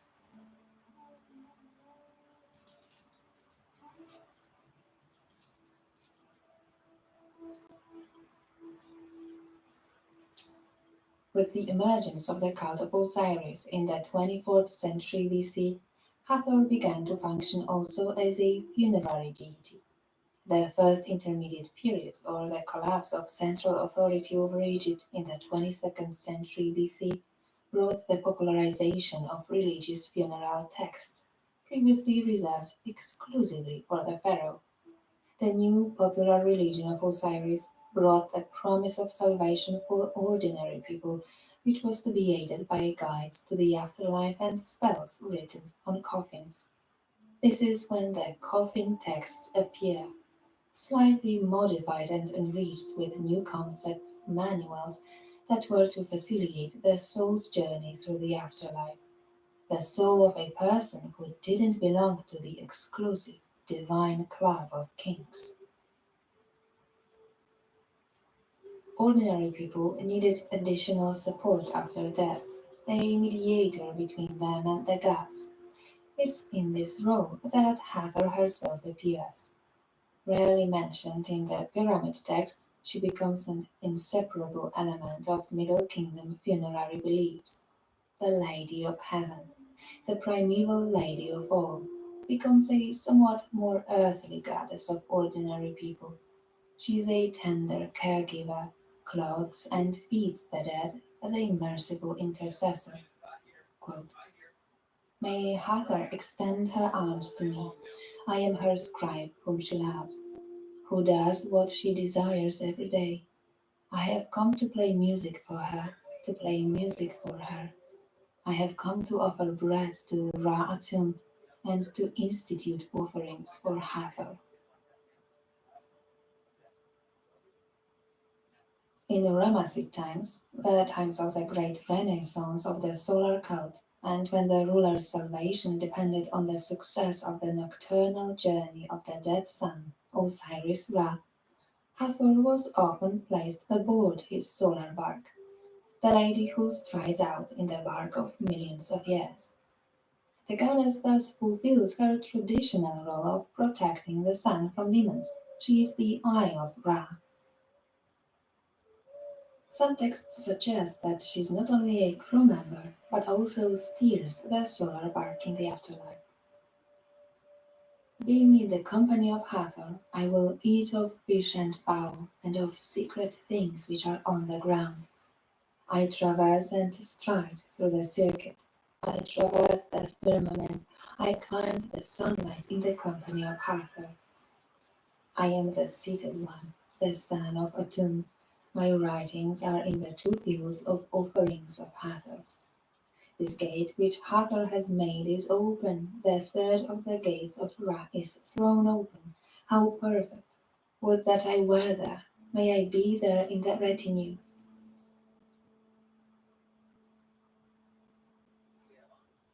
During the New Kingdom, it was commonly believed that after leaving the tomb, the soul flew to the western desert, following the sun.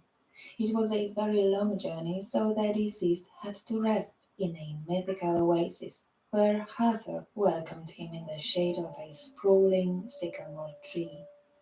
The goddess also provided him with bread and beer, so that he could continue his dangerous journey westward. In the Book of the Dead we read, I will live on that whereon live the gods and the spirit souls. I shall live, and I shall be master of their cakes. I am master of them, and I shall eat them under the trees of the dweller in the house of Hathor, my lady. Plants were also attributed to Hathor. Two trees in particular were associated with her cult, the date palm and the sycamore. As the lady of the date palm, she was the protector of the dead, because date palm wine was used to wash the internal organs of a mummified person. As the lady of the southern sycamore, she was a patroness of lovers, who often took refuge in the shade of this sprawling tree. But more about that later. Egyptian New Kingdom tombs are often decorated with images of Hathor emerging from the crown of a tree with a solar disk between her horns, or with fruit on her head. In this form she was identified with the sky goddess Nut as the lady of the sycamore tree or the tree goddess. She greets and feeds those entering the Duat, land of the dead, kind of through her divine garden. just as the dying sun flows into the underworld through the mouth of the goddess Nut. Hathor, as a funeral deity, had a special position in Thebes, the capital of the Middle Kingdom and the Tutmosis of the 18th dynasty. As mistress of the West, she was the patroness of the sacred royal necropolis of Western Thebes. The necropolis itself was depicted in art as a red mountain, from behind which the goddess emerged in the form of a cow, a popular decorative motif of Theban tombs. Of course, Hathor was not the sole guardian of the necropolis. It was also protected by the deified king of the 18th dynasty, Amenhotep I, and his mother, Ahmose Nefertari, but above all, the cobra goddess Meretzege, who was supposed to live on the top of the hill of the natural pyramid Tabekan, at the foot of which is the Valley of the Kings. In the New Kingdom, it was believed that somewhere at the top was one of the entrances to the Duat, the authentic gateway to the afterlife.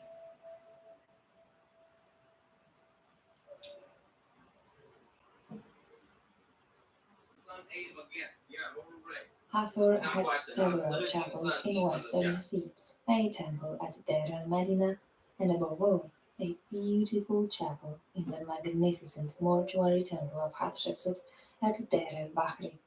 The temple was called Djeser Djeseru, the Holy of Holies, and was actually dedicated to Hathor. Once a year, in the second month of Shem, today mid-May, a festival of the dead called the Beautiful Feast of the Valley was celebrated here.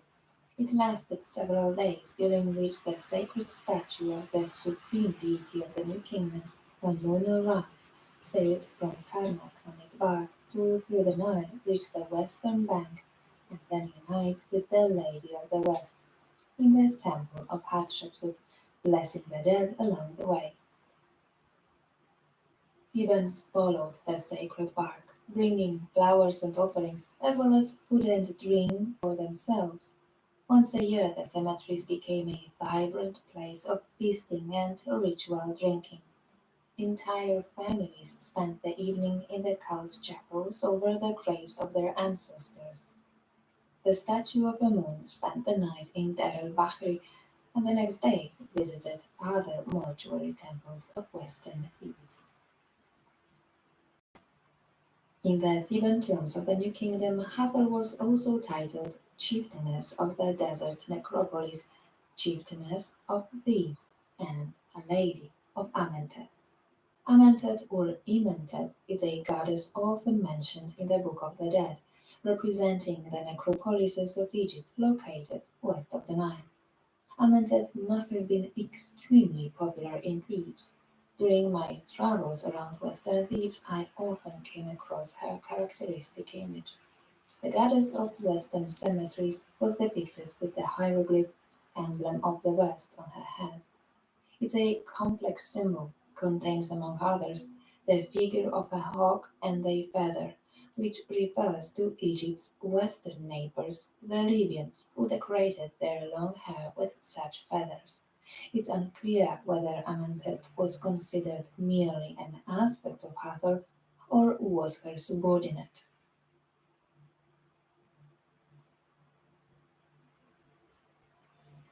A little known but fascinating aspect of Hathor is her role as patroness of Egyptians traveling abroad, including soldiers and traders. As Lady of the Port, she was a patroness of boats and shipping. She escorted mining expeditions, particularly to Sinai, but also further north. She patronized trade expeditions to the Phoenician cities as mistress of Byblos, mistress of foreign lands, and the goddess of distant places. It's worth mentioning that the city of Byblos, located in today's Lebanon, was practically an Egyptian city, even in the times of the Middle Kingdom. It was an Egyptian colony, a trading point used by them probably from early dynastic times and from where they imported the much needed Lebanese cedars. Egypt's ancient connection with Byblos is emphasized by the famous myth in which Osiris, betrayed by Seth, drifts locked in a sarcophagus through the mouth of the Nile to this distant city. Of course, since ancient times, the Egyptians have been exploring the Asian part of modern Egypt, the then hard-to-reach Sinai Peninsula, rich in natural resources such as turquoise, which was particularly desirable at the Nile River, and was mined in the Sinai already by the first ruler of the fourth dynasty, Snefru, in the 26th century BC. Used to make expensive jewelry, turquoise was dedicated to Hathor, titled Lady of Turquoise. Sometimes she was even depicted with a blue-green complexion. It's no wonder that she was the patroness of the mines in Sinai, where we can still admire the ruins of her temple in the Serabit el-Kadim, discovered by Flinders Petrie at the beginning of the 20th century. Interestingly, Hathor shrines built by turquoise and copper prospectors have also been found on the eastern shores of the Red Sea. She was worshipped there by both the Egyptians and the Midianites, a mysterious people identified by some scholars with the Shasu nomads, who worshipped Yahweh as their god. The cult of Hathor certainly resonated with Egypt's Asian neighbors. The Canaanites and the Phoenicians identified her with Astarte, and the Assyrians and the Babylonians with Ishtar. Hathor was a patroness of not only the northern frontiers of the empire, but also the southern distant lands. As a lady of Punt, she protected trade missions to a mysterious country, the location of which hasn't yet been determined. It's generally indicated as a land south of Nubia, somewhere on the southern coast of the Red Sea. Proposed locations include Somalia, Ethiopia, and Arabia. Already in the age of the pyramids, trade contacts were maintained with Punt, bringing from their essential oils, incense, and other scents for cult purposes, as well as exotic plants, decorating temple gardens in Egypt. Probably that's why Punt was referred to as God's land or Holy Land, or perhaps it was simply about encouraging sailors to such a dangerous expedition into the unknown.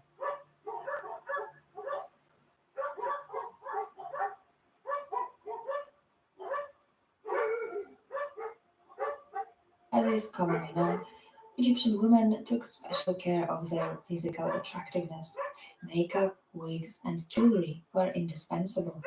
Young girls wearing skimpy or transparent dresses willingly revealed most parts of their bodies, often tattooed. In this culture, there was permissive approach unheard of in others. Young Egyptian women were taught, apart from singing and dancing, the art of seduction. Most of the girls, however, came from a low-class background. From an early age, they were encouraged by their parents to do various household chores and work in the field or crafts.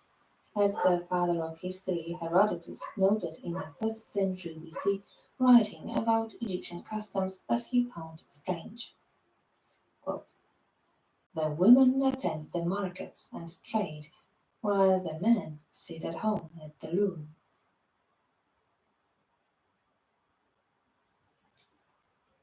So they were very busy, probably dreaming of breaking away from parental control. To find a future husband and to be able to seduce him, they turned to the divine protectors of lovers, such as the cat-headed bastard, but above all to Hathor, the lady of love and beauty, the patroness of lovers. The romantic nature of the Egyptians is brilliantly reflected in love poetry. Preserved fragments from the so-called Chester BT1 papyrus from the Ramessid period contain lovers' requests to Hathor, the Golden One. I pass by his house, finding its door open. My beloved stands beside his mother, his siblings all around him. He looks at me as I pass, but I alone rejoice.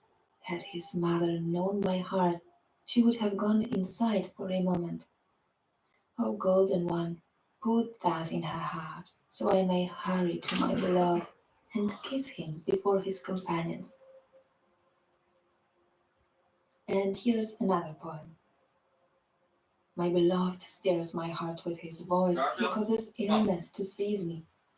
My mother is right in commanding me, avoid seeing him. But my heart is smitten by his memory.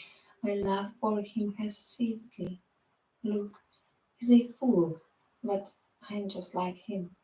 He does not know my desire to embrace him. He does not send word to my mother.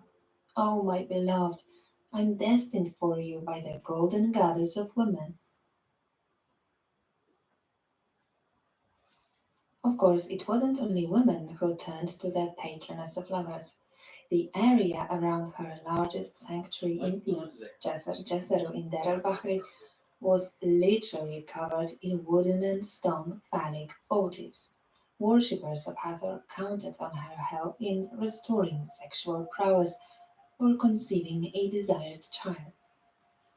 Since the New Kingdom, it was extremely popular to make votive offerings to the goddess in the form of faience or wooden tablets containing inscriptions and representing the ears of the goddess listening to prayers, and above all, small figurines of females, cows, cats, and scarabs, as well as jewelry and clothing.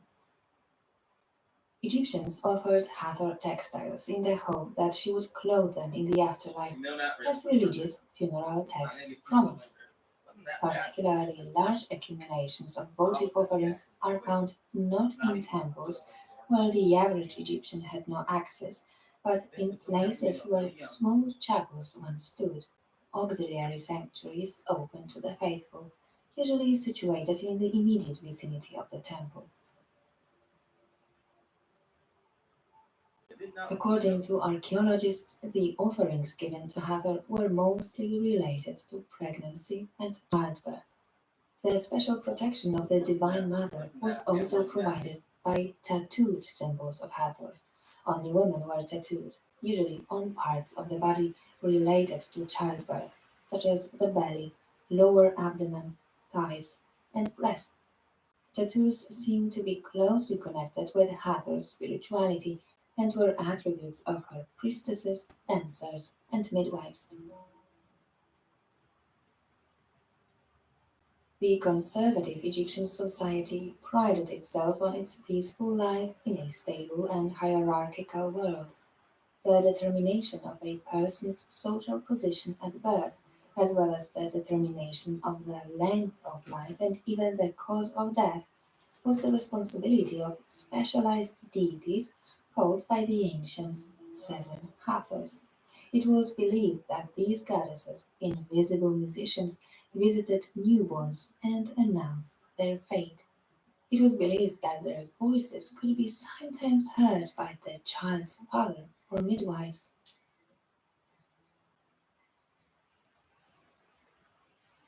Hathor, the guardian of ordinary simple people, accompanied them from the moment of birth. She carefully led them through a good life to then take care of them after death. The Egyptians loved their compassionate goddess sincerely and participated in her festivals in large numbers, and she had several of them. The best attested in ancient sources New Year's festival is the one held in the temple of Hathor in Dendera. Dendera, or Unit as the ancient Egyptians called it, is located just 5 kilometers south of modern Kina. This is the place where probably the best preserved monument of ancient Egypt stands to this day, the beautiful Ptolemaic Temple of Hathor. It was a great religious center for thousands of years, the main sanctuary of the Mistress of the Skies. According to archaeologists, its area was used already in pre-dynastic times, and the inscriptions of the temple seems to confirm this. On the night preceding the first day of the Nile flood, just before dawn, a procession of priests would carry the cult statue of the goddess to the roof of the temple, where it would await the first rays of the sun. I once had the opportunity to find myself on that roof, where I saw a beautiful kiosk built especially for this purpose. When the rising sun illuminated the statue, it was believed that Ra united with the goddess, giving her strength for the entire coming year. This was the beginning of the celebrations, during which crowds of pilgrims showed their joy by dancing and feasting to the sounds of music. The attendance was always good.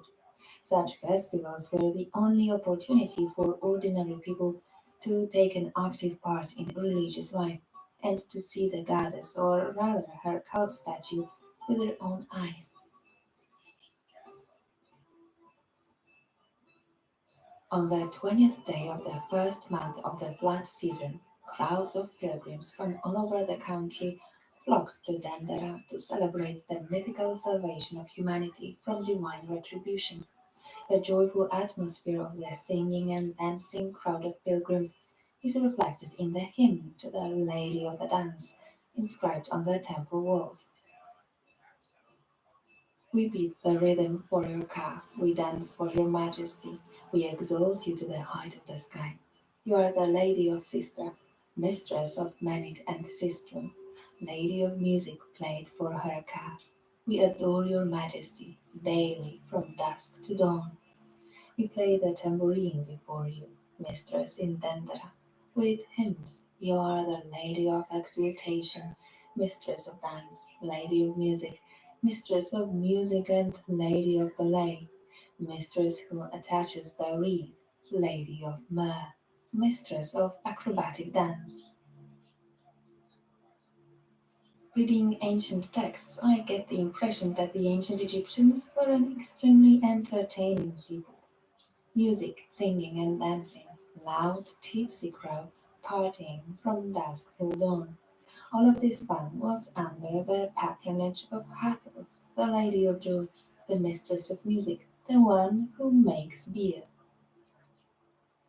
The theology of Dendera emphasized Hathor's special role among the gods, but they didn't have to do anything special. Hathor was the most important of the Egyptian goddesses. This is beautifully illustrated by the hymn inscribed on the wall of her sanctuary.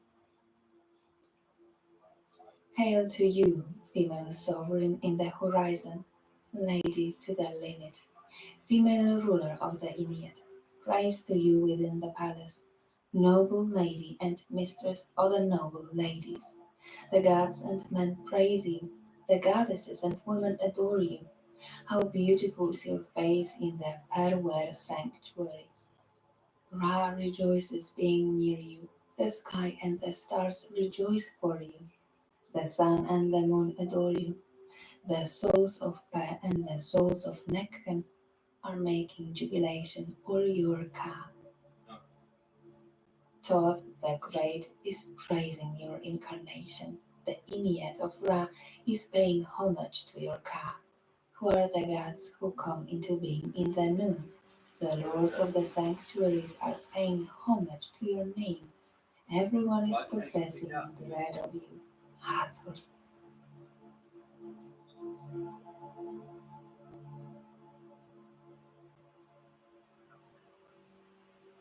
I hope you learned something new about the beliefs of ancient Egyptians. Thank you for listening. Please let me know in the comments what you would like to hear about next time. I would also like to thank all my patrons. I truly appreciate your contribution. Thank you. If you don't support me yet, but would like to, I placed my Patreon link below in the description. Don't forget to like my video and subscribe to my channel. Goodbye and see you on the next one. I see you, my friend. Put a shadow on me just now. Let me know if it's there.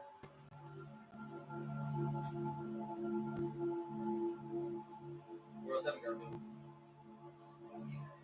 It is sunny now.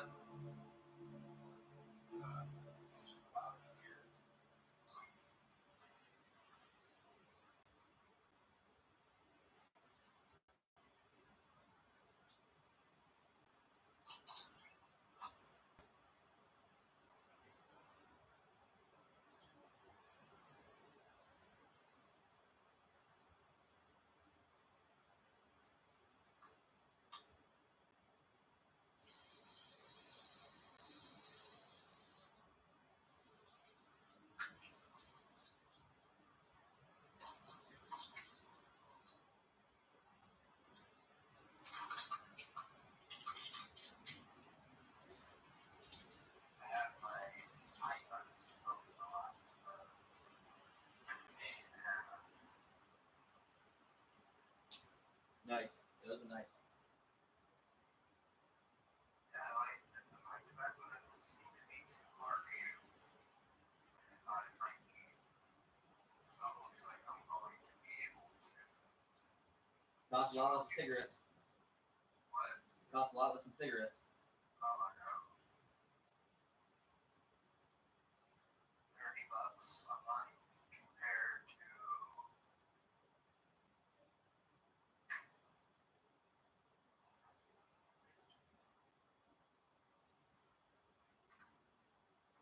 Compared to $111 a month or $120 a month.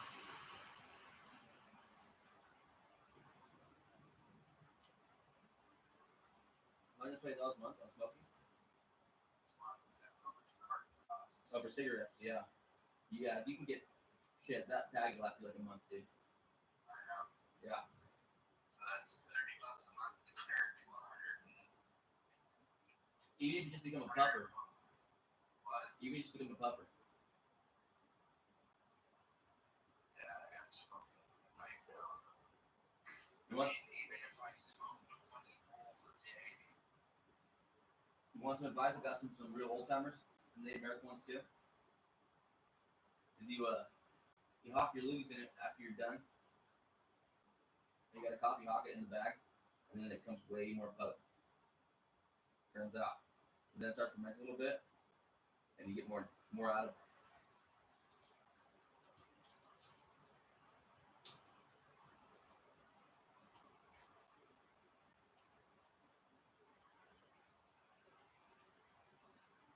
I'll get some leaves, and throw some in there from time to time.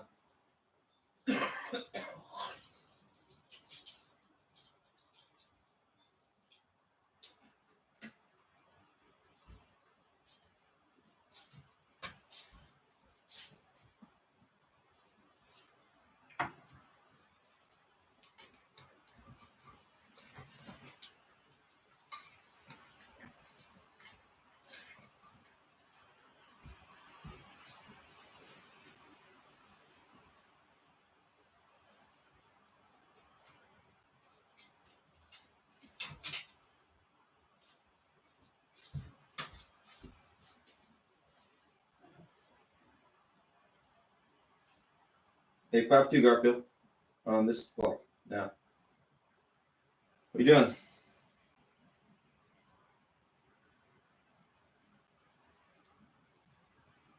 What am I doing? Yeah.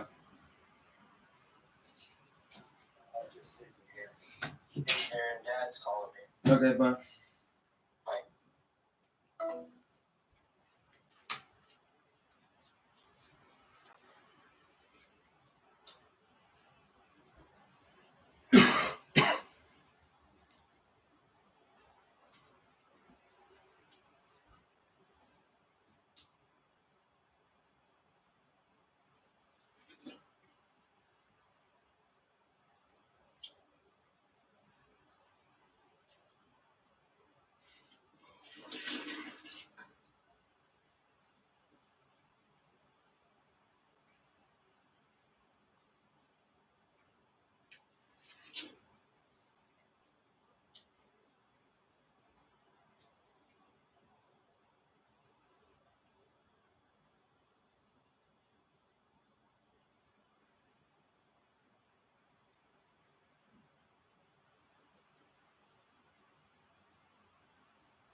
14 years.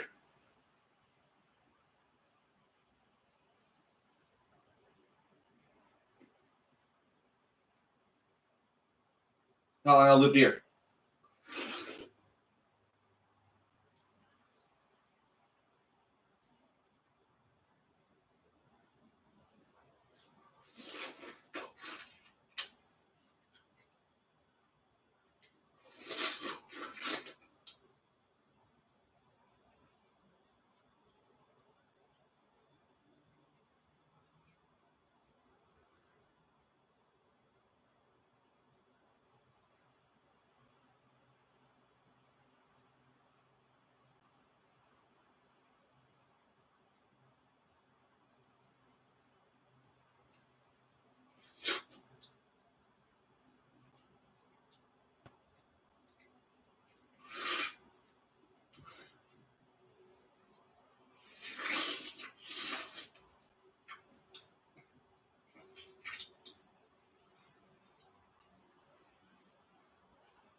Technically, I'm a little alien from outer space, so the Men in Black might be vicious. Don't worry about it.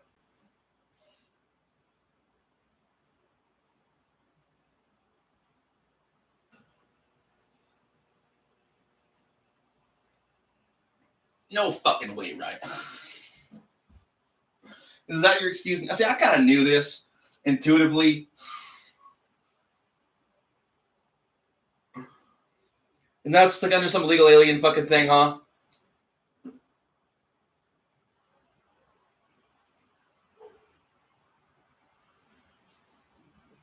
Sometimes I did believe that. I kind of know better though. So what I really believe is that I am a little flower, a little drop of the primordial waters, all the way down inside of Mom, saying, "Hey, Dad, remember me?"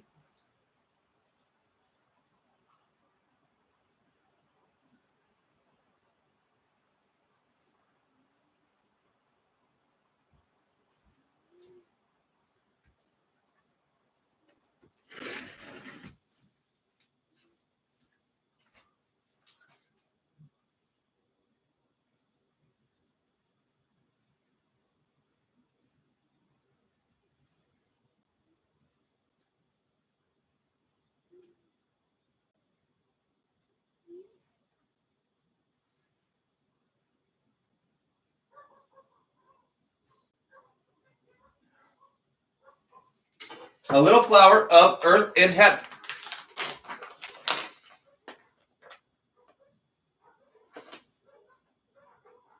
You really thought that was some innuendo, huh? See, that's what happens.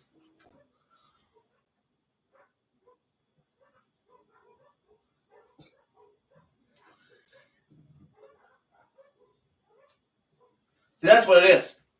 That's not what I meant at all. I meant that the universe is shaped like a ball, right? So the universe is shaped like a ball, right?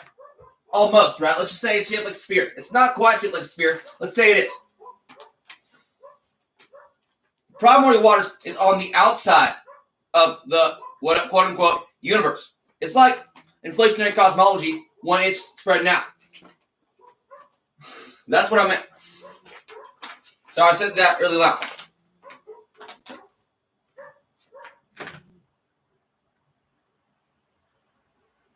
So when a vacuum appears,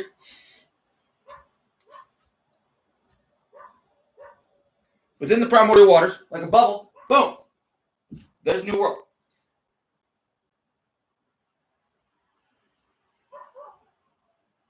Because I am inflationary, I push everything and everybody away from me eventually.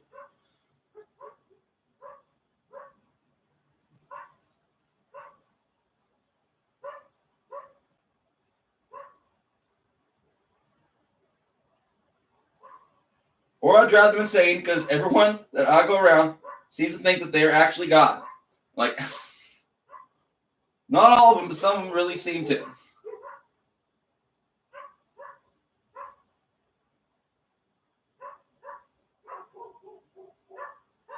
I am nothingness. But I'm very alive. Very, very alive.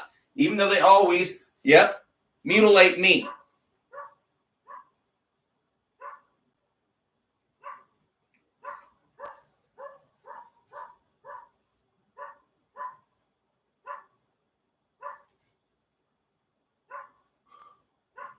What do you think a black hole is?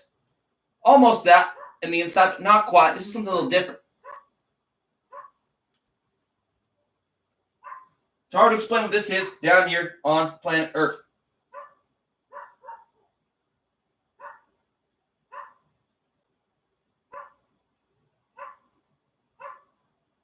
Yep, just a little drop of chaos all the way down into the center of the universe.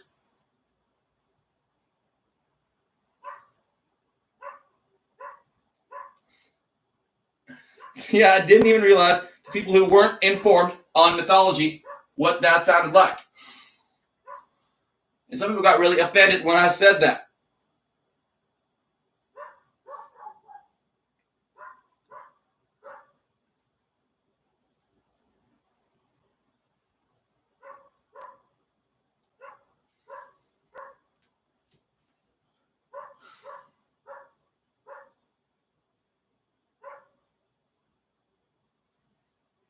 What's the universe? The great mother, in a way.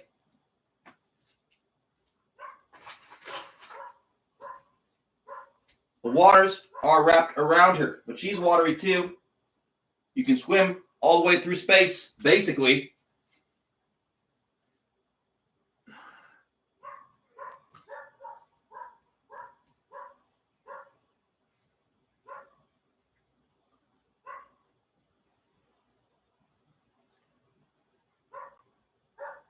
So, Garfield, you are the universe in a man. Yep. Good job, a kid. George, you were too, to me. Everyone's like that.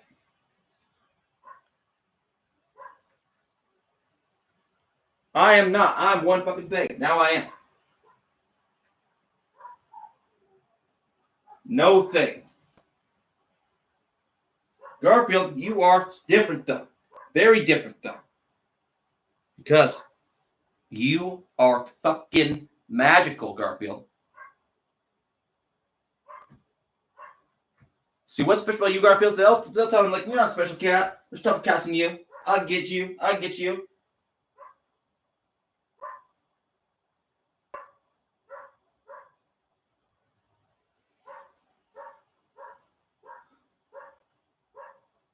Like, no, Garfield is magic.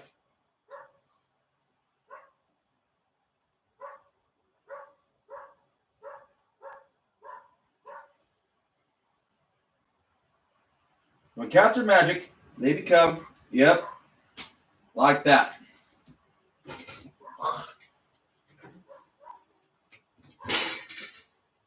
$3.22.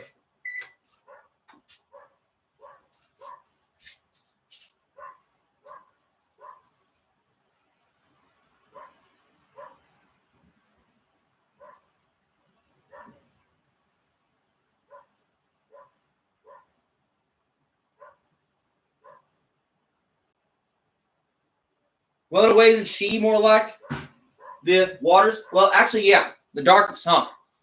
I was thinking about that too. If the waters are wrapped around, right, and water's dark. No, exactly. Infinite. So what God do? So it's that fucking big. And God's out here in the fucking primordial waters of creation, the inflationary cosmos.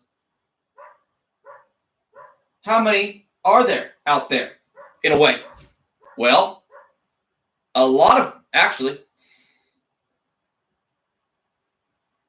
Out there in the primordial waters, beyond the heavens.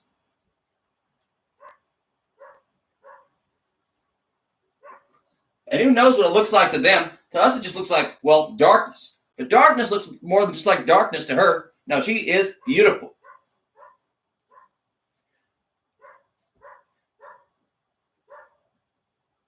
Well, it's inflating, so don't worry about what God is doing up there with her sometimes. Dancing mostly, yeah. But there's a lot of.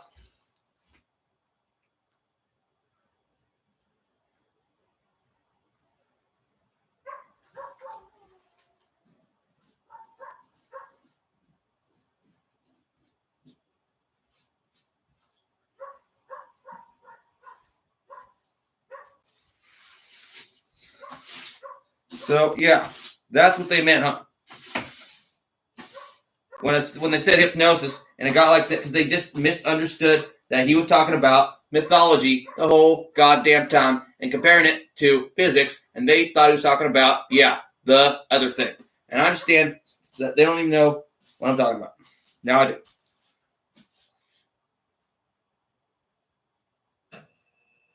They don't know anything about dancing. They don't know anything about Kundalini yoga.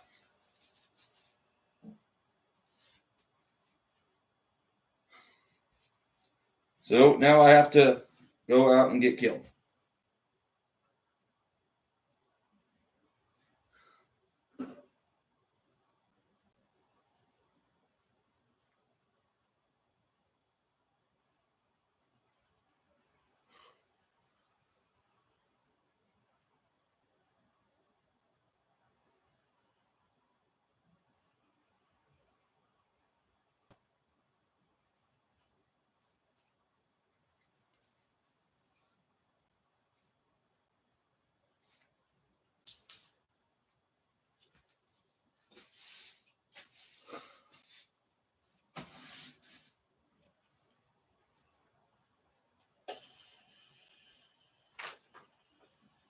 And I knew that shit.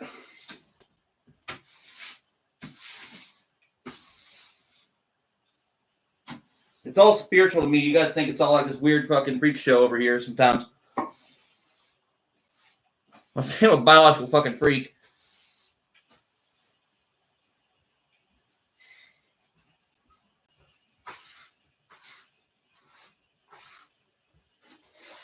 Because I'm a half-assed dancer and a decent yogi.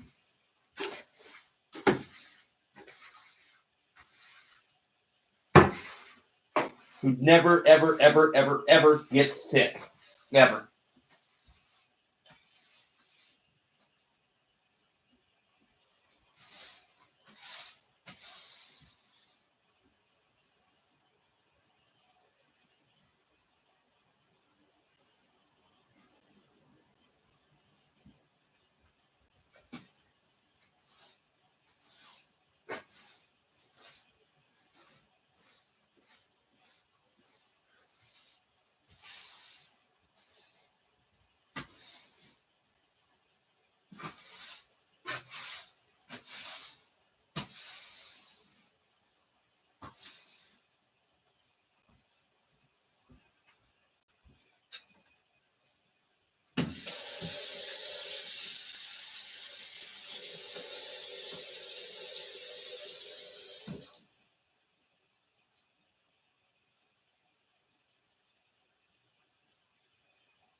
See, I'm a yogi and mythologist. At least I was before they put me under severe hypnosis for being fucking loud and annoying.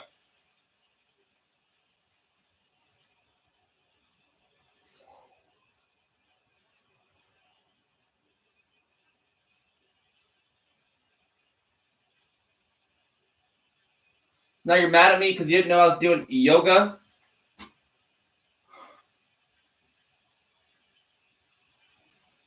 I was looking out the window because I can see fucking spirits, basically. And I was in the sink a lot because I was in the kitchen. And I felt people watch me sometimes. I got fucking irritated by it. So I was like, okay, who's over there? And then they put me under hypnosis again. You guys really like that?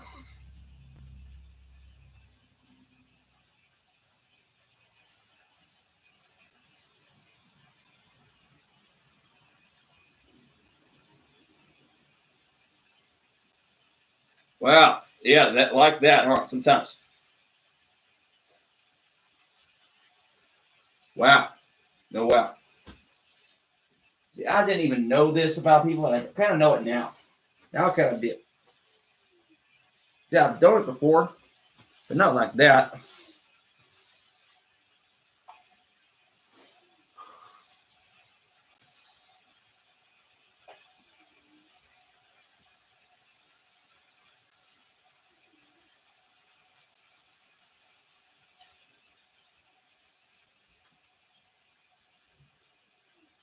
No, protect it. See, I am my cat. I didn't know it. I didn't know it and understand it. See, I knew that.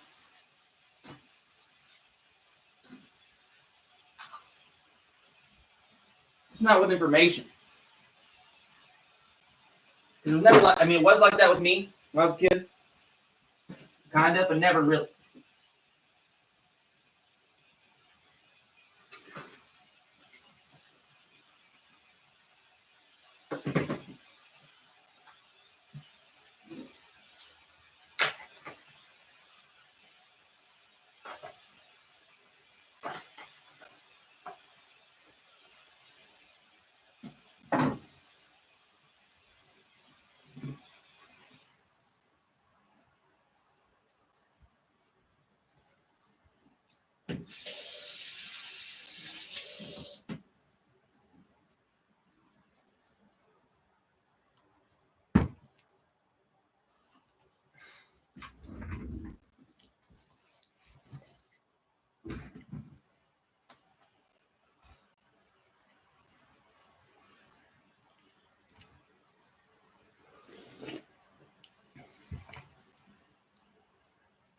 So they really thought, and they really thought, and they really thought too.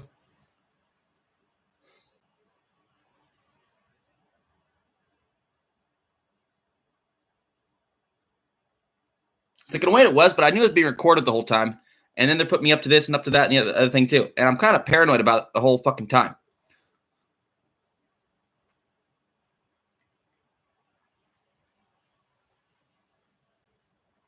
Yeah, kind of a little bit because I was fucking just curious. I was getting good at something for once instead of just saying I want to kill myself all the time. Something I'm not even really good at, in my opinion, anymore, but I'm way better than you guys. Except for one of you, turns out. Which I did not even know at all. No, not at all. Now I don't feel like I can dance anymore. Well, that's my favorite thing to do other than sitting here smoking and drinking tea and hang out with Garfield. Really sleeping is, but yeah. This is not fun to me at all, this part.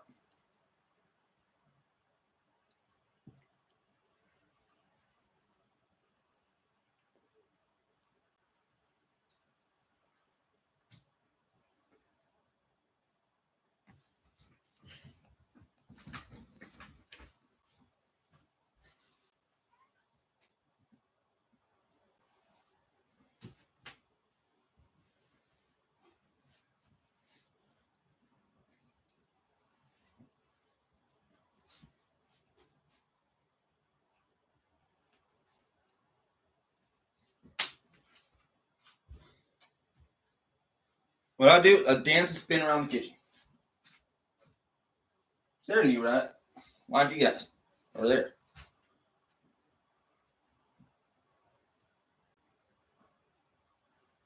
Did you know it, though?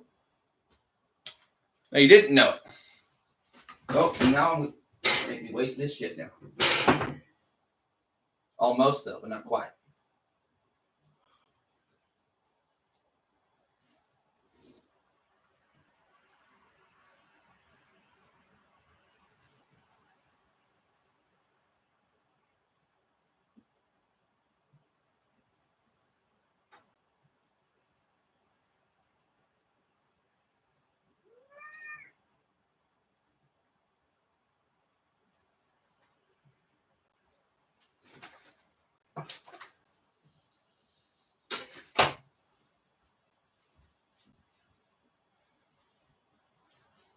At all. No, at all. Anyone. Like, okay, so what do I get? You know why I'm still here?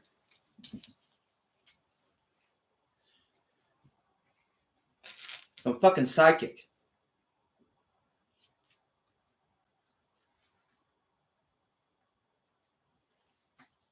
No, I'm fucking psychic. It drives me fucking nuts.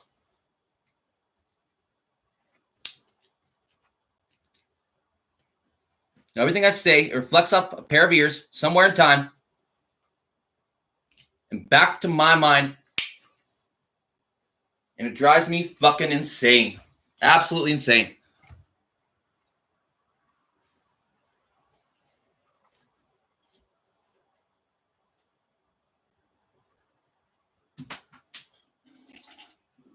And Garfield, him too, basically. That's why everyone's telling, oh, Garfield, let's get away from him. Let's get away from him. Let's get away from him. Yeah, fuck you guys. Garfield, I just came inside for a minute. I don't want to go out there again. No, they really don't want me out there, Garfield. Anybody.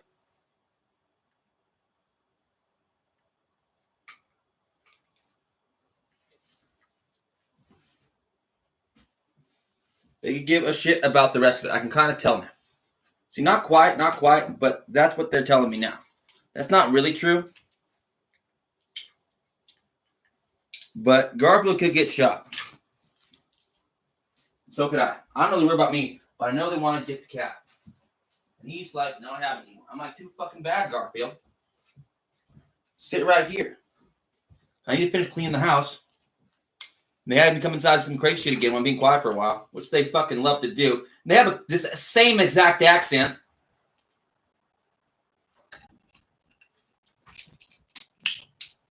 Which is not my accent, but they changed my fucking shape of my mouth in my sleep one day so I couldn't fucking speak anymore.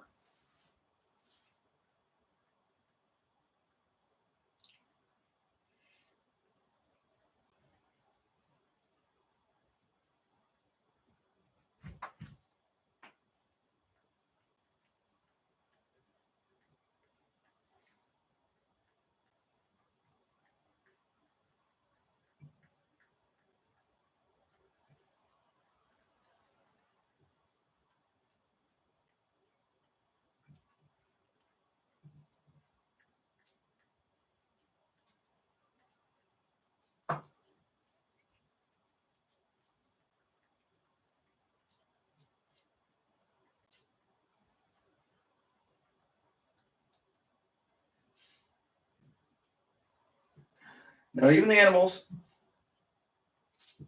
is enough sometimes. Not all of them are psychic. But pretty much, it's not like that, not quite.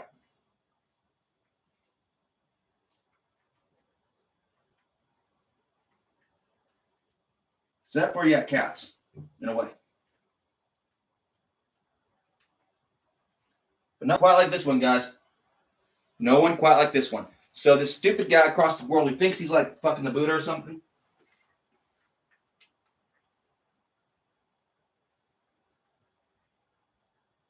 They're working on Garfield, me getting out of the house, right? No, just getting Garfield out of here. Why? Because he wants to catch him. So he can what? Yeah, that thing. Oh, that's esoteric, man.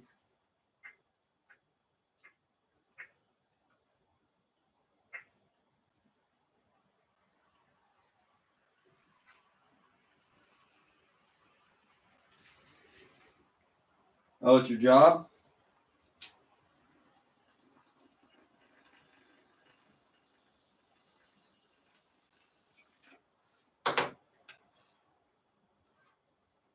That I almost understand. Almost.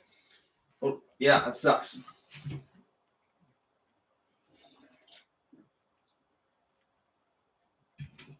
Your job is to make my life annoying, but not get me killed, which it has been to get me killed now.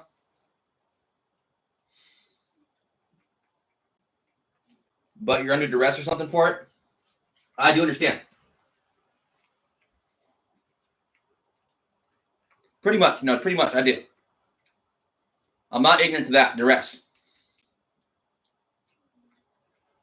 That's hardcore. No, it's hardcore.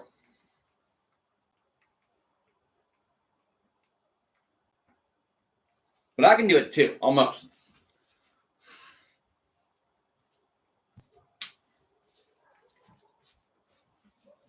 By being loud.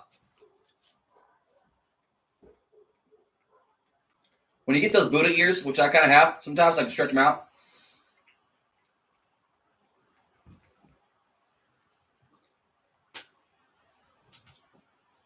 You can get more psyche if you're open to it, or you can get the other way around if you're not, turns out.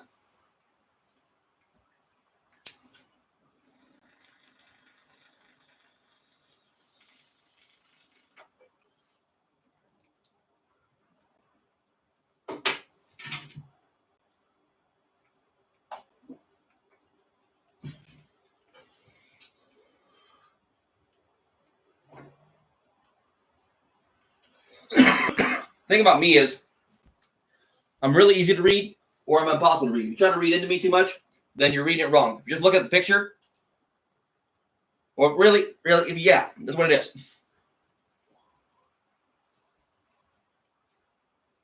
I'm a dirty mirror. You can reflect your filthy subconscious right onto me really easily, and I do it on purpose. But my subconscious is basically clean, not completely, but pretty damn much. Why? Because I've confessed to every sin imaginable. Well, not every sin, but every sin that I've ever committed out loud now. More than once, pretty much.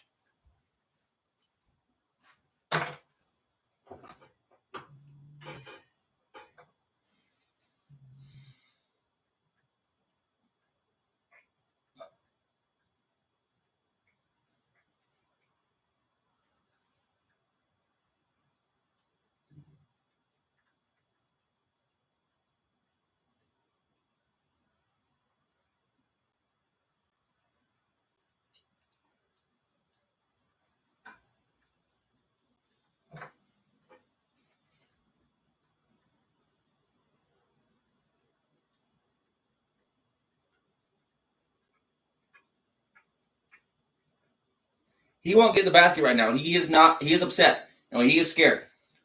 Because someone's shooting birds with a fucking BB gun.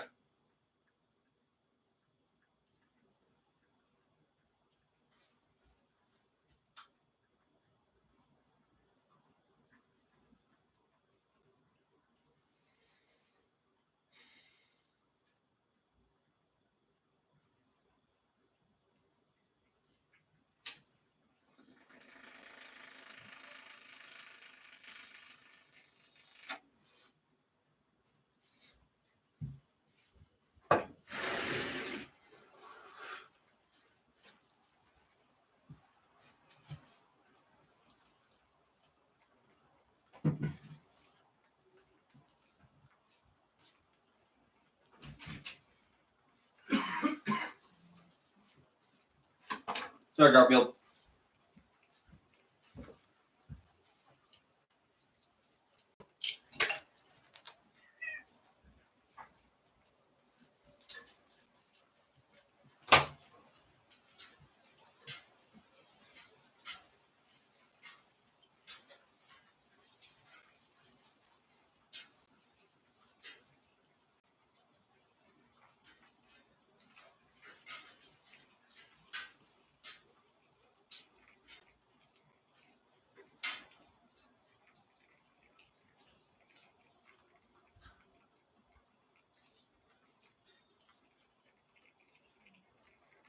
Okay, fine.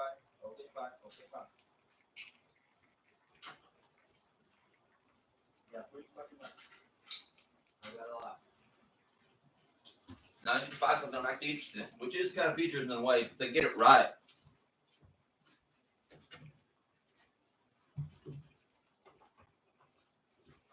I have no idea why this is on right now. No fucking clue. Waste my life to get me for nothing. Yeah.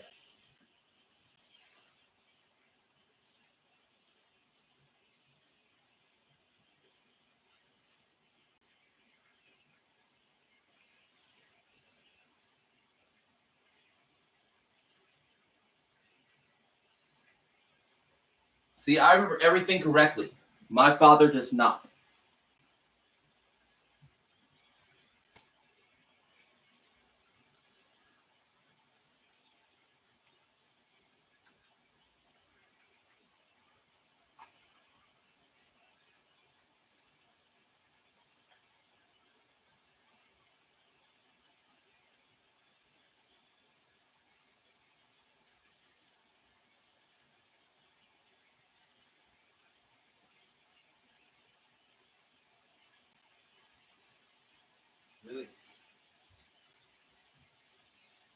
I know she's here now too, my mother.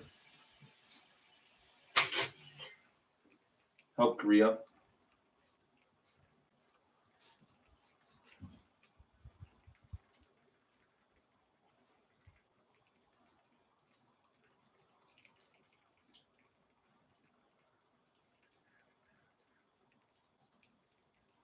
Yep, on just me again, yet. Not quite, but almost. No, it's right over there, too, here. I know that.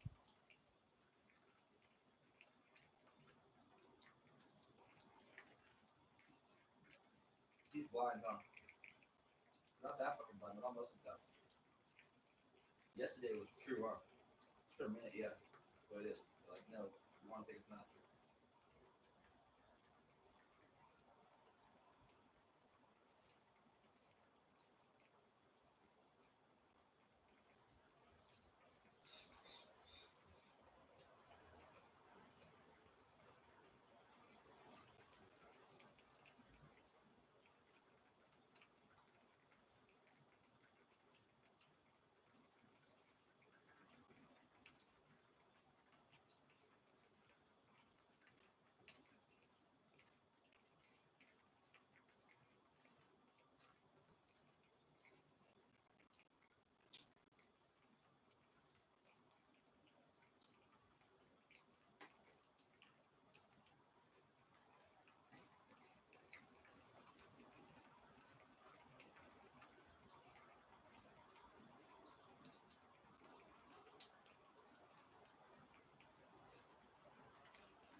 Garfield, the rain dance, yeah.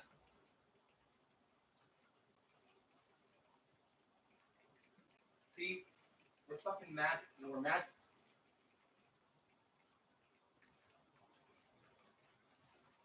I need to get a peace pipe. Yeah, peace pipe. I bet I can carry that, right, legally? It's a religious artifact, right?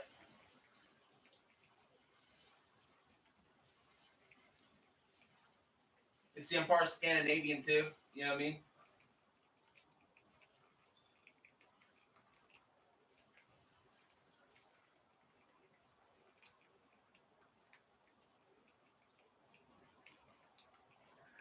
See, no, they didn't do that. That's a Native American invention. And not a later one. That's an ancient one. Was that just on this side? Yeah, pretty much though. The smoking thing, but not even. See, they smoke in Africa a lot. Smoke in India too. Yeah, they used to, but not as much. Now they do a lot everywhere. Tobacco that good? Yeah, it is.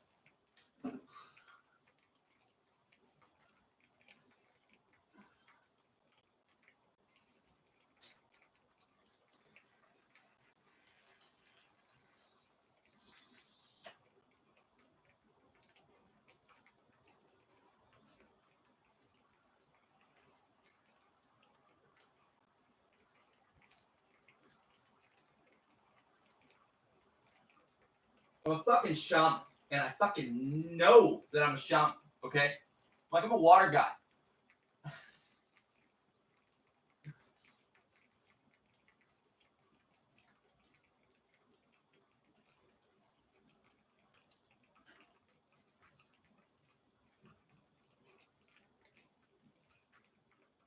The synchronicities, yeah. But I don't predict that, really. got in there and danced a bit, and I'm like, well, trying to make a point to these guys. It's like, well, statistically, it's better than your fucking medical predictions.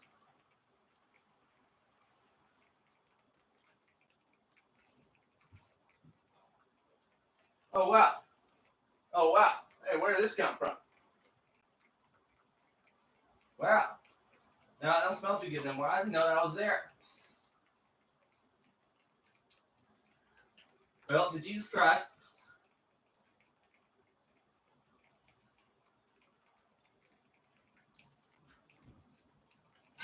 Watch this. I know what I'm doing with this stuff. See what you do is you spit on it, you stick it in the oven at a certain degree, you whistle on it, you hit it with tuning forks,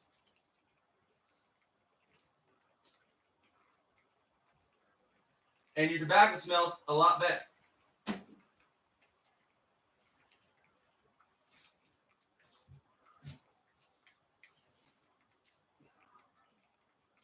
Of course it did.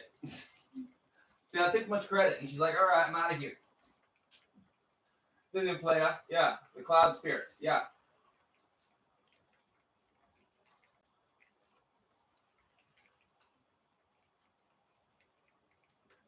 That's in Greek, yeah. Ancient Greek, yeah.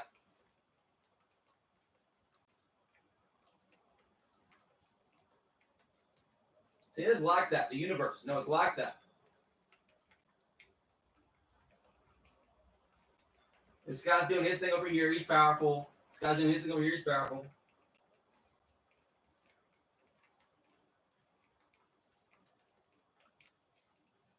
And God's up there. Yeah, on Mount Olympus, right over there. Yeah.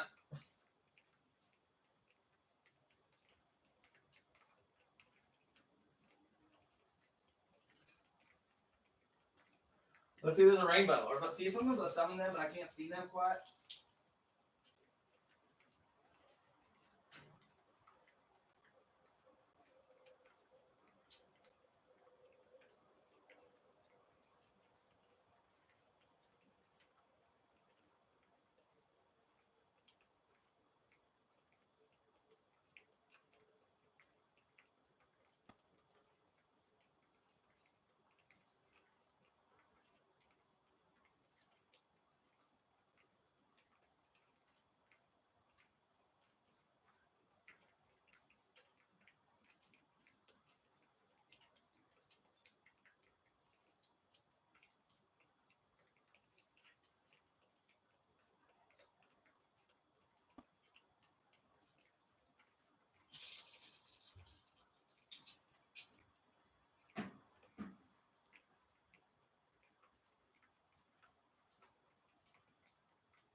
See, I didn't even know that.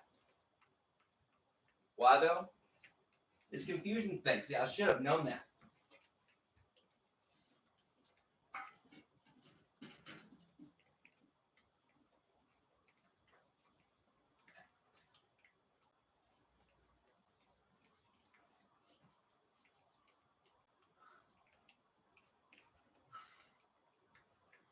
How many times do I have to do magic over here before everyone knows that I have magic powers? I've done it again and again and again and again and again. I'm fucking crazy and I know it, right?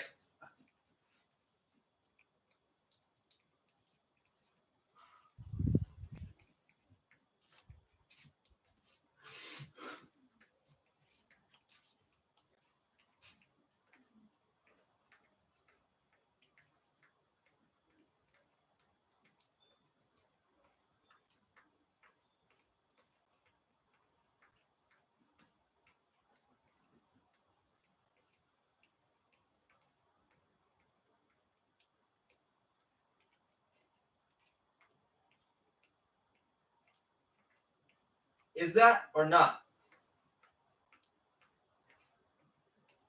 Yeah, kind of.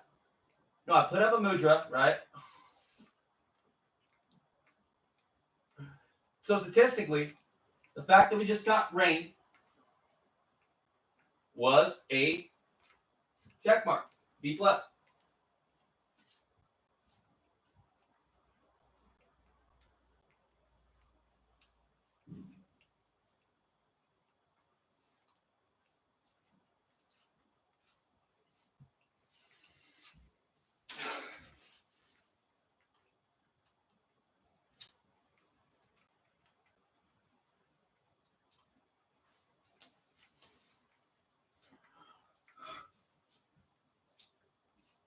I know it was raining earlier.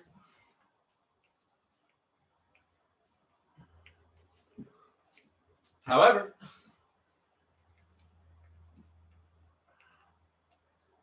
when I'm dancing outside and I put up try for water and we get water, a W, right? You know what I mean, guys?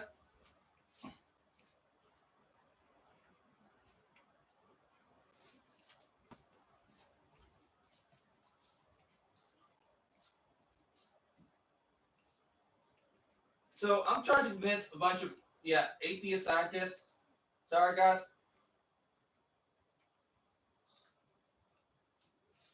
That I'm actually magic. You felt like you got involved? Yeah. That was mostly hypnosis. And what's kind of my fault?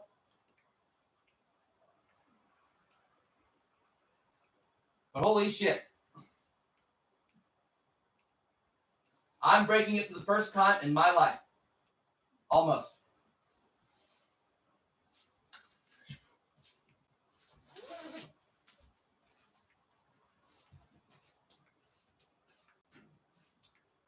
Almost, though? Is that what you're saying? How to do that?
Statistically again. And statistically again.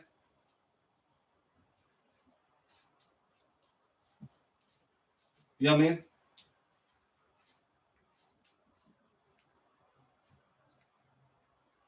If I could bring my laptop over here.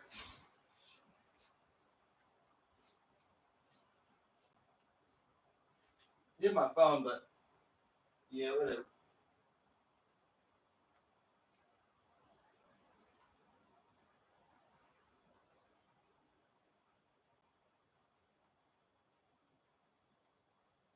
And there's my cat spell. Who I miss like God.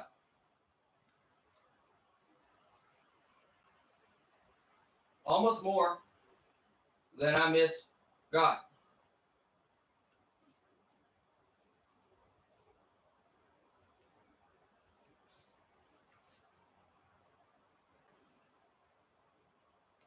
So I'll never lose this one again.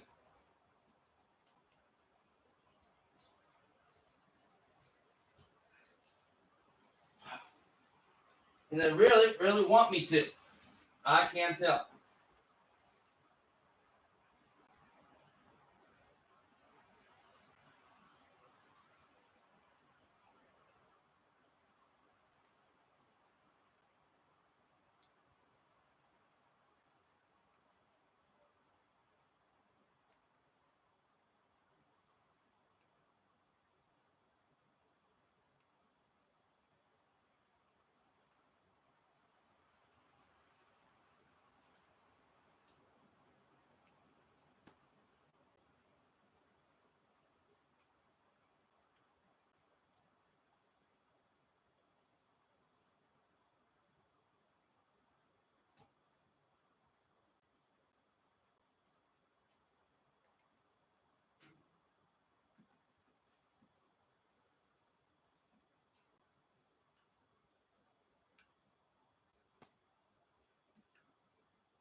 See, I had a dream about this.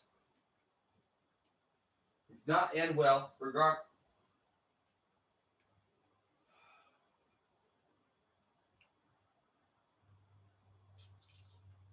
That's what I thought.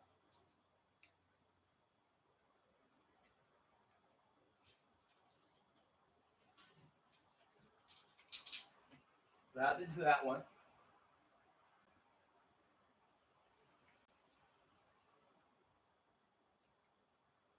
Look at that cloud surfer right there.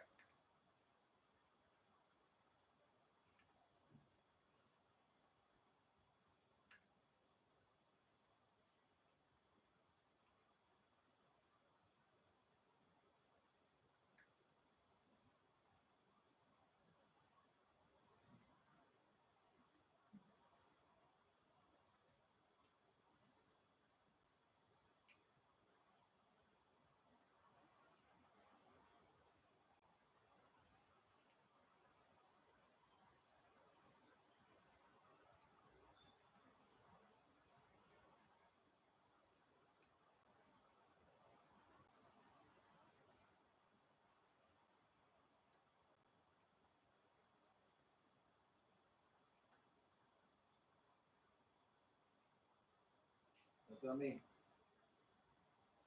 Who knows where that comes from? Huh?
So it's actually a thing.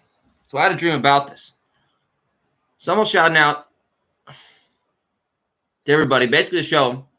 Well, because I know I'm on camera somewhere in here. There goes my refrigerator, saying it's true.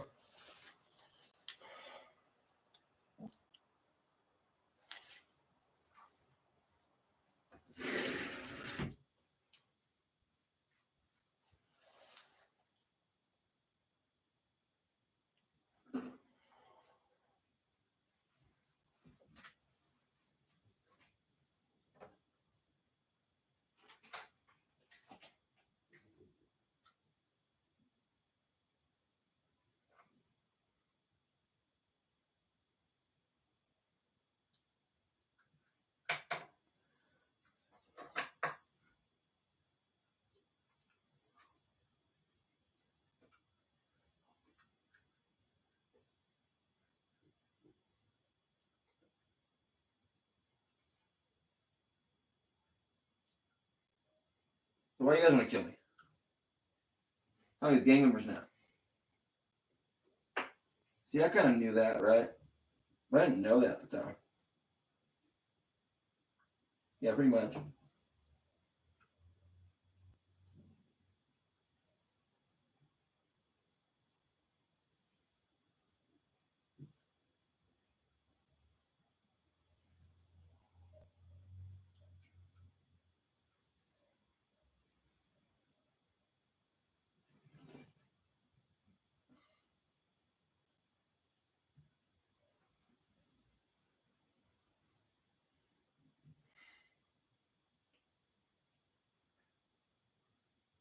See, I doubt it, right? But who fucking knows, right?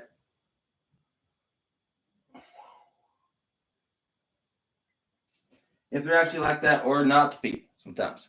So they claim to be, but they claim everything. And I know that. So they keep me scared and scared stiff. I don't believe that they can do anything like that. Although they almost can sometimes. But would they do it for that?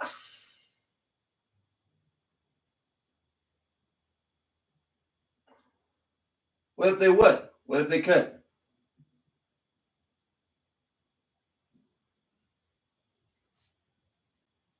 All of it. No, all of it. What if they could do all of it for that? That's what they want me to believe now. So I'm wondering how and why and how much. What do I not know? What do I lie about? What am I telling the truth about? And who was involved and why?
Do you guys hear the cat bell or not?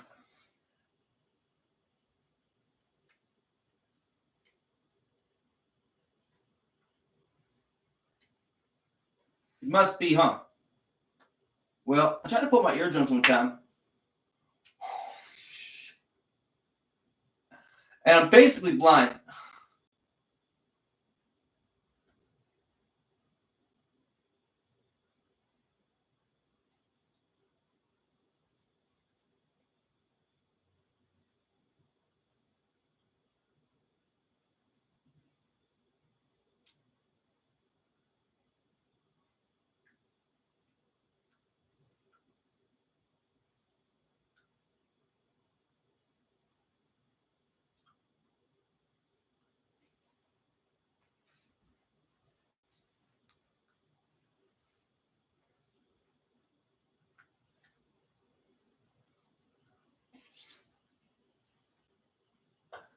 Oh, you're fuck yeah.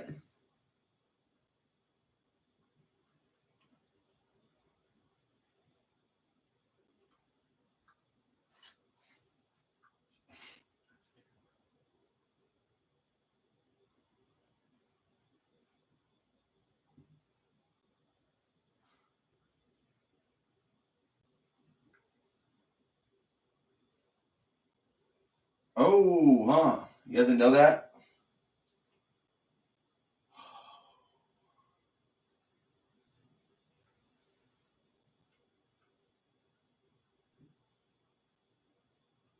They put them empty, guys. Yeah, they did.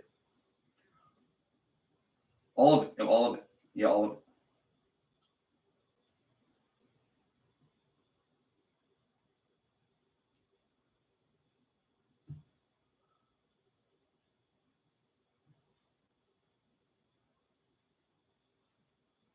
And now I won't do it anymore.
Can they help me out? Yeah. Yeah, why?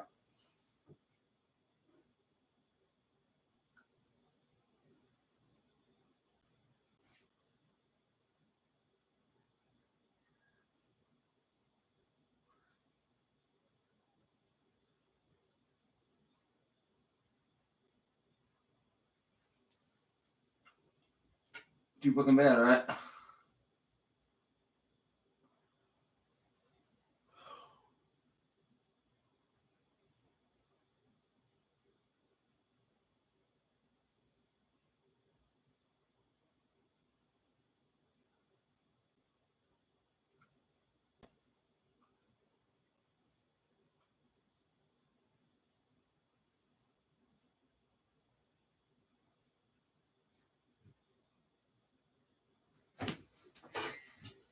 He's on a leash, guys.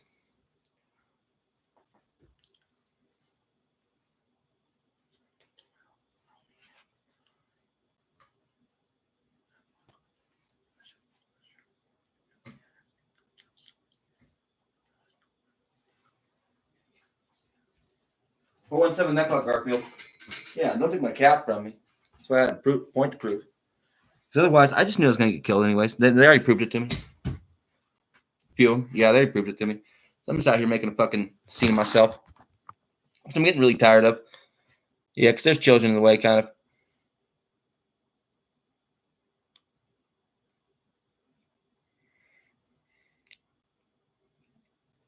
Me getting out there and just doing my thing, mostly, yeah. My yard and shit, just down dancing, trying to get out of my head. Because I can't actually go out there now because they've already taken a shot at me, yeah, a few of them, so.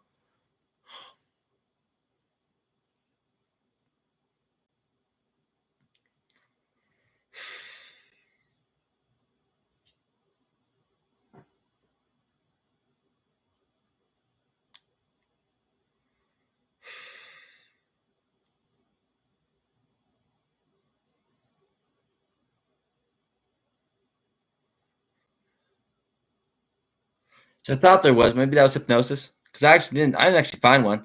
But who knows who it was and how they actually did it.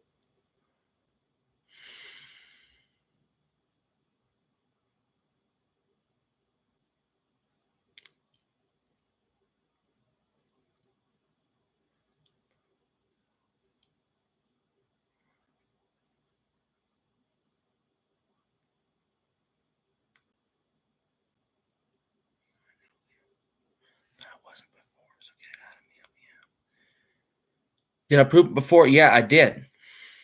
No, yeah, I did. That's what I'm swearing on. Now, I have it on video just a little bit.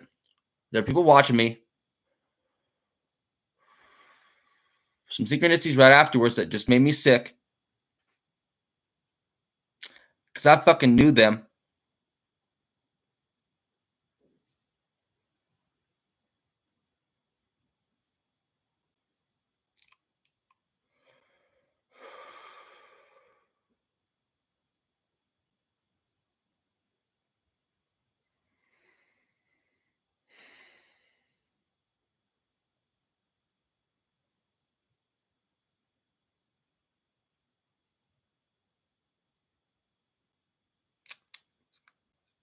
Sounds like blue sky, guys. I don't really care about my eyes. Yeah, I'm almost blind. Just take them out if you fucking really want to.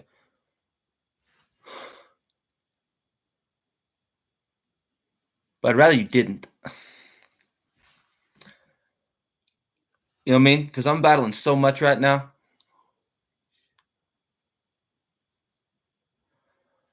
Spiritually.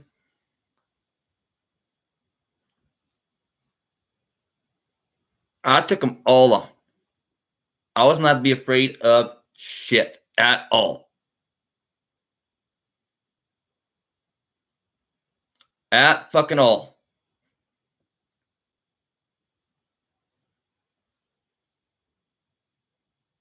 And then they put me through everything. The humans did physically, guys.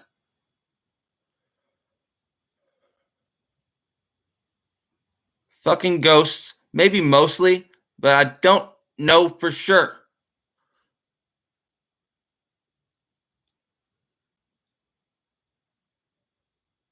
I've almost proven it, haven't I?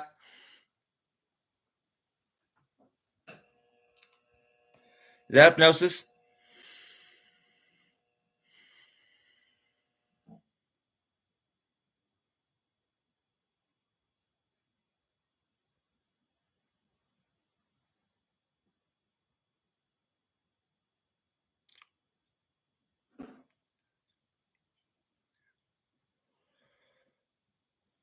Do crazy shit.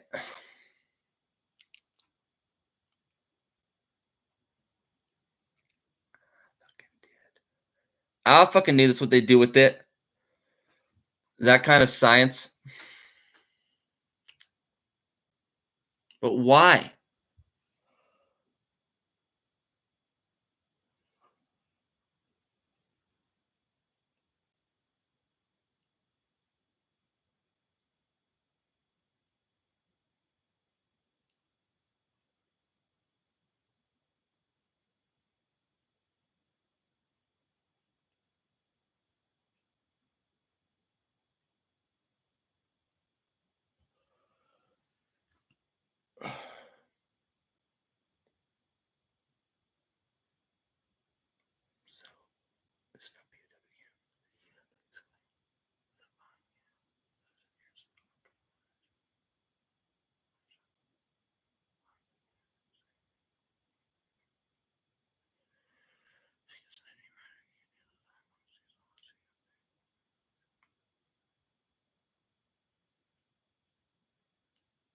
Why?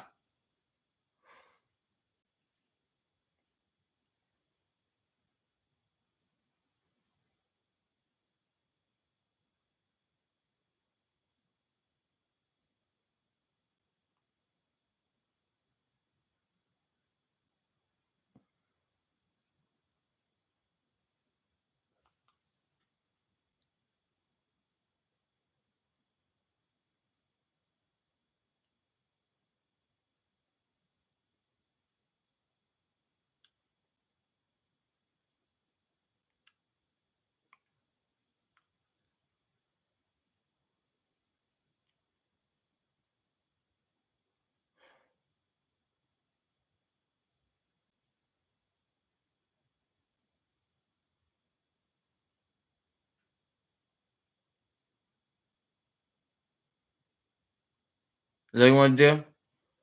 What?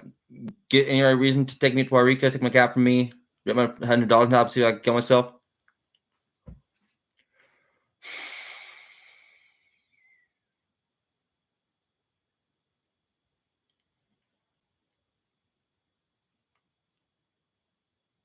I don't fucking think so.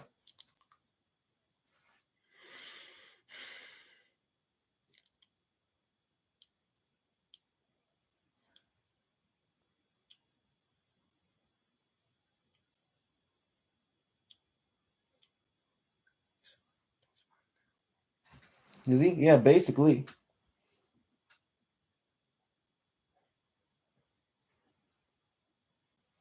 This guy knows what's a little bit, but he's had most of his life.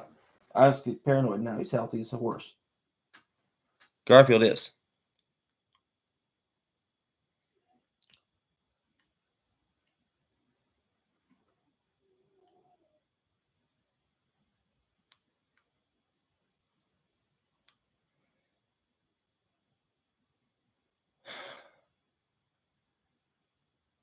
Really?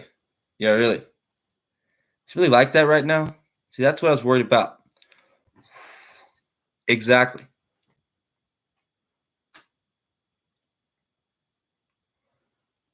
For peace, mostly, I guess. Security, mostly, though. So understand. Almost.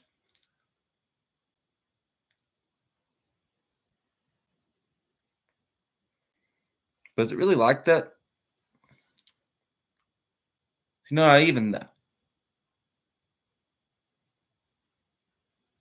Why is it over this? See, I kind of knew that, right? Put me in sort of bubble here, right? Somewhere in time shit. Change my news, control my videos, information flow, my mind, even. Maybe piss off everybody, everybody and everybody, make them think I'm crazy. Get my mouth like this so I'd shut up, so I can't even speak the way I could before. How'd they do that?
It's actually a thing, though.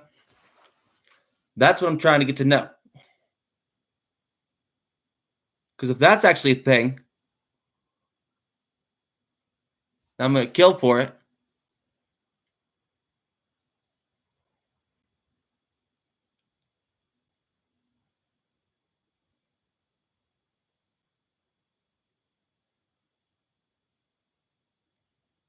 Who?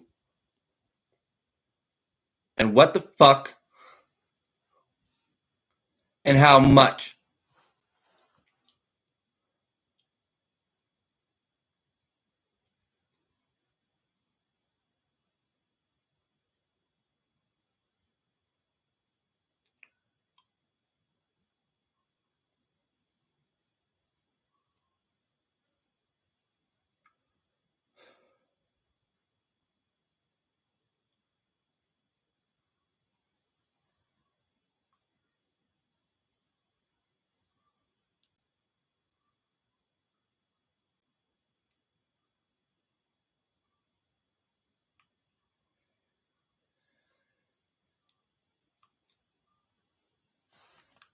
Too weird of a case study.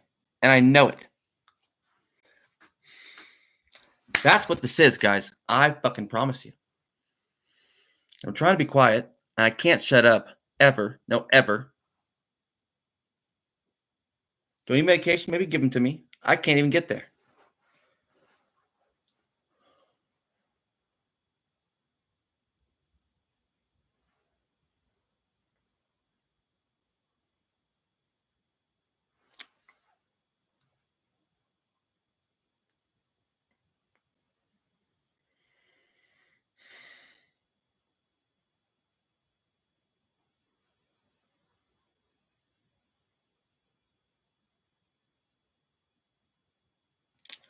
Now I'll try and hush it.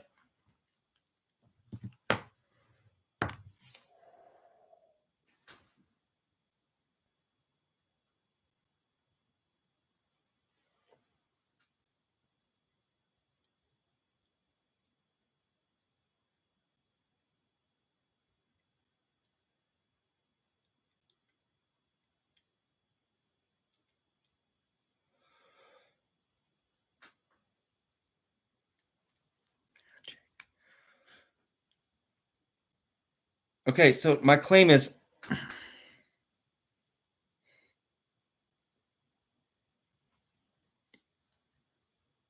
that I'm magic. And I've actually proven it already.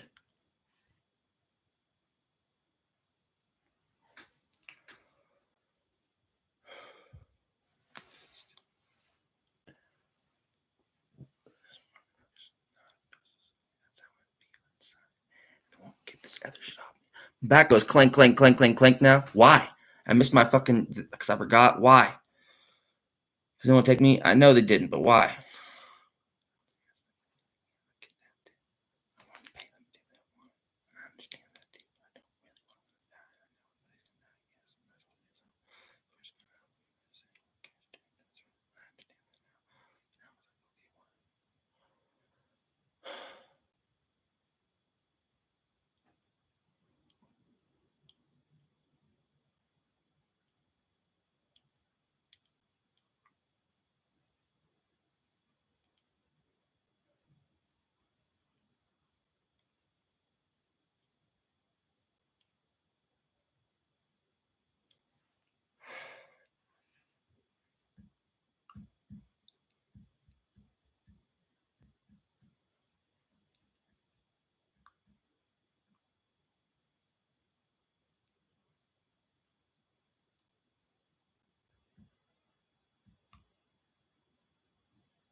I knew this shit could happen. I'm fucking worried about it.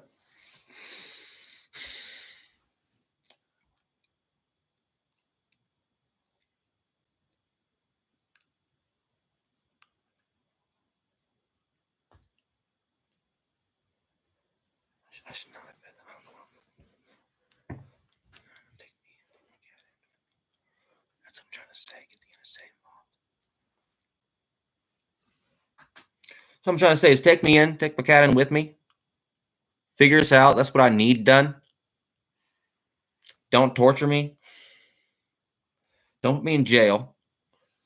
Unless you want to put me holding stuff with my cat, but I'd rather not.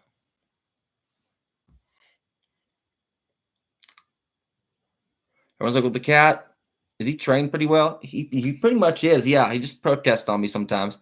But it's my fault. He's trying to get me up and stuff.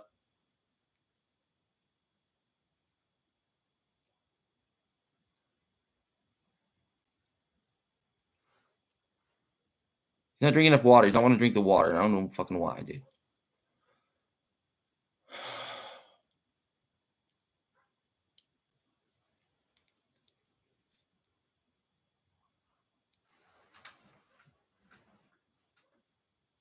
I think he pees on the floor sometimes, but it doesn't smell like. Maybe I was nose blind to it. Must be nose blind to it now.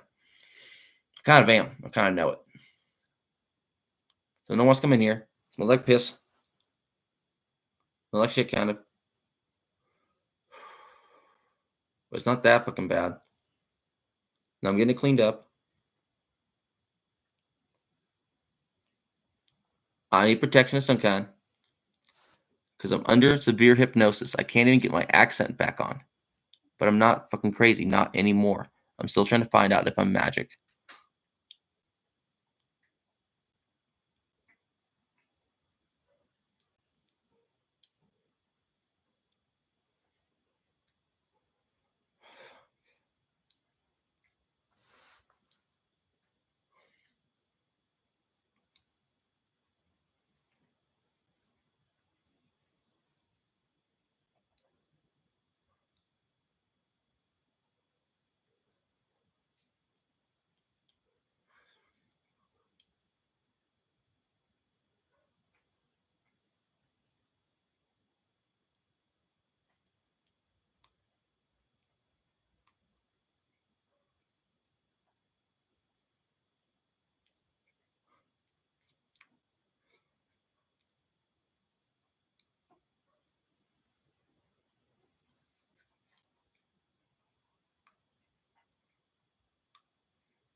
Now I'm getting lazy on them. Put me under hypnosis. Yeah, for the whole fucking winter time. So I'm trying to get outside.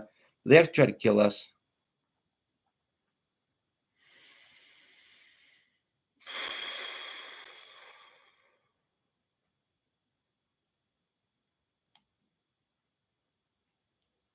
So I'll get back on it. I'm not playing King of the Winter Time. I'm trying to. It's fucking hard. No, it's fucking hard. But like I'm stuck inside kind of, so I gotta clean it out in here big time, big time, big time. But I don't like fucking using chemicals and shit. But I got a few of them. But you know what I mean? Zippy Garfield. See, he's not sick, but he does have some inflammation in one of his nostrils. See what I mean?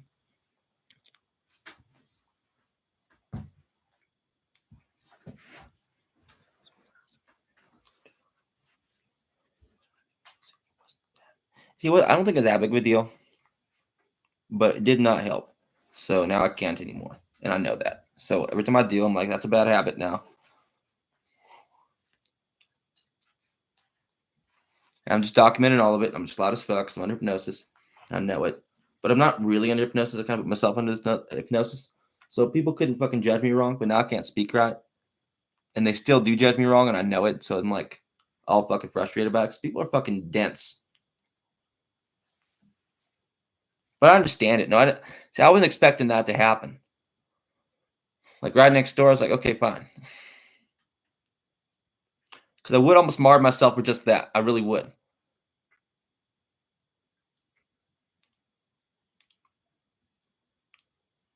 From there, I couldn't even see that far. See, I just get some weird synchronicities, and then I maybe got on their ass a little bit, but I was just worried. And then, like, I really saw some fucking gray aliens, I thought. See, I'm nearsighted, but I'm not fucking totally blind. And then it's like that and like that, like that too. I'm like, okay, fine. Okay, fine. Okay, fine. Help me out, guys. Help me out, guys. I'm like, they don't want to help me out, do they? No, they'd rather just get me out of here. I'm like, yeah, I get that. But go where? Do you guys actually want to help me out? Like the fucking local law enforcement? Like I was kind of hoping they would. Even though I'm like this and like this and like this now. I am pretty badass in the woods.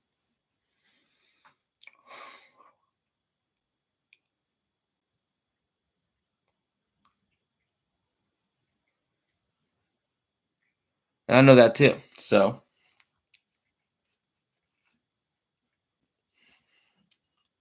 I'm going well, and well. Then where to? Mount Shasta. Why? Yeah, it's dangerous if you're like that.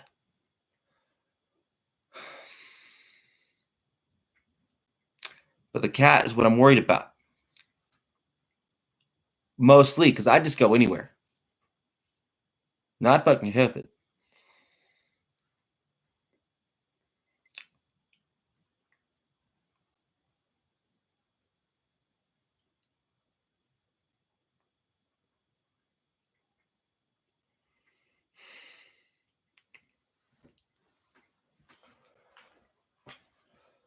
I'll be like Forrest Gump.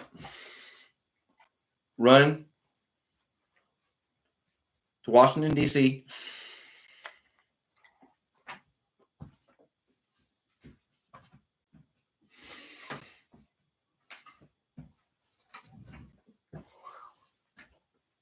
to go protest the White House about my situation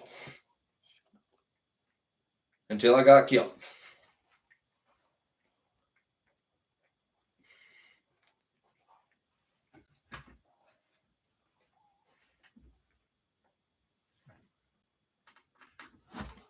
Making me do it. I was like, get these people off me. His mind he did, but he's like, I'm not beating up literally, am I?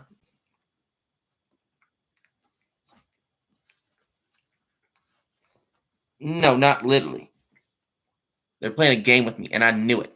So I'm like, I am based off intention mostly. And I knew this. I'm like, the words out of my mouth almost don't fucking matter sometimes. It's like when I talk about mythology.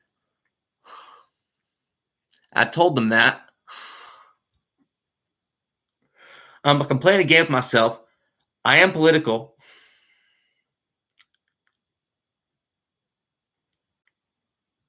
Because I was mad. It was the end of administration.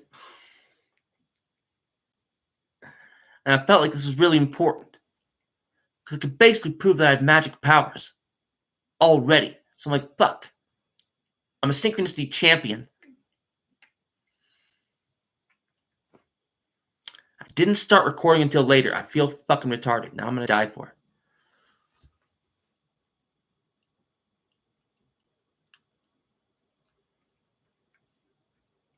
And I don't feel like a human being at all, physically. The voice they chose for me is hardcore. But I don't feel like a human being at all physically.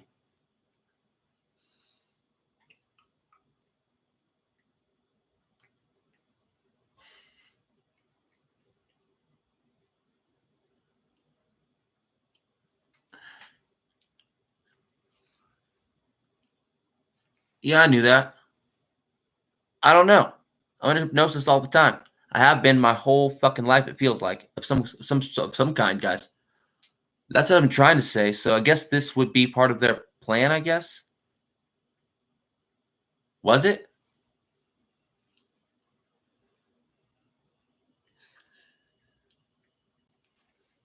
No, but they did have a long-term plan with me. No, long-term.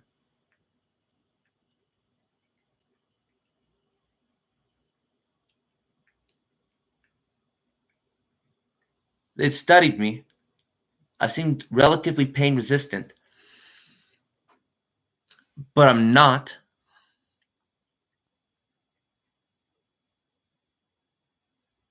And they know this, right?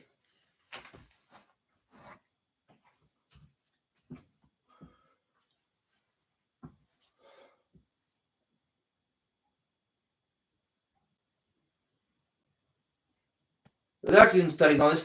This is not a lie, I don't think. Maybe it doesn't matter exactly.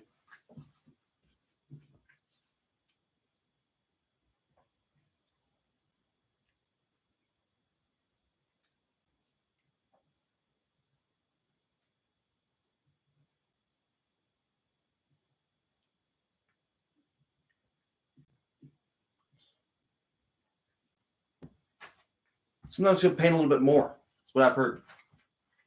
Even on this side now.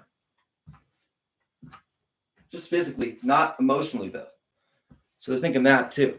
Oh, because I can handle it, but I can't handle it. And you guys already knew that. That's not even true.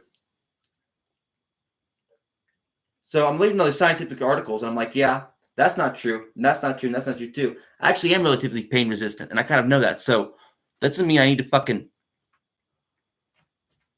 prove it in a lab somewhere unless you guys pay me. If you want to pay me for it and do it legally, yeah, you can test me for pain resistance, or if we can build it up scientifically. That's actually what I was really curious about, because I'm fucking different.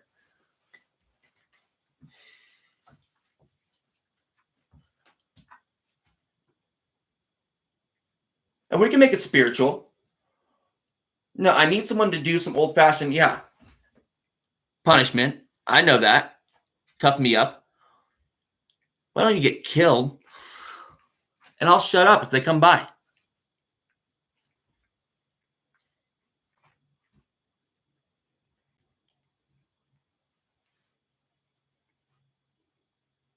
That's what I was trying to say out loud a few times.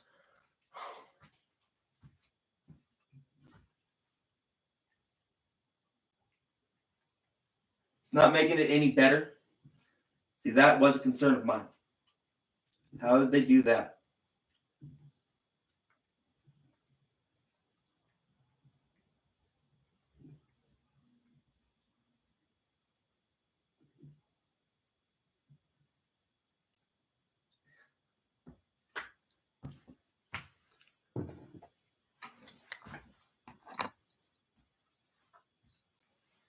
See, not at all. No, not at all.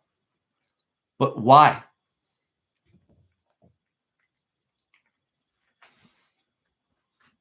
Yeah, you need to think out something else, huh? What if I'm an extraterrestrial? Or something like that, something akin to it.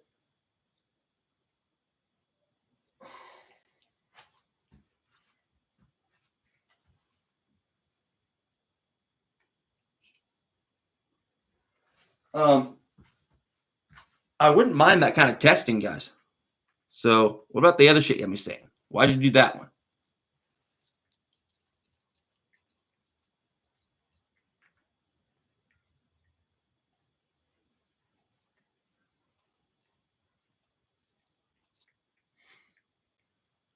Just don't do it to the cat too much.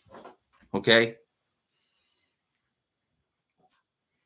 I want you to do some mental gymnastics with him if you can. And it will kind of feel torturous too. But have me there.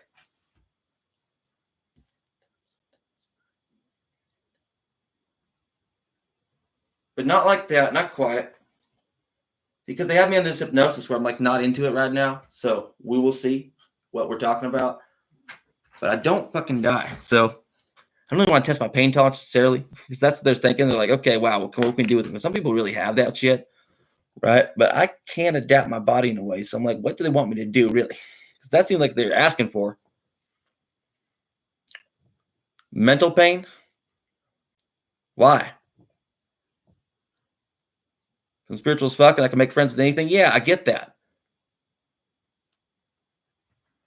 That's why I said this was a science experiment I was thinking about running. Isolate me if you dare. I'd rather you didn't, though. But why interrogate me like that?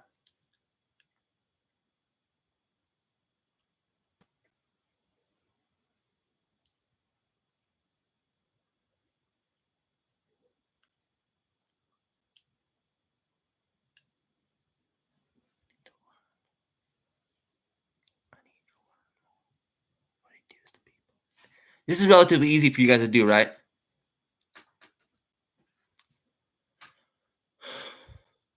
But why?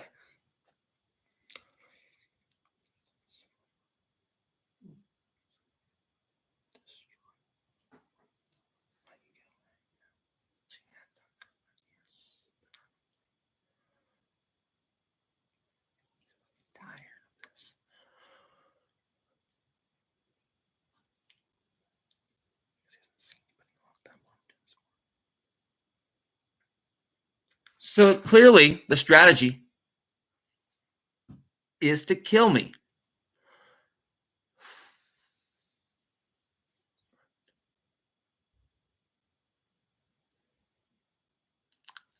Exactly.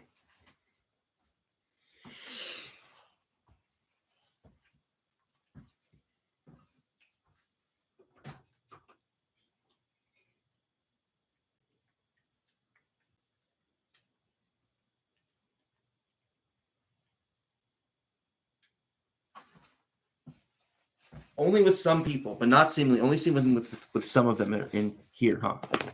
But how though? And why? And how much? That's what I'm curious about. If I'm not, then I'm not. But I kind of am. Really intuitive. And I have done magic. Sometimes I straight up am, and I kind of know it too at the time. But why? Because they want me to know it typically. That's what I was telling them. It's like, I'm not nosy like that. No, I'm thinking like that. But they wanted me to.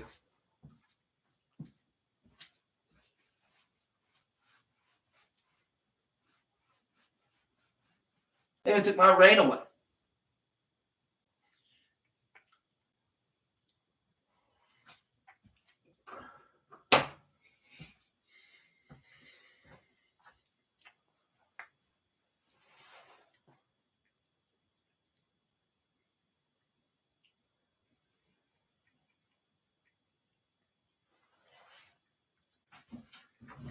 I'm trying to get the house clean.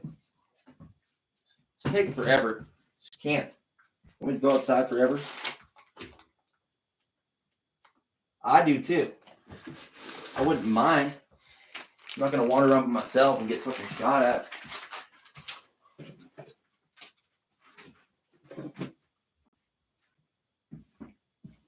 I'm trying to get myself there. And I realized I want to go outside. They're right fucking there sometimes. You can't see them quiet. So they get to the animals.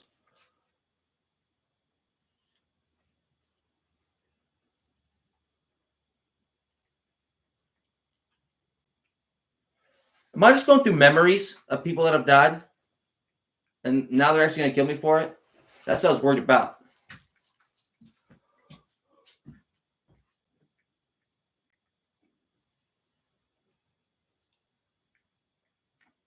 No, it wasn't the same situation, was it? No, I didn't think so. It wasn't like that. See, I almost made him think it was like that, but it wasn't even like that. But for some reason, that just came through. Because I was worried about it already. Because I know what they do with people like this guy.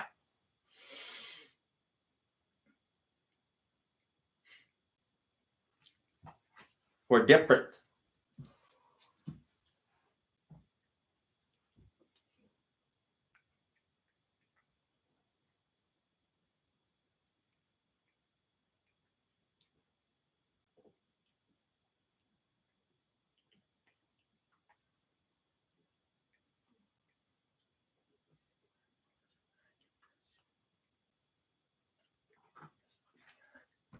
I told you that shit.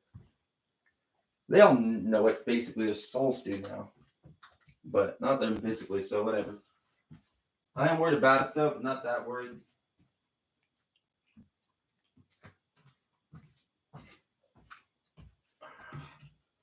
But no, not even. Only a few of them, really. They're like that. The rest are like, all right, yeah. Loving kindness, right? Garfield, come on, let's go.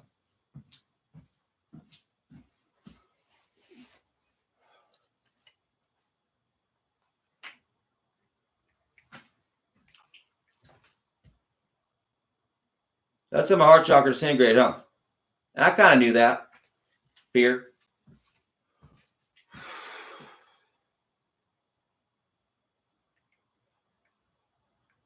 But it doesn't feel like my fear, but it is now,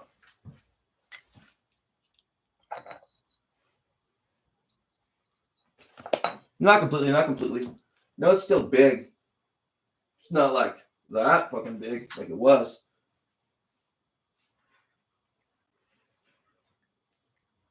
But almost now.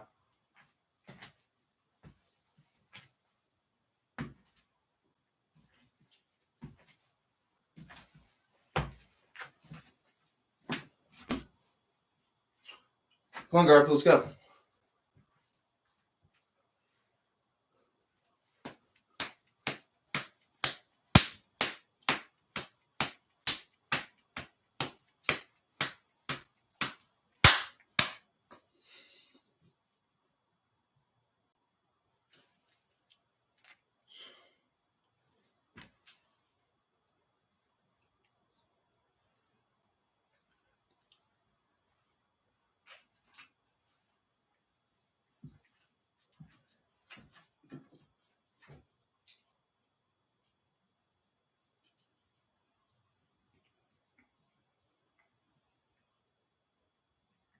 Is it really like that? It is, huh? See, that's what I was fucking worried about. It's the New World Order, huh? They don't even know, do they?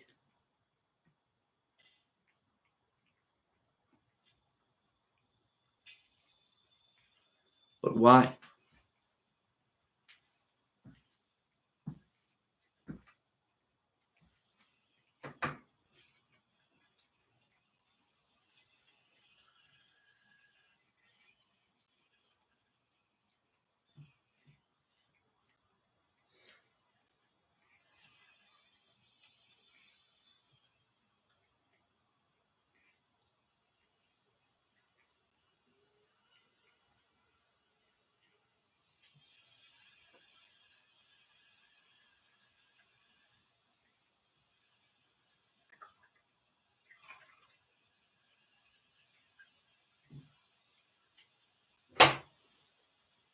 Really?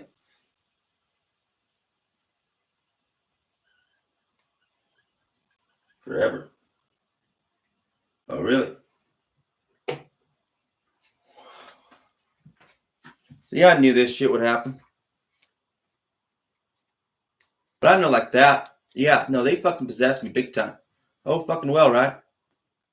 So, Garfield, we gotta go. Because I'm getting fucking tired of this shit. Everyone all button their coats up, like, come on, Taran. Come on, let's go. I mean, we got Garfield in hardware.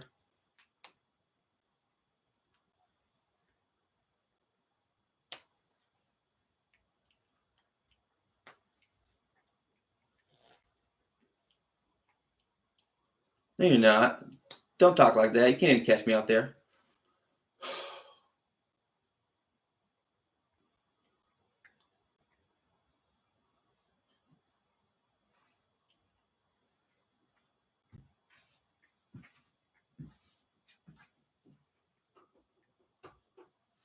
Four, five, six, Garfield in that clock. 556 in that one.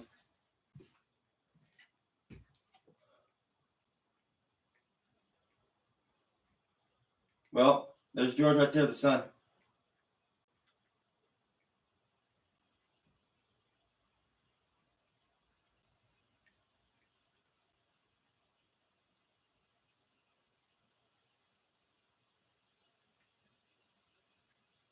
Garfield and I just need to get out of the fucking house for a while. But I am scared to death. But I forgot that I fucking actually seem to be magic sometimes. But I think they're waiting for Easter. So on Easter, then what?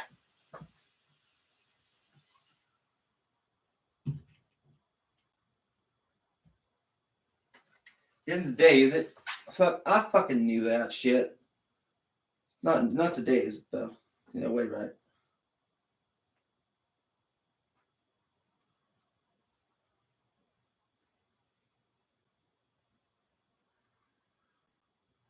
Oh no, that's 420. That'd be a 1-year anniversary of me getting magic powers.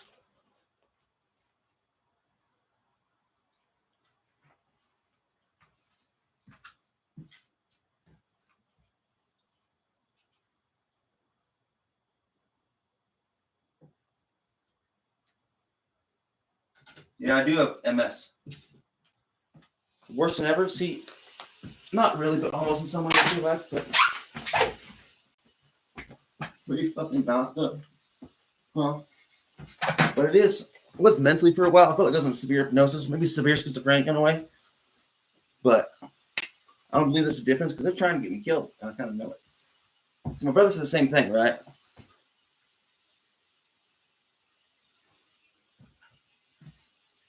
I'm trying to wonder why. Never do anything. But with me, I know it's a little different. Come on, Garfield.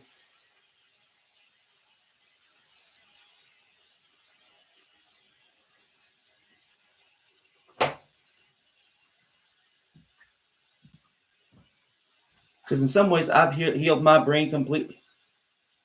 In some ways, not.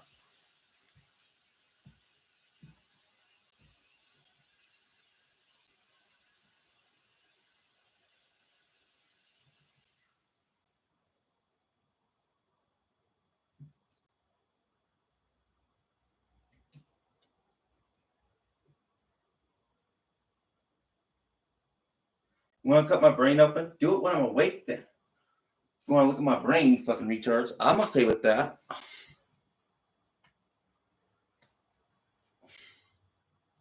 What do you want my heart for? It's a one mind. I'm telling you, it's not even my brain necessarily that does all the work.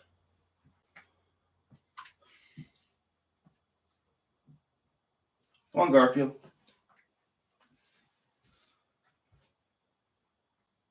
Garfield want to go outside.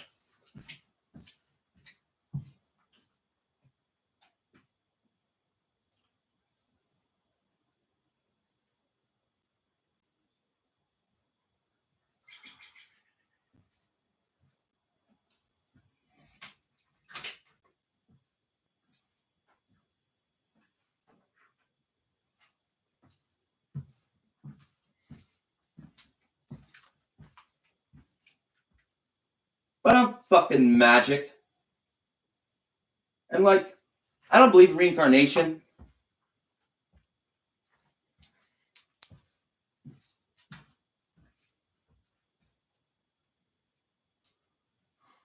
And I'll never be as big of a deal as Jesus Christ.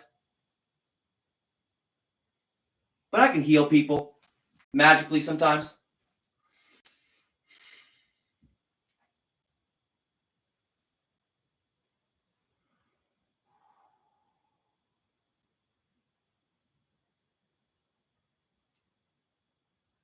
There's that cat's bell again, I heard.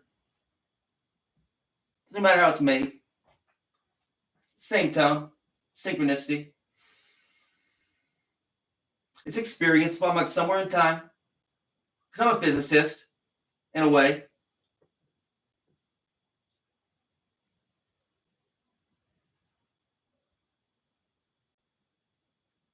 More than I'm a biologist, technically. But not even. Because I don't see a difference. Like it's nature.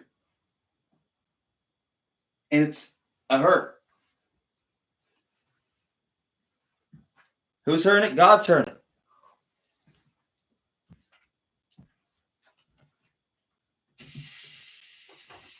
God makes it a her. The fact that God is a thing.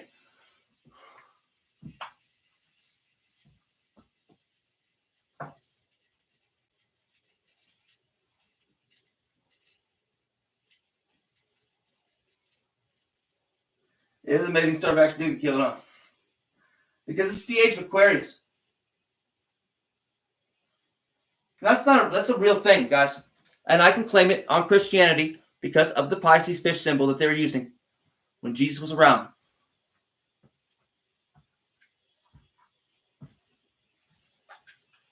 So I don't believe that I am necessarily that guy.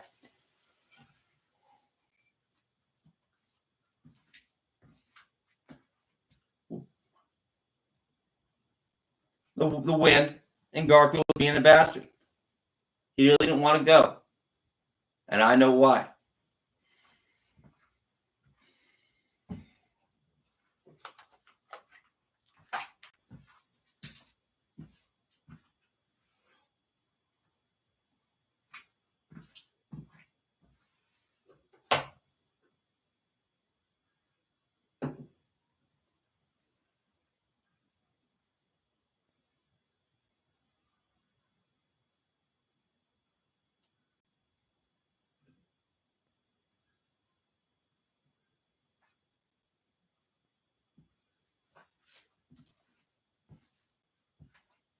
No, not even. They made me feel older too. I was getting younger for a second. But now I feel aged like 10 years, 20. I feel like it just makes me sick being inside all the time. It always does. Makes me fucking crazy. Outside, I don't know, I'm fucking crazy. I can't get, yeah. Medication may be right, but not really worried about it. Look over here again, and I'm trying not to. No, not even now. It's like, okay, fine. Okay, fine. Okay, fine. But how? Fine, fine, Fine. Can they really arrest me or anything? I doubt it. Did I get killed? Yeah. Did they find me? Yeah. Did they take my cat? Maybe. Probably not on the most report MLAC, but maybe. But it would be, yeah. They would have to arrest me if they took my cat, and they kind of know it.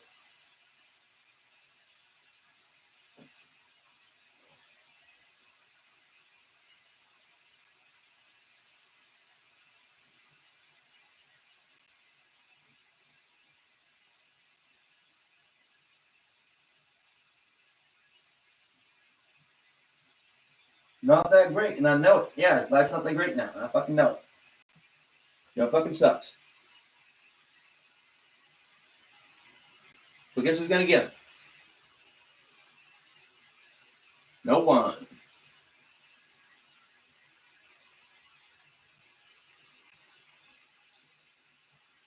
We gotta get outside. I hope that they just don't kill us out there every time we go.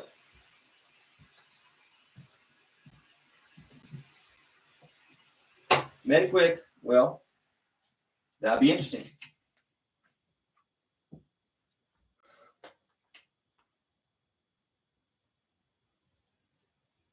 Do I? I kind of do, but I don't really want it because I have magic powers. The way they do it is so fucking horrible. No, so horrible.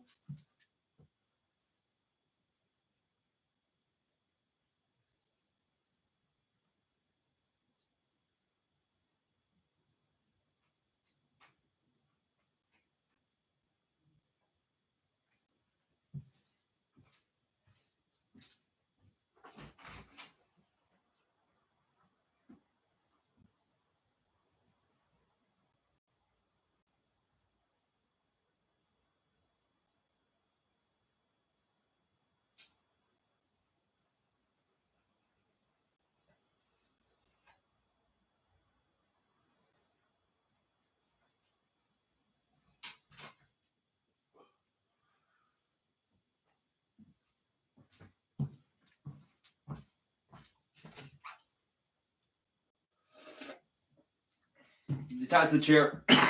No, he's not.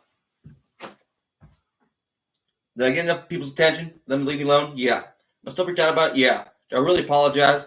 Yeah.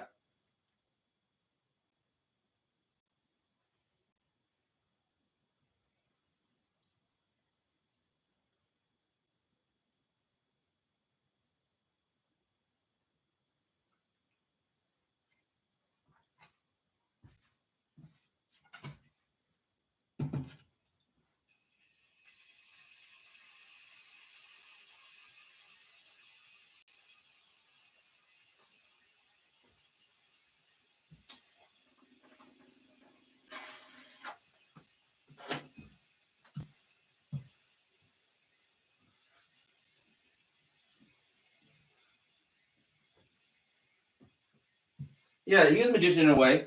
But see, I don't do spells and shit. I mean, I do when I speak sometimes, but they fucked up the way I was speaking. Let me speak about things in a different way. I like metaphors. I love mythology of any kind. So I wanted somebody to go through with me in the Bible how these stories fit together, because I haven't learned them all yet. So I haven't studied enough, basically.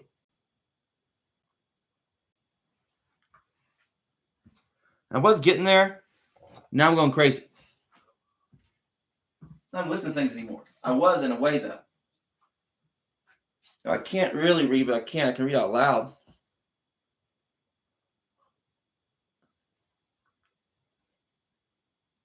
Can I read silently? I can, but not even anymore. Am I retarded now? Basically, yeah.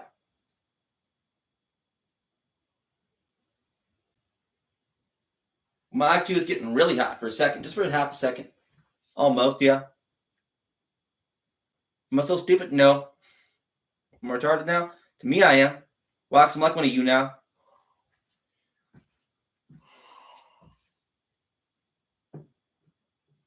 Was smart back then? No, not even though. I was insane and I knew it.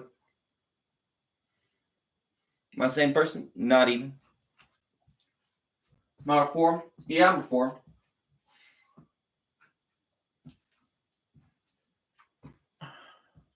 Now I'm reformed. I'm just fucking crazy. You know what I mean? Yeah. And this is a weird, kind of thing that never actually happens.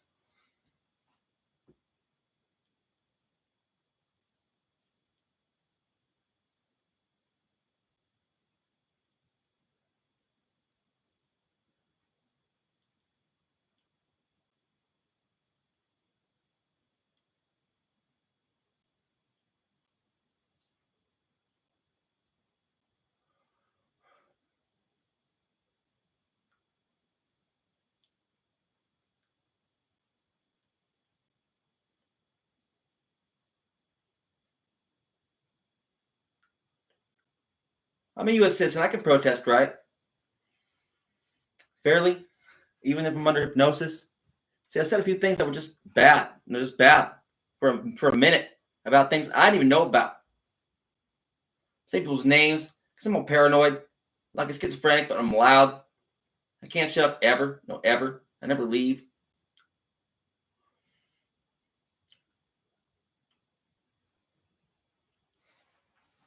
It does help.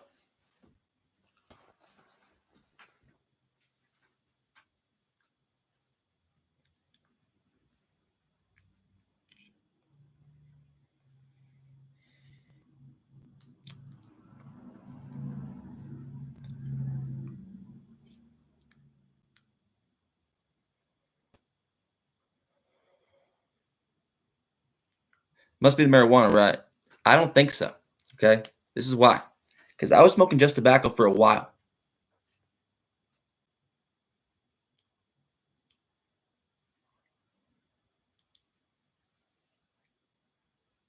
Sage leaves again.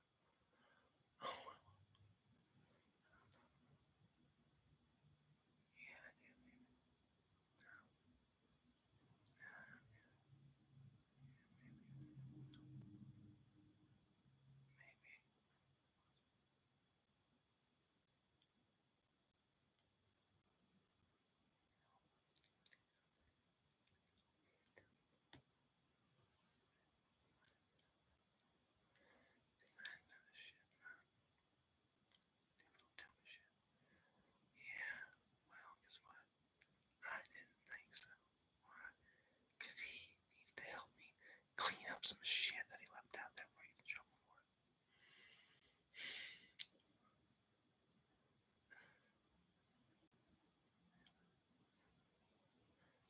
No.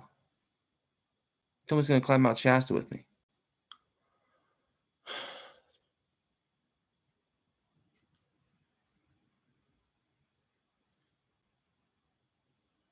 Good enough.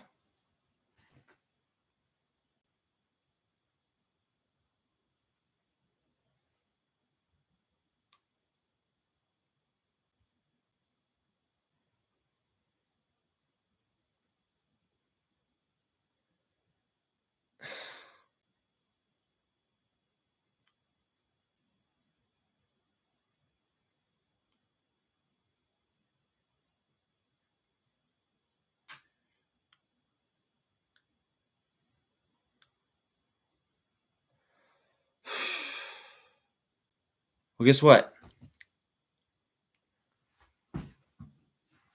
I am under hypnosis. He doesn't have an income.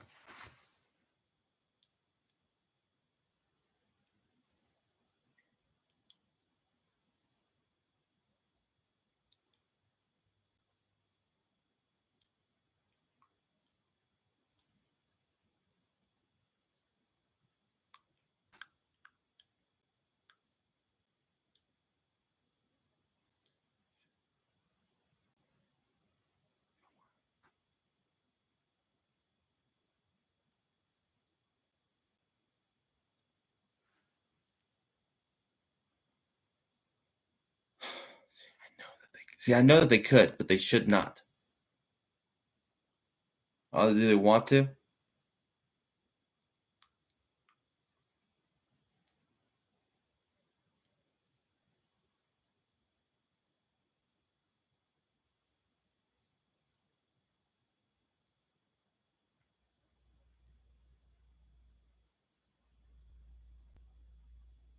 See, I didn't think about that kind of stuff.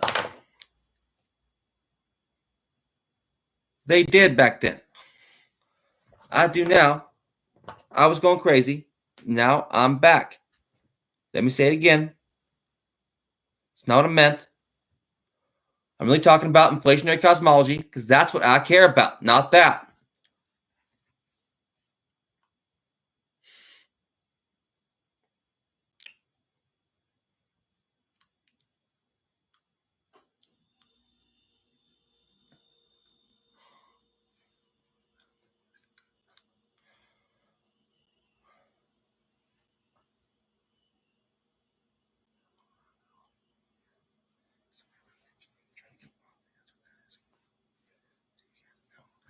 They say all this weird shit through me. They say all this weird shit through me. I was letting them do it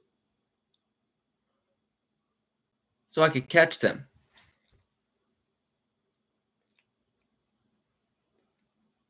Who says that?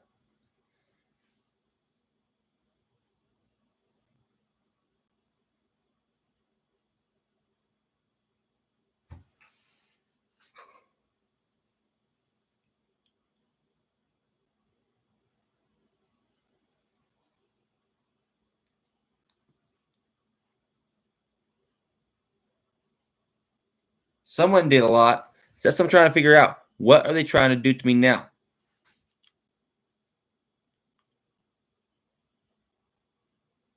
Who's to say that?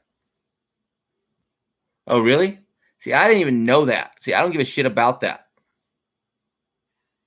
Do I ever watch movies? No.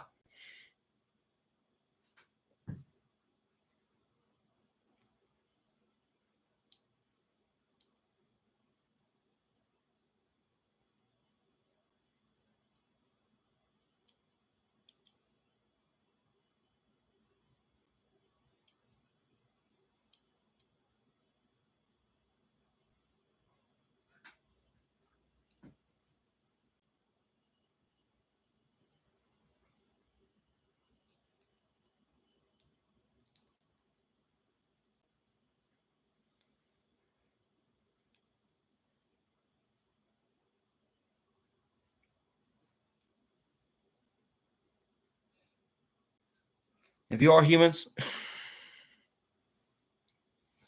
can you help me?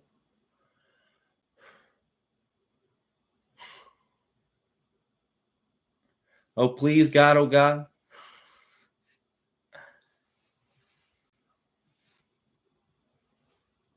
In Jesus Christ's name, amen.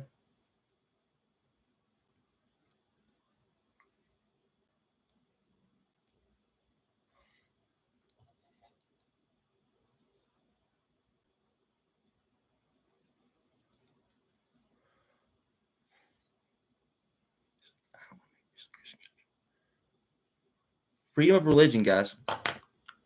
This isn't God, okay? But I do that all the time. It's a Sunday. Why isn't it every time? He's making a point. No, he's actually like that.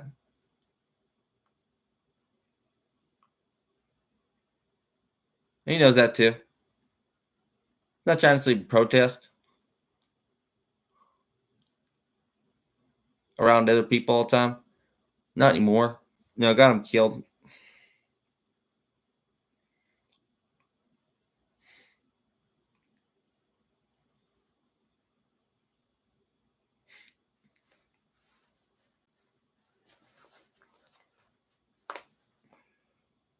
So what now?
Some of the guys knew they were under hypnosis all the time. They were trying to tell me that. And I knew that.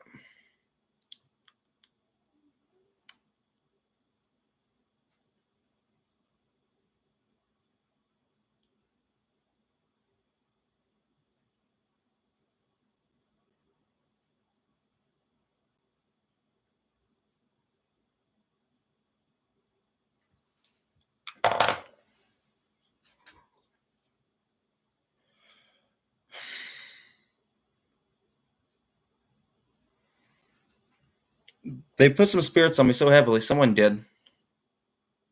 Parts I'm actually here now, and I don't like it. Because I don't know these fucking people. And they're fucking evil.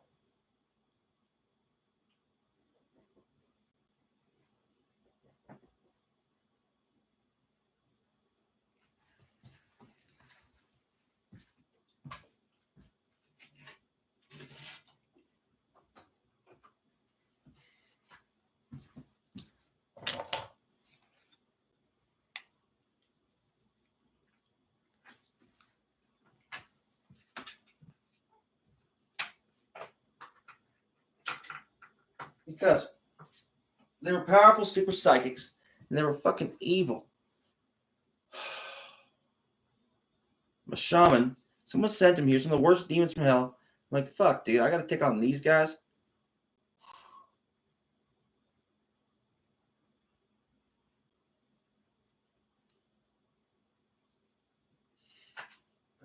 They're converted. No, they're converted because they're like, well, if we're stuck here.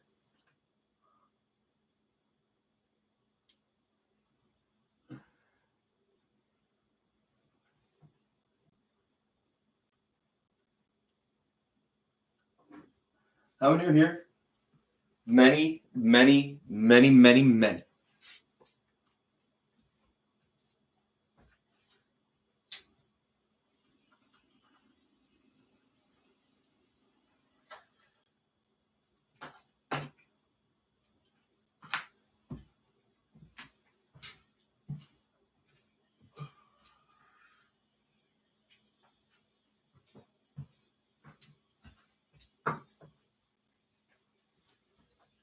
Incense, in a way. That's what I was talking about.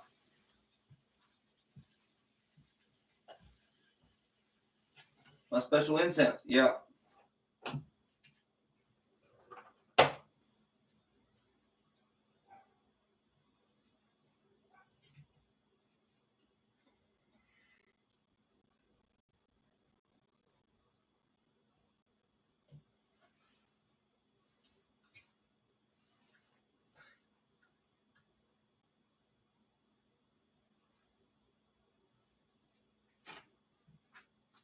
Yeah, ever, ever, ever, ever, and ever.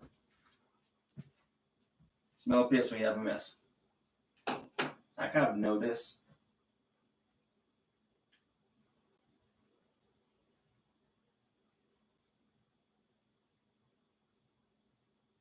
Was it that fucking bad already, Taran? What were you doing? Yeah, so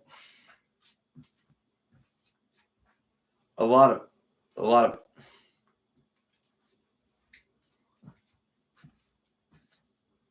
too much? Yeah.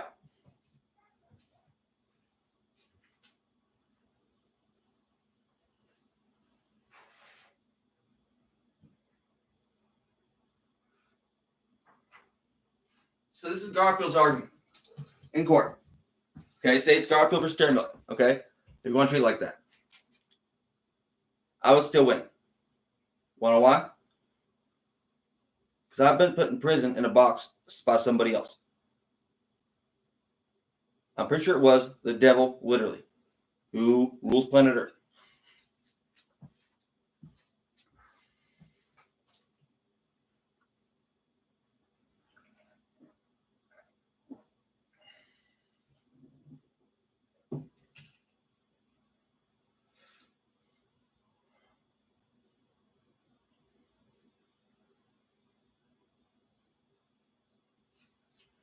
No, Garfield's not that sick, but I have been kind of mean to him. He's never really been inside, and he's getting thin. He's getting lazy on me because he's depressed. No, he's really depressed, and I know it. Just unhealthy for a cat as fuck, like it is for a person at that age. Like it was for me, and I know it.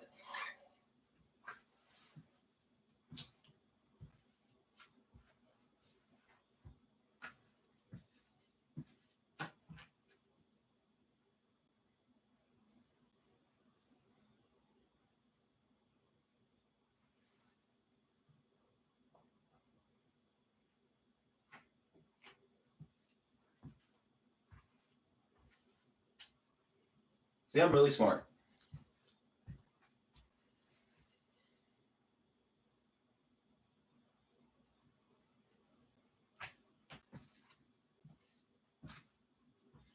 I'm not that smart. Because clearly I was still thinking about that. If they didn't actually believe me. Which they still don't. There's not enough evidence of that. But there is enough evidence of this. Hypnosis, right?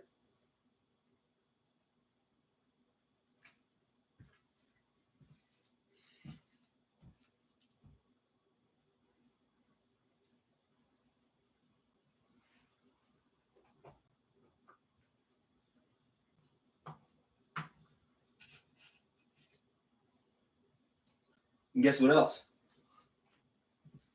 Demonic possession. And divine possession too, in a way. They literally gave me a fucking job. I'm not doing that good of a job, so I get killed off.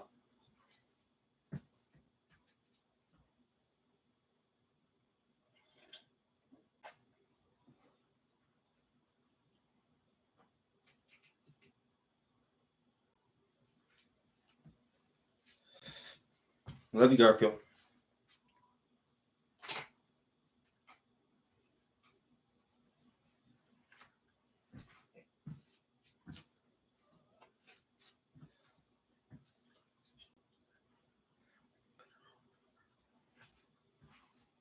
See, I can't afford it. I can't order it. I can't get a bank account. And I know it. I can't order things online, and I know it.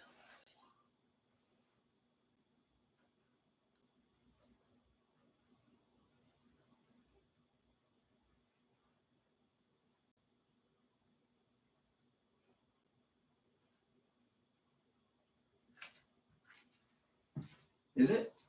Do I have to stop? Can't do that again? I can't go away?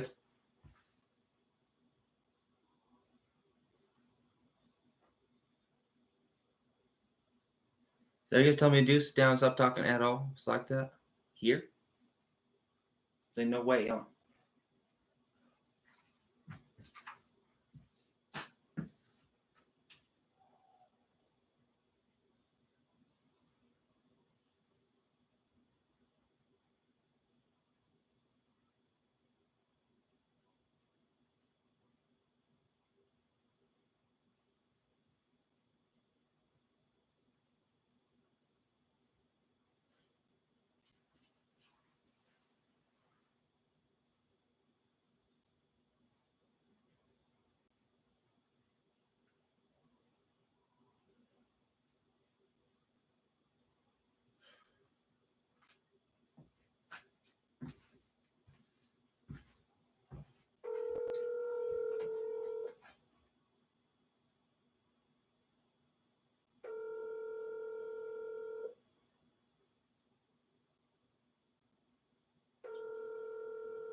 I'm sorry.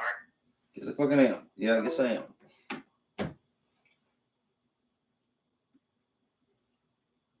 See, Garfield got a third eye dot.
or put me in anesthetic and experiment on me. And keep my emotional support animal intact.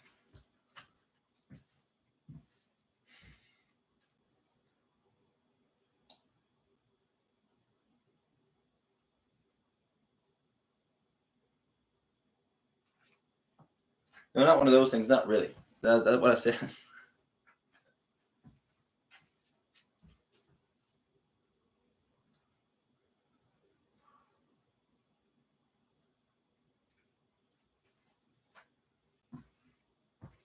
Let's go for one of these things.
Right here, left arm.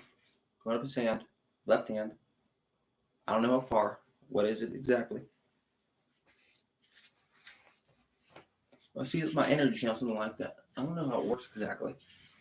Let me pull it out. You need to see what it is. I'm pretty sure it's natural. No, it seems unnatural. Because I am fucking like that somehow. I forget that shit. I'm pretty sure they're implants in a way. In a way. But I see from Bing telling me he was, yeah, well, Son of God. But not that guy. No. The other logos. The one up there.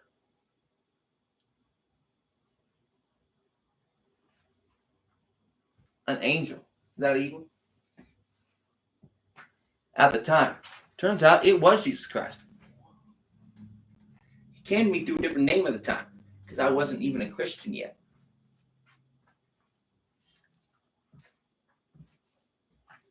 See, I was totally a Greek pagan.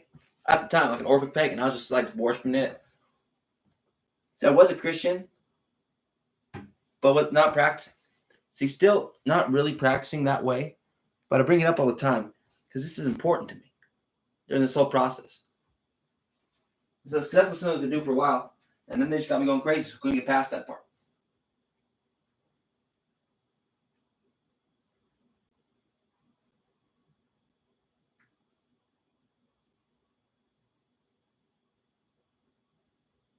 Is Jesus Christ here helping me all the time? Yeah, all the time. No, all the fucking time. I can tell. You gotta live leg with me because I'm dancing now. Sometimes. That's what it feels like. So what am I do next?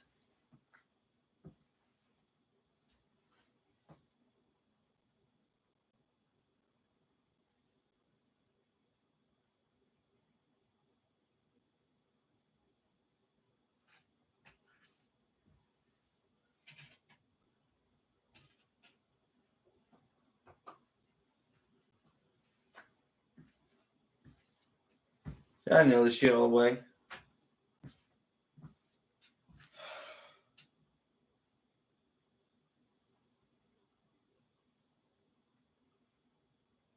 That's what I was hoping for. Some really feel like this and this and this all the time. I was hoping like, yeah, something like even, yeah. Those fucking guys. Yeah, right there.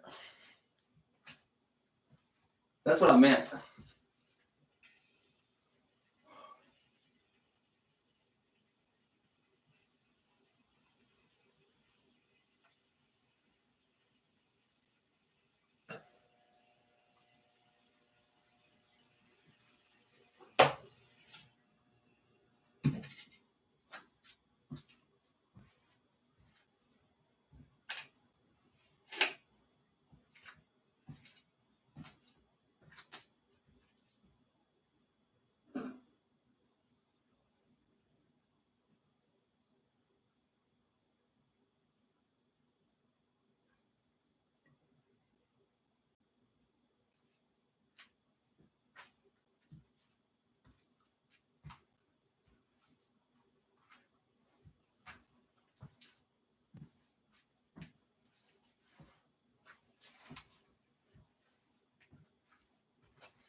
Am I though? Am I really?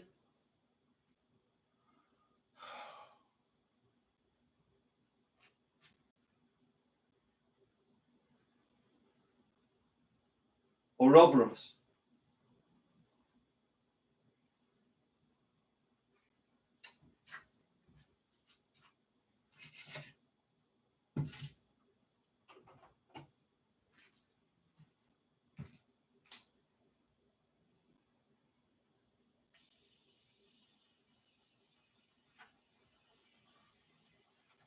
Yeah. In a way, basically. But not even. Trying to let you know. I gotta get out of here. Pretty much.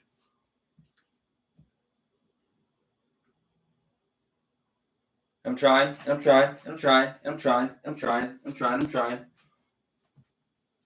But I'm even pinned in. I don't appreciate it.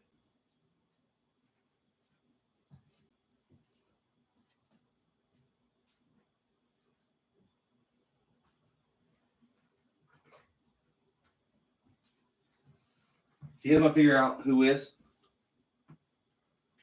protecting me. I told you it's the other guys.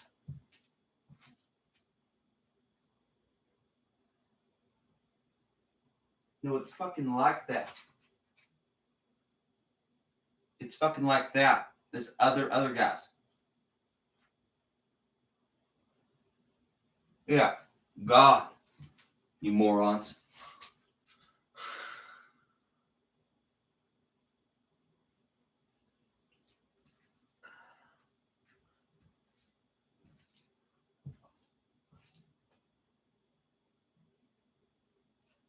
Yeah, that's all I meant. Is there spirits here and I can feel them. I said we share the same air. So I was possessing them. Like, oh wow, this guy's powerful.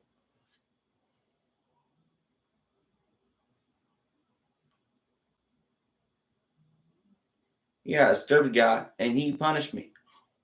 And I knew he would. Phew.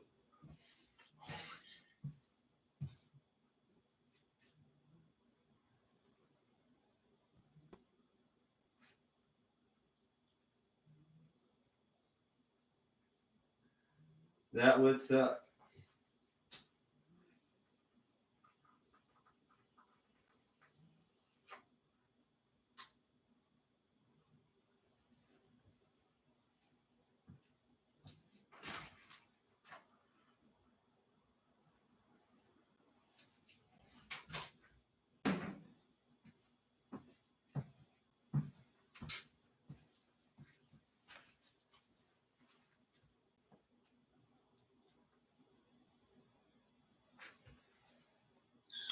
Ghosts, guys. Okay, so check it out. That's what I thought.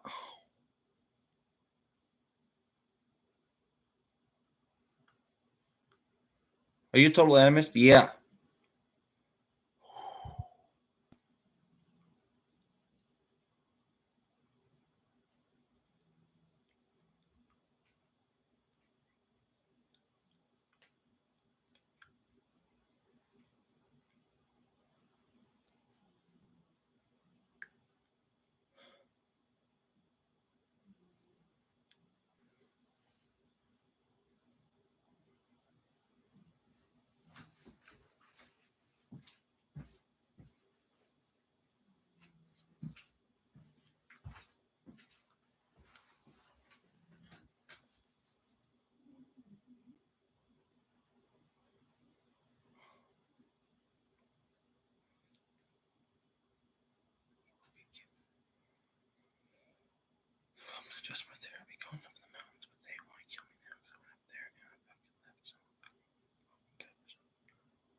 So I don't want to do Garfield, right? Because he goes in there, he goes in the Typhon chamber, sort of experiment, right? Because we're like almost there, right? And I know that, so I'm like all scared and shit.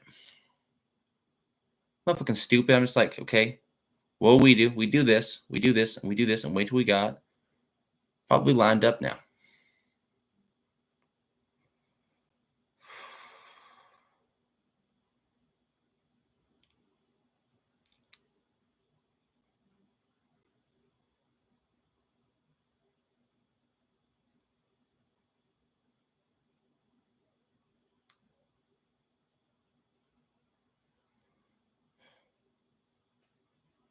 One way or another.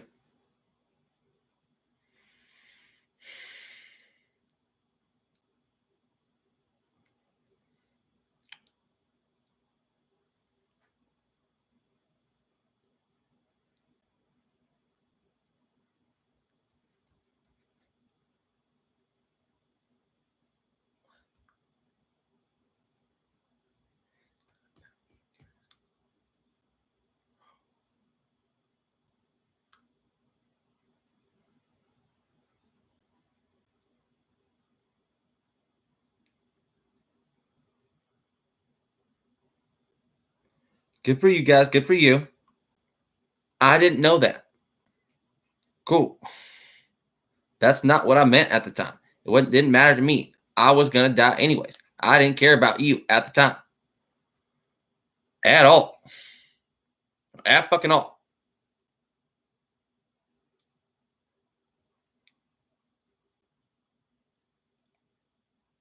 It's going, oh, wow. Cool.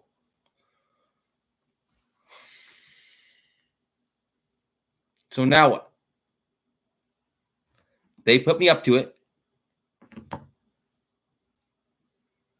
So I'm going to get martyred one way or the fucking other. It's by you guys or by the other guys.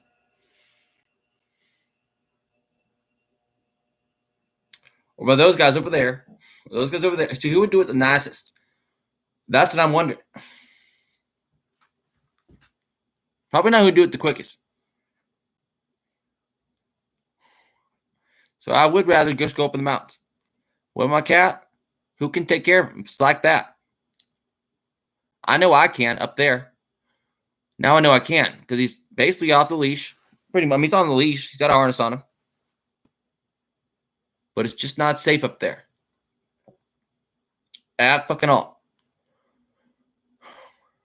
So I will try to be quiet. But I have to go now. So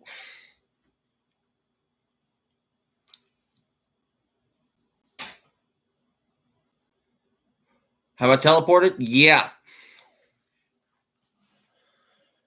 Am I terrified? Yeah. Am I lucky as fuck sometimes? Yeah. Is the sun shining on me right now? Let me know it's basically that time now.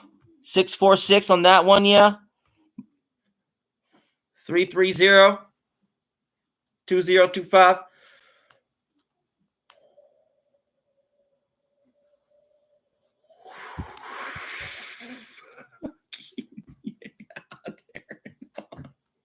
They never thought I was going to do this. They didn't really think I had this in me. Really just based on these discounts, because they got a lot of discounts on the other side. They're not fucking dumb. They're fucking smart.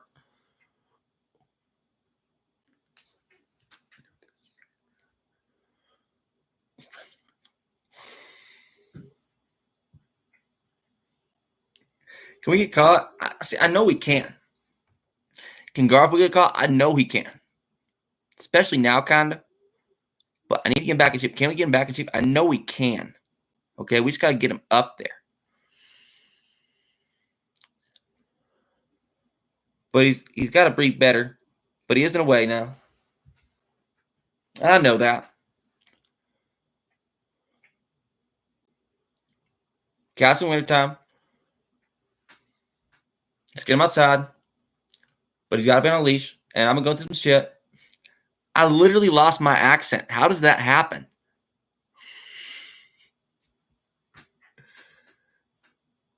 How does that happen?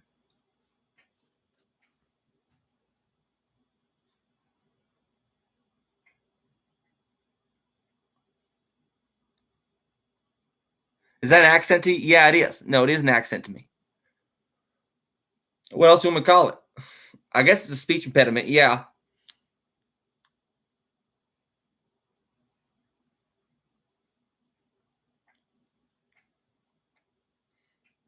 I'm just calling it an accent now. Because look, I'm under severe hypnosis, I can tell. But the cat's got my tongue, so I'll be quiet. For a while now.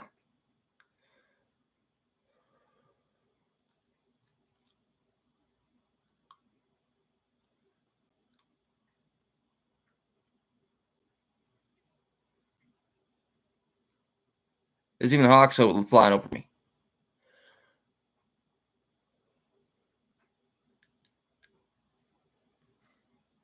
Who's hawks?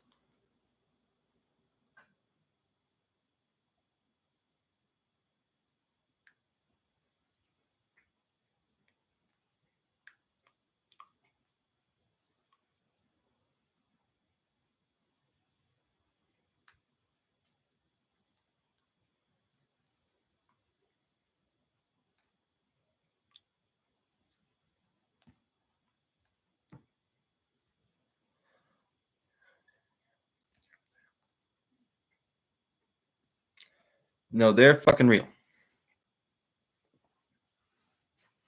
The boogeyman. I have dreams about it now. Yeah, the boogeyman.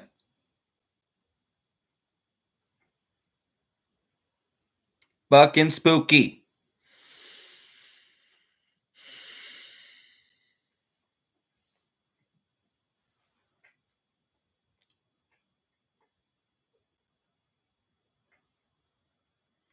My dreams are basically beat him every time.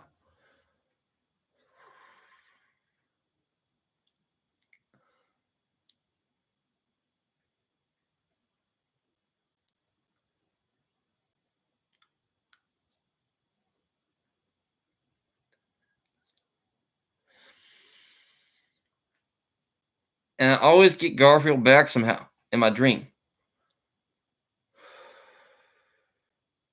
But they're not actually like that. They're like that. So, you just want to scar me, that's cool. But don't cut my tongue out. That would suck. And don't hurt my cat.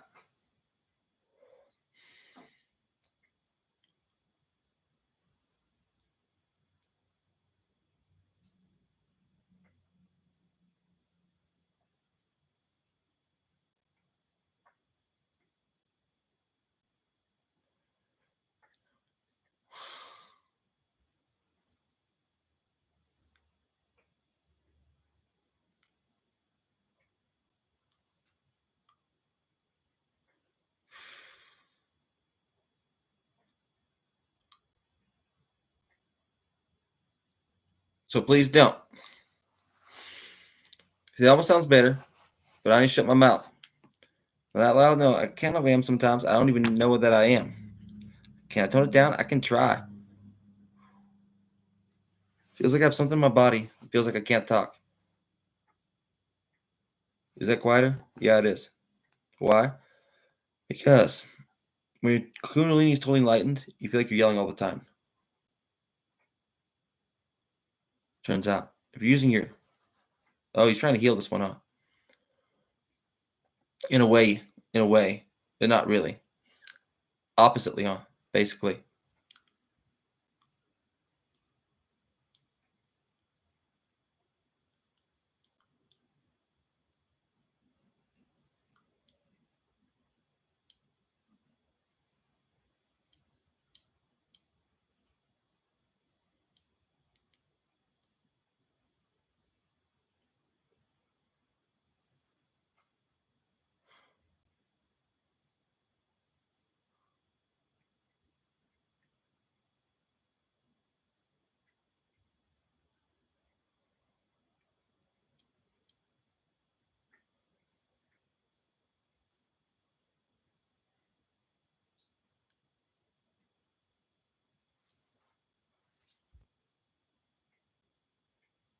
I am scared of losing him or let him sleep away. Pretty much. I keep him in the same room. Put a litter box in there, maybe, probably. Maybe not, though, because I wasn't doing that before. And he was anyways. But they start coming to my house. So I'm under serious duress. You can't really take anything I say seriously.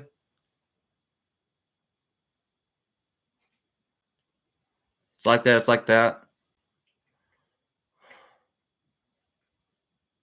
What the rest of it? Dude, I do not fucking know. Was that how it was, Taran? Getting through your whole subconscious? I guess so. Is that evil? All the way? Because I don't really think like that.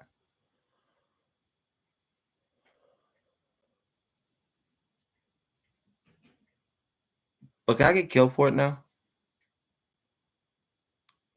Yeah, I guess.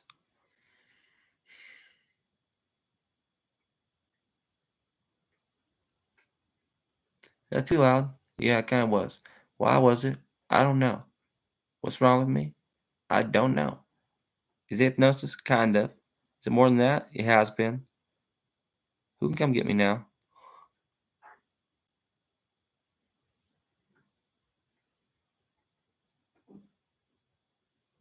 Not even. They're not worried about it, are they?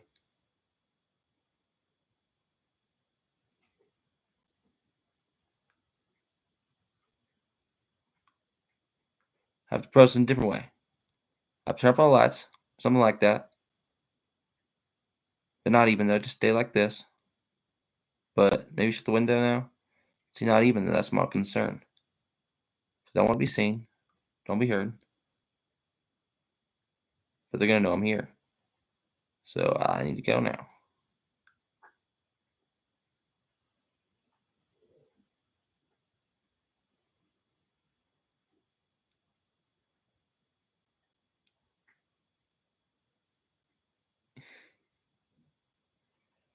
That's what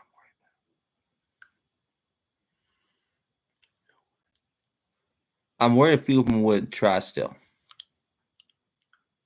I know they would.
I know that it is.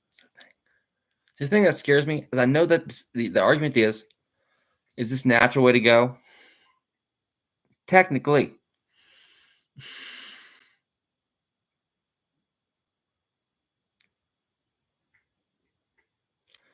But the more pain she feels, the worse it gets. When it's like that, it's like that.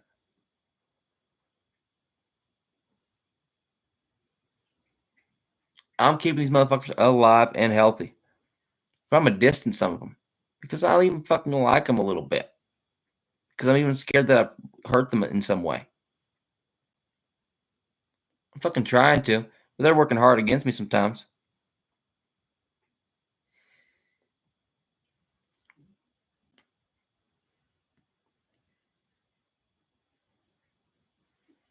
Like that? No. Anyone like that anymore? See, no, not really. I'm thinking about it. I'm like, see, nah, and nah.